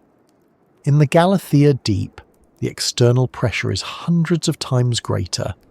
If a human body were exposed directly to that pressure, it would be catastrophic. The body contains air spaces, lungs, sinuses, middle ears. These would collapse. The pressure difference would cause severe trauma. The body is not built to withstand that. Even if you removed air spaces, the human body is not designed to function under that pressure. The chemistry of biological processes would be affected. Proteins could be disrupted. Cell membranes could behave differently. The nervous system could be affected. The whole system is tuned to surface conditions. So humans cannot belong there directly. A submersible can protect humans by providing a pressure hull that maintains internal pressure near 1 atmosphere. But that hull must be incredibly strong. It must survive enormous external forces. It must be built with precision. It must be tested. It must be trusted. And even if you build such a hull, you are still dealing with risk. Because the deep sea does not allow easy rescue. If something goes wrong at the surface, help can arrive quickly. If something goes wrong on a mountain, rescue teams can climb. If something goes wrong in a desert, helicopters can fly. If something goes wrong in the Galathea Deep, you are hours away in distance, and kilometers down in depth, in cold darkness with limited communication. Rescue becomes extremely difficult. This is one of the biggest reasons humans don't belong there. Not because humans can't build machines to go there, but because humans cannot build a rescue system that makes routine human presence safe. So the deep remains a place where human visits are rare. Now, cold is another mismatch. The deep ocean is near freezing. Humans can survive cold environments with clothing and shelter, but underwater, cold is more dangerous because water conducts heat away from the body much faster than air.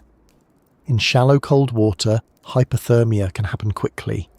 In the deep sea, you are not exposed directly, but your submersible is surrounded by cold water, and heat loss becomes a constant issue. The inside of a submersible must be kept warm enough for humans to function. Electronics generate heat, which can help, but the system must be designed to manage temperature. If the heating system fails, conditions inside can become uncomfortable or dangerous over time. So even inside a protective hull, the environment is pushing cold into your space. Now, darkness is another mismatch, but not because humans cannot exist in darkness. Humans can be in darkness. The problem is that humans rely heavily on vision for navigation and understanding. In the Galathea Deep, there is no natural light. You must bring your own. That means lights, power, and equipment. It means your view is limited to what your lights reveal. It means you cannot see far. It means the environment feels like a tunnel of visibility surrounded by blackness. This affects human psychology. It affects how you perceive risk. It affects how you interpret what you see. Even if you are calm and trained, the environment is still alien. Now, the lack of signal and communication adds another mismatch. Humans are social. We rely on communication. We rely on coordination. We rely on being able to call for help, to share information, to make decisions with others. In the deep sea, communication is limited. Acoustic messages are slow and low bandwidth. You cannot stream video easily. You cannot have constant conversation. You cannot rely on the same kind of connection you have on land. So a human in a deep submersible is not only physically isolated, but socially isolated. That isolation matters. Now, there is also the issue of time. A descent to trench depth takes hours. An ascent takes hours. A mission window at the bottom is limited by life support and power. Humans cannot stay indefinitely. Even if the submersible is safe, the human body has needs: oxygen, food, water, waste management, temperature, comfort, rest. In a small pressure sphere, these needs become constraints, so even if you reach the Galathea Deep, you cannot stay long. You cannot build a permanent human presence. You cannot set up a base easily. You cannot treat it like a place you can visit regularly. It remains a place of brief visits. Now consider the physical vulnerability of humans compared to machines. A machine can fail, and you lose equipment and data. That is serious, but it is not the same as losing lives. When humans are involved, the tolerance for risk changes. It must change. Ethical responsibility demands it. So human missions must be extremely cautious. They must be backed by extensive testing and safety systems. That increases cost, that reduces frequency, that slows exploration. So the deep remains underexplored not because humans don't care, but because humans care enough to avoid unnecessary risk. Now, there is another point that is often overlooked. Humans are not efficient in the deep. That sounds harsh, but it is practical. Humans require a life support environment. They require space. They require safety margins. They require a pressure hull that is far stronger than what a small instrument package needs. If you want to send a camera to the bottom, you can design a small pressure housing. If you want to send a human, you need a much larger pressure sphere with much stricter safety requirements. That difference in scale is huge. It means that sending humans is far more expensive and complex than sending machines. So most exploration is done by machines, and that is not a weakness. It is a strategy. Machines can go where humans cannot. Machines can take risks humans cannot. Machines can stay longer. Machines can be designed for specific tasks. But machines also have limits, as we've seen. So the deep becomes a place where exploration is always mediated, always indirect, always dependent on technology. Now, there is also a biological mismatch that is subtle but important. Pressure affects gases in the body. Even in a submersible at 1 atmosphere, humans are safe from external pressure, but the environment outside is still extreme. If the hull is compromised, the pressure difference is catastrophic. There is no gradual failure. There is no time to react. This is why crewed deep dives require extreme confidence in the hull. And this is why crewed trench dives are rare. The risk is not a slow escalation. It is a binary situation. The hull holds, or it does not. That kind of risk is psychologically heavy, even for trained pilots and scientists. So again, humans don't belong there because the environment demands perfection. Now, it is worth remembering that humans have reached extreme depths. It has been done. It is possible. But possibility is not the same as belonging. A human can visit the Galathea Deep the way a human can visit space, in a sealed vessel, for a limited time, with great effort, with high cost, with significant risk. That is not belonging. That is visiting. Belonging implies routine.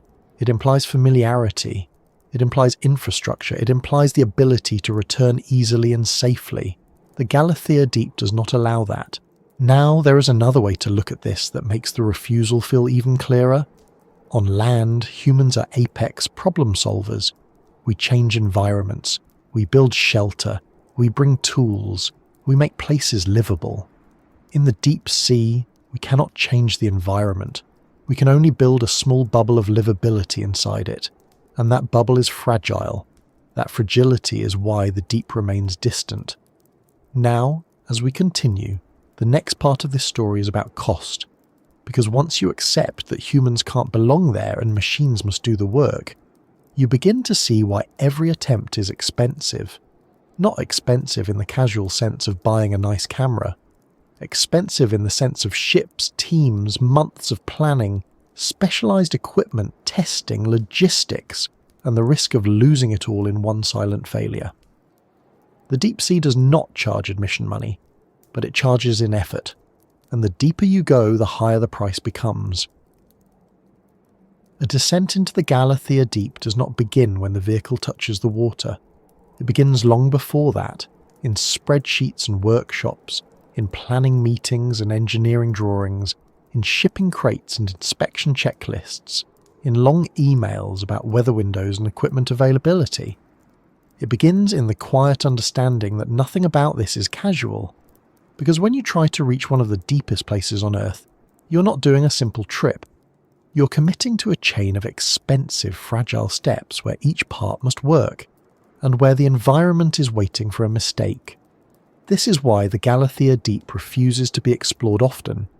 It is not just hard, it is costly, and that cost is not only money, it is time, effort, risk, and opportunity.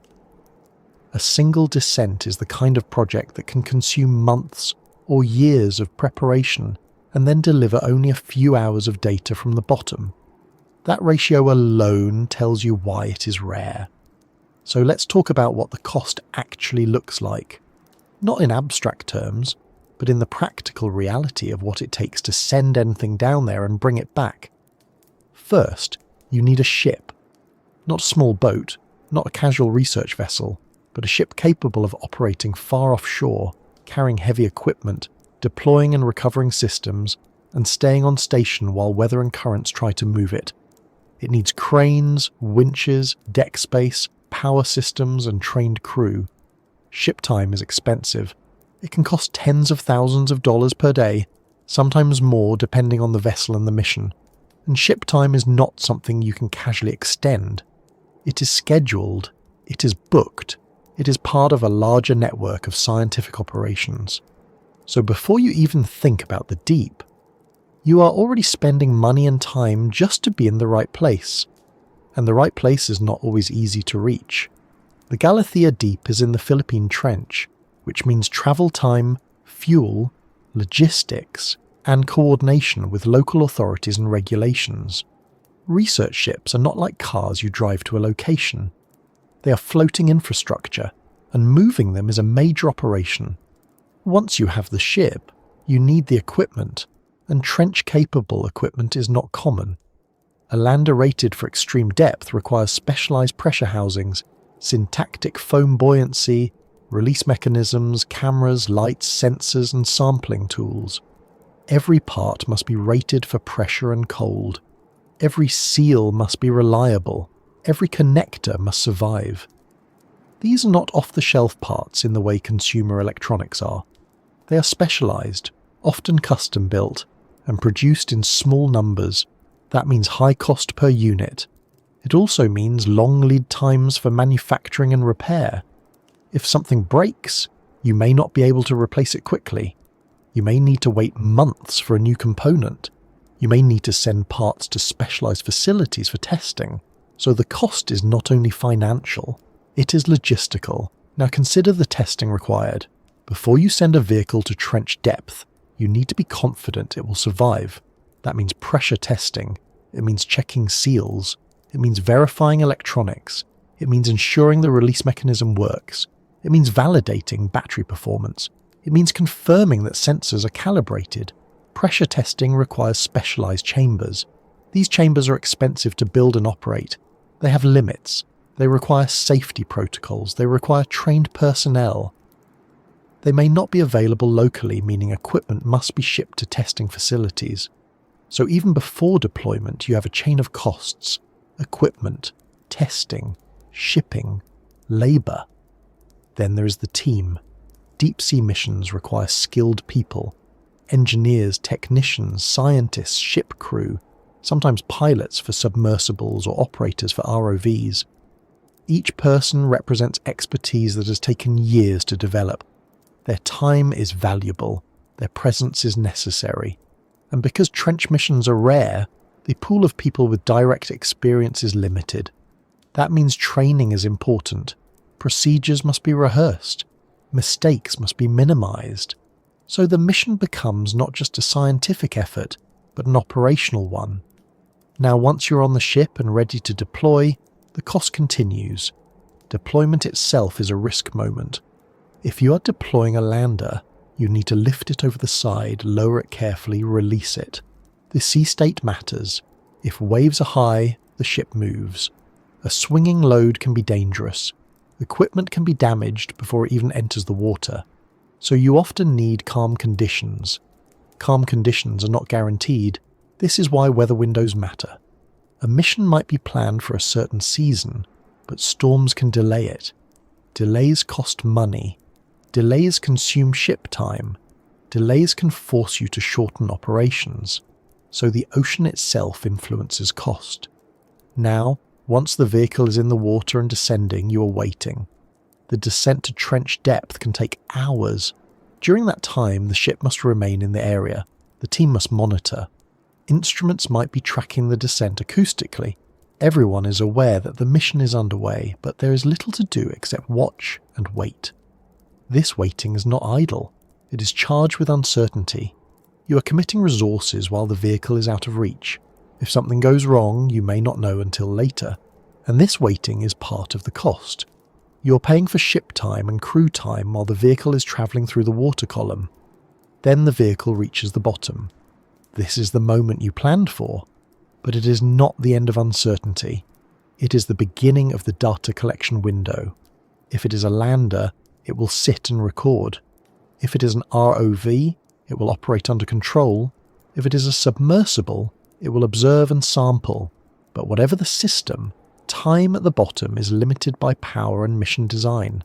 Lights consume power. Cameras consume power. Sensors consume power. Sampling devices consume power. If you want longer time at the bottom, you need more power, which means more batteries, which means more weight and volume, which means more design complexity. So even at the bottom, cost is shaping what you can do. You cannot simply stay longer without paying for it. Now, after the bottom time, the vehicle must return. For a lander, this means releasing ballast. That release must work. If it does not, the vehicle stays on the bottom, and the mission is lost. So the return is another risk moment. If the lander releases ballast and begins to rise, the ascent can also take hours. Again, the ship must remain nearby. Again, you're paying for time. When the lander reaches the surface, you must find it. It might have a radio beacon, a flashing light, a satellite transmitter. But conditions can still make recovery difficult. Waves can hide it. Distance can be large. The ocean is not a calm pool. It is a moving surface. Recovery requires careful handling. You must bring the lander alongside, attach lines, lift it aboard. This can be dangerous in rough seas. Equipment can be damaged during recovery. So even success has risk. Now, if everything goes well, you finally have the data. But data is not instantly useful. Video must be reviewed. Sensor readings must be processed. Samples must be preserved. Sediment cores must be stored properly. Biological samples might need to be frozen or kept under pressure if possible. Chemical samples might need specific containers and handling to avoid contamination. So the mission continues after recovery. The ship becomes a floating laboratory. People work long hours processing what was collected. Mistakes in handling can ruin samples. Contamination can compromise results.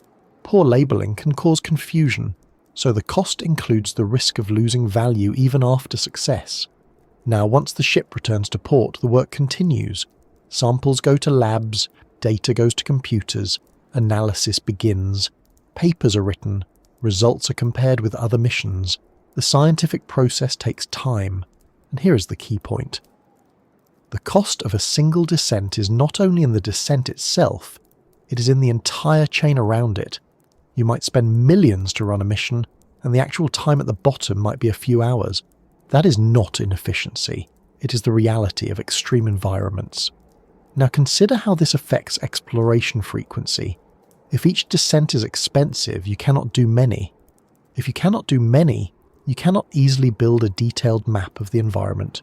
You cannot easily track changes over time. You cannot easily test new ideas quickly. You cannot easily repeat experiments to confirm results, so knowledge accumulates slowly. And slow accumulation means the unknown remains large. This is why the Galathea Deep feels like it refuses exploration. It does not allow cheap curiosity. It demands expensive curiosity. Now, There is also the cost of failure. If a vehicle is lost, you lose not only the equipment, but also the ship time and effort invested. You lose the data, you lose the samples, you lose the chance. And because missions are rare, a failure can set back progress for years. So teams become cautious. They avoid unnecessary risk. They choose proven designs. They limit mission objectives. Caution reduces failure risk, but it also limits discovery. So again, cost shapes curiosity. Now, there is another kind of cost that is less visible: opportunity cost. A research ship has limited time. Scientists have limited time. Funding agencies have limited budgets. If you spend resources on a trench mission, you are not spending them on other projects. You must justify the value. Trench exploration is valuable, but it competes with many other scientific priorities: climate research, fisheries, coastal studies, coral reef monitoring, polar research, space missions, medical research, and more. So even if the Galathea Deep is fascinating, it must compete for attention and funding. This is another reason it is not explored often, not because it is not interesting, but because the world has many demands. Now, consider the emotional cost. A trench mission is stressful. It involves long planning, high stakes, and uncertainty. People invest their time and reputation. A failure can be disappointing. A success can be rewarding, but it can also be exhausting. So trench exploration is not only expensive, it is intense. This intensity limits how often teams can do it. Now, the cost also shapes technology development. Because missions are expensive, testing new experimental systems at trench depth is risky. You might not want to bring unproven equipment. You might not want to gamble with a mission window. So new technology is often tested in shallower environments first, then deeper again. This gradual approach is sensible, but it takes time, so trench exploration advances slowly. Now, the Galathea Deep, in this sense, is like a place that demands a high entrance fee every time you want to visit. It is not a place you can casually drop by. It is not a place you can explore on a whim. It is a place you must earn access to with planning, resources, and patience. And because the fee is high, visits are rare. Now, as we move forward, the next part of this story is about what happens after all this cost and effort. What do we get? Sometimes we get data, sometimes we get images, sometimes we get samples, sometimes we get new questions, but sometimes the deep keeps its secrets anyway. Even when the mission succeeds, the environment can still hide things. It can still limit what we see. It can still leave us with partial answers. So the next step is to understand the deep as a keeper of secrets, not because it is mysterious in a supernatural way, but because its conditions and constraints make it naturally resistant to being fully known. Even when everything works, the Galathea Deep can still feel like it is holding something back. That might sound like a strange thing to say about a place that is made of water and rock, but anyone who has watched deep sea footage for long enough knows the feeling. The camera lights come on, the seafloor appears, a few pale shapes drift through, sediment moves like dust in a slow current, instruments record numbers, the vehicle survives, the mission is technically a success, and yet, when you look at what you brought back, you often feel that you only saw a small piece of the story. Not because the team did something wrong, and not because the technology failed, but because the environment itself is built to limit what you can know in one visit. This is what makes the Galathea Deep feel like it refuses exploration. It is not only the difficulty of reaching it, it is the way it remains partially hidden even after you arrive. The deep keeps its secrets in practical ways. It keeps them through distance, it keeps them through darkness, it keeps them through limited time, it keeps them through the narrow field of view of a camera. It keeps them through the fact that most of the environment is outside your light cone, outside your sensor range, outside your sample jar. So even a successful mission can leave you with the feeling that the trench is still mostly unknown. To understand this, it helps to think about how exploration works in environments we know well, On land, if you want to explore a valley, you can walk it. You can look around. You can climb a hill and see the whole shape of it. You can return the next day. You can change direction. You can follow a river. You can stop when something catches your attention. You can take as many photographs as you want. You can collect samples easily. You can mark locations with GPS. You can build a map with high detail. In the Galathea Deep, almost none of that is possible. You cannot walk it. You cannot see far. You cannot easily return. You cannot change direction quickly. You cannot stop and linger for days. You cannot casually collect dozens of samples. You cannot build a detailed map in one trip. So exploration becomes a narrow slice of reality. You get a few hours of footage from a small area. You get a handful of samples. You get sensor readings along a descent path. That is valuable, but it is not the whole. And because it is not the whole, the deep keeps secrets simply by being too large and too difficult to cover. Now, there is a scale problem that is easy to miss. Trenches are long. They stretch for hundreds or thousands of kilometres. The Galathea Deep is a point within a trench system, but the surrounding environment is vast. Even the bottom area near the deepest point is larger than what a single lander can observe. A camera might illuminate a few metres around it. Even with wide-angle lenses, the view is limited. If an animal passes outside the light, you never see it. If a geological feature is just beyond the illuminated area, it remains unknown. So the deep keeps secrets through geometry. It is simply bigger than your vision. Now consider time. A lander might sit on the bottom for a few hours, maybe longer, depending on design. During that time, it records what happens in front of it. But life in the deep is not constant, it is event-driven. Food falls are rare, animals move slowly, encounters are unpredictable. You might be watching a small patch of seafloor and nothing happens for a long time. Then something happens briefly, then nothing again. If you happen to be there during a moment of activity, you learn more. If you happen to miss it, you learn less. So the deep keeps secrets through timing. It is not always showing the same scene. It changes slowly, but it changes. Now consider the idea of sampling. A sample is a tiny piece of a vast environment. A sediment core might represent a small cylinder of mud, a few centimetres wide. A biological sample might be a single organism. A water sample might be a few litres. These samples can tell you a lot, but they also leave huge gaps. If you sample one spot, you might miss another spot that is chemically different. If you collect one organism, you might miss a rare species. If you take one core, you might miss a layer of sediment that is present elsewhere. So the deep keeps secrets through spatial variability.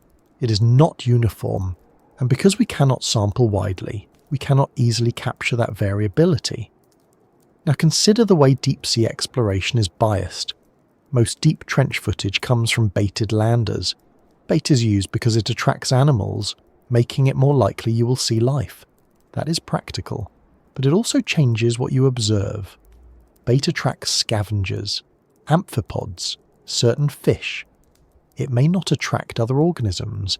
It may not represent the natural distribution of life. It creates an artificial event, a food fall that draws animals in. So the deep keeps secrets by making us rely on methods that distort the scene. We see what comes to bait. We do not see what avoids it. We see what moves. We do not see what stays still. We see what enters the light. We do not see what remains hidden. So even when we see the deep, we are seeing a filtered version. Now, consider the limitations of sensors. We have instruments that can measure temperature, pressure, salinity, oxygen, pH, and more. These measurements are valuable, but they are also limited by resolution and coverage. A sensor measures at a point. It does not measure everywhere. It might record a profile during descent, but that profile is a single line through the water column. It might not capture horizontal variations. It might not capture small-scale gradients near the bottom. So the deep keeps secrets through the limitations of measurement. We measure what we can, we miss what we cannot. Now consider the deep sea's impact on data quality. At depth, instruments can behave differently. Sensors can drift, calibration can change, cold affects electronics, pressure affects housings, noise affects acoustic systems, backscatter affects cameras, so even the data we collect can carry uncertainty. That uncertainty is not a failure of science, it is a reality of measurement in extreme environments. But it means that the deep keeps secrets by making certainty hard. Now, there is also the problem of interpretation. When you bring back footage from the deep, you might see shapes you do not recognize. A pale blob that might be an organism or might be sediment. A movement that might be a current or might be an animal. A track in the mud that might be made by something you never saw. You might see evidence without seeing the cause. This is common in deep-sea exploration. You see traces, you see hints, you see patterns, but you do not always see the full story. So the deep keeps secrets through incomplete narratives. It gives you fragments. It does not give you the whole scene. Now, there is also the deep's ability to preserve secrets physically. Because the deep sea is cold and dark, decomposition can be slow. Objects can remain for long periods. Sediment can bury them. The trench can act like a storage place. If something falls into the trench, it might remain there, hidden under layers preserved in darkness. It might be a natural object like a whale fall. It might be human debris. It might be lost equipment. This means the trench can contain things we have not seen simply because we have not looked in the right place. And because looking is expensive and difficult, many things remain unseen. So the deep keeps secrets through simple scarcity of observation. Now think about how rare trench missions are.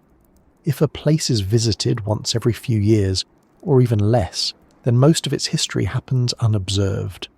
Life cycles continue, sediment accumulates, geological events occur, chemical processes run, the environment changes in small ways. We see snapshots separated by long gaps, so the deep keeps secrets through lack of continuity.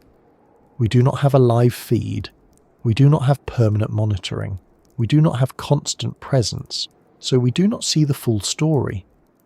Now there is another reason the deep keeps secrets, and it is psychological. Humans like clear answers. We like to label things. We like to say, this is what it is. The deep sea often does not allow that. It gives you unfamiliar organisms, unusual chemistry, strange behaviours. It challenges your categories. So even when you collect data, you might not know what it means immediately. You might not know whether an organism is a new species. You might not know what a chemical gradient implies. You might not know whether a pattern in sediment is caused by biology or geology.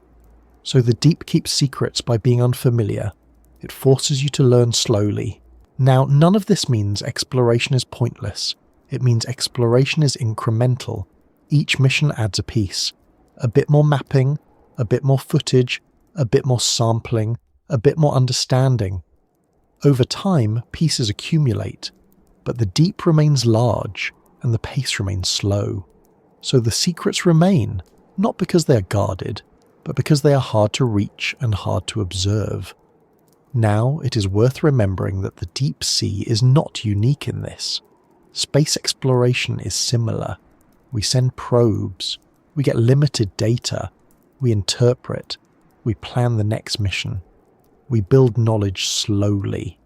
The difference is that the deep sea is on Earth, so it feels like it should be accessible. It feels like it should be familiar. It feels like something we should have explored already. But the deep sea has its own barriers, and they are as real as the vacuum of space. So the Galathea Deep keeps its secrets because it is, in practical terms, a remote world. Now, as we move forward, the final part of this story is not about giving a neat conclusion, because the deep does not offer neat conclusions. It offers possibilities. What might we find if we return more often? What might be living there that we have not seen? What chemical processes might be happening that we have not measured? What geological changes might occur that we have not recorded? The Galathea Deep refuses to be explored easily, but it does not refuse forever. It simply demands that we approach with patience, better tools, and the willingness to accept that each visit is only a small conversation with a place that speaks slowly. There is a particular kind of curiosity that only appears when you know you are missing something. It is not the curiosity of seeing a new place for the first time. It is the curiosity of knowing a place exists, knowing it is real, knowing it has been reached before, and still realizing that most of it remains unseen. That is the feeling the Galathea Deep creates. We know it is there. We know it has a bottom. We know life exists in it. We know the physics and chemistry are real. We have measured pressure. We have captured images. We have brought back samples. We have proven beyond doubt that the deepest parts of the ocean are not empty. And yet, if you step back and look at how much we have actually explored, the honest answer is not much. Not compared to the size of the trench, not compared to the complexity of the terrain, not compared to the variety of conditions that could exist across small distances, not compared to the amount of time the trench has existed. So when we ask, what might we find if we ever do, we're not asking a question that depends on imagination alone. We're asking a question based on pattern, because every time humans have improved their ability to explore the deep, they have found something unexpected, not once, not twice, repeatedly. So it is reasonable to think that the Galathea Deep still holds surprises, not because it is magical, but because it is undersampled. And undersampled environments tend to contain discoveries, so let's talk about what those discoveries could be, in a grounded way, based on what we already know about trenches, deep-sea biology, geology, and chemistry. One of the first things we might find is simply more life than we expect. Not necessarily in the sense of dense forests of animals, but in the sense of diversity. Different species, different behaviours, different communities and different microhabitats. Right now, much of what we see at extreme depth comes from baited cameras. That gives us a particular view, scavengers, opportunists, animals that respond to food falls. But the trench is not only scavengers. There are organisms that live in the sediment, worms, small crustaceans, microscopic animals, and microbes that never come into the camera frame. There are organisms that attach to hard surfaces on trench walls. There are organisms that live in cracks and crevices. There are organisms that may avoid bright lights and bait. If we had more ways to observe without bait, more ways to sample without disturbing, we might find communities that look different from what we assume. We might find that the trench floor is patchy, with hot spots of activity and areas of relative quiet. We might find that certain chemical conditions support more life. We might find that certain slopes or terraces act as gathering points for organic material and therefore for organisms. In other words, we might find that the trench is not uniform. That would not be surprising. Most environments are not uniform. The deep just makes it harder to see the variation. Now, another likely discovery is new species. Deep-sea exploration has a long history of finding organisms that were unknown to science. Even in relatively accessible deep regions, new species are still being described. In trenches, where exploration is rare, the odds of finding new species are high. These could be new species of amphipods, adapted to pressure and scarcity. They could be new species of worms, living in sediment. They could be new microbial lineages. They could be organisms that are related to known species but have unique adaptations, and the adaptations themselves could be part of the discovery. Because trench organisms are not only different in appearance, they can be different in how they function. They may have enzymes that work better under pressure. They may have membrane structures that remain flexible. They may have proteins that resist deformation. They may have metabolic pathways that are efficient in cold, low-energy environments. These adaptations matter beyond biology. They can inform biotechnology. They can help us understand the limits of life. They can inform astrobiology, the study of life's potential beyond Earth. Because if life can thrive under extreme pressure and cold, it expands our understanding of what environments might be habitable elsewhere. Now, another discovery could be behaviours we have not documented. Deep-sea animals often behave differently from surface animals because of energy constraints. They may move slowly, They may conserve energy. They may rely on chemical cues more than vision. They may have unusual feeding strategies. If we had longer observation times, we might see behaviours that short missions miss. We might see how animals interact without bait. We might see mating behaviours. We might see territorial behaviours. We might see how scavengers compete. We might see how microbes and small animals process organic material. We might also see rare events, a carcass fall, a sudden sediment disturbance, a turbidity current, a landslide aftermath, an earthquake's subtle effect on the seafloor. Right now, we rarely witness events in real time because we are not there often enough. So one of the biggest discoveries might simply be the deep sea's normal rhythm, observed continuously rather than in snapshots. Now, geology is another area where discoveries are likely. Trenches are tectonically active regions. The Philippine Trench exists because of plate motion. That means the environment is shaped by forces that are ongoing. If we could map the trench in high detail, we might find features that reveal recent geological activity. Fresh landslide scars, newly exposed rock, fault lines, deformed sediment layers, terraces formed by past events. We might also find evidence of how sediment moves through the trench over time, channels where turbidity currents flow, deposits where material settles, patterns that show how the trench collects and redistributes sediment. This matters because trenches are part of Earth's recycling system. They are places where crust is subducted, where material is transported into the mantle.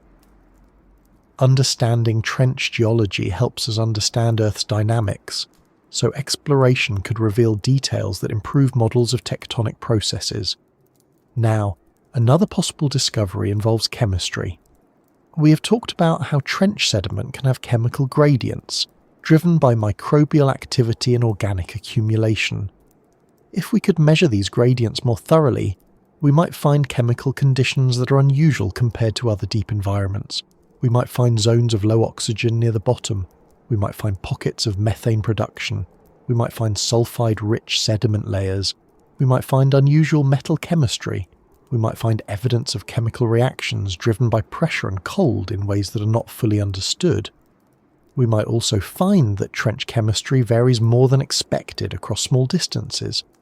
A few meters could make a difference if sediment thickness changes, if organic content changes, if water flow changes. This would have implications for life, because life responds to chemistry. Now, there is also the possibility of discovering new microbial processes. Microbes are the deep ocean's hidden majority. They drive decompositions, nutrient cycling, and chemical transformations. In trenches, microbes may have unique adaptations to pressure and low temperature. They may also have metabolic pathways that are rare or unknown. They may use unusual energy sources. They may process organic matter differently. They may interact with minerals in ways that influence sediment chemistry. Discovering new microbial processes could reshape how we understand deep carbon cycling. It could change how we model carbon storage in trenches. It could reveal new enzymes with potential applications. Now, there is another discovery that is less comfortable to talk about, but important. We might find more evidence of human impact. Deep trenches have already been shown to contain plastics and other debris. If we explored the Galathea Deep more thoroughly, we might find microplastics in sediment. We might find fibres. We might find persistent pollutants. We might find traces of chemicals that should not be there. This would not be a discovery in the sense of something exciting, but it would be a discovery in the sense of a reality check. It would remind us that no part of the ocean is truly isolated from human activity.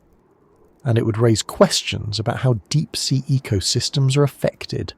Now, there is also the possibility of finding objects that have fallen into the trench. Natural objects like large carcasses, tree trunks carried out to sea, or debris from landslides. Human objects like lost equipment, ship debris, or other material that has sunk. Trenches act as collectors. They gather what sinks. So the Galathea Deep could contain objects that have been sitting there for years, slowly being covered by sediment. This might not sound scientifically important, but it can be. A carcass fall, for example, can create a localized ecosystem. attracting scavengers and supporting microbial activity. Observing such a site could reveal how life responds to sudden food availability at extreme depth. Now, another possible discovery is simply better maps. This might sound boring compared to finding new species, but maps are foundational. High-resolution mapping of trench terrain could reveal features we do not know exist. Hidden ridges, small basins, steep drops, terraces, channels. Better maps would improve future missions by reducing risk. They would allow more targeted sampling. They would help us understand how the trench is structured. Right now, many trench maps are limited in resolution. We know the general shape, but not the fine detail.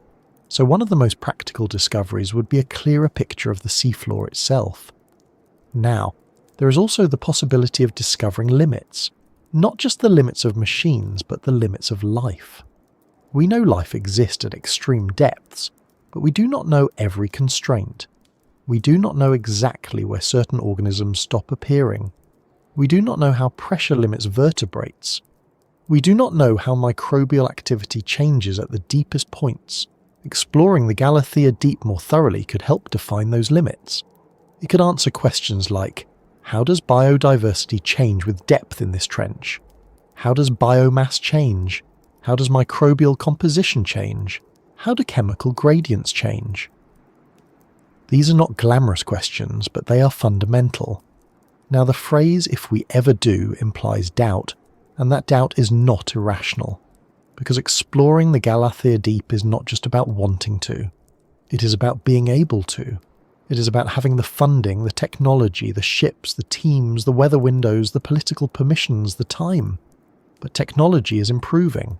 Pressure housings are improving.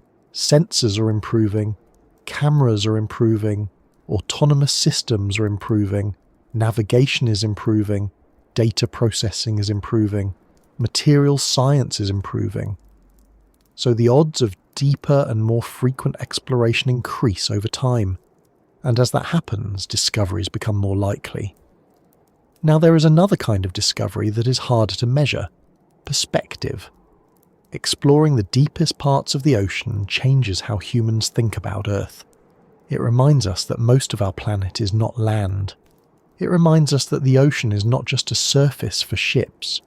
It is a vast volume with layers, ecosystems and processes that shape the planet. It also reminds us that there are still places on Earth that are not fully known. In a world where maps feel complete, the deep ocean is one of the last places where the unknown is still real. Now, if we return to the original question, why the Galathea Deep refuses to be explored, the answer is not a single barrier. It is a combination of barriers: pressure, cold, darkness, communication limits, terrain, sediment, chemistry, cost, and the simple difficulty of being present in such a place. But refusal is not permanent. It is more like resistance. The deep resists because it is extreme, because it is expensive, because it is difficult. And yet, humans keep trying. Machines keep descending. Cameras keep recording. Samples keep coming back. And each attempt reduces the unknown a little. So what might we find if we ever do? We might find new life, new chemistry, new geology, new evidence of how Earth works, and new reminders of how much of our own planet remains beyond daily experience. And even then, the Galathea Deep will probably still keep some secrets, not because it is hiding them on purpose, but because it is large, slow, and difficult to know completely, and because every answer in the deep tends to create another question that waits patiently in the darkness.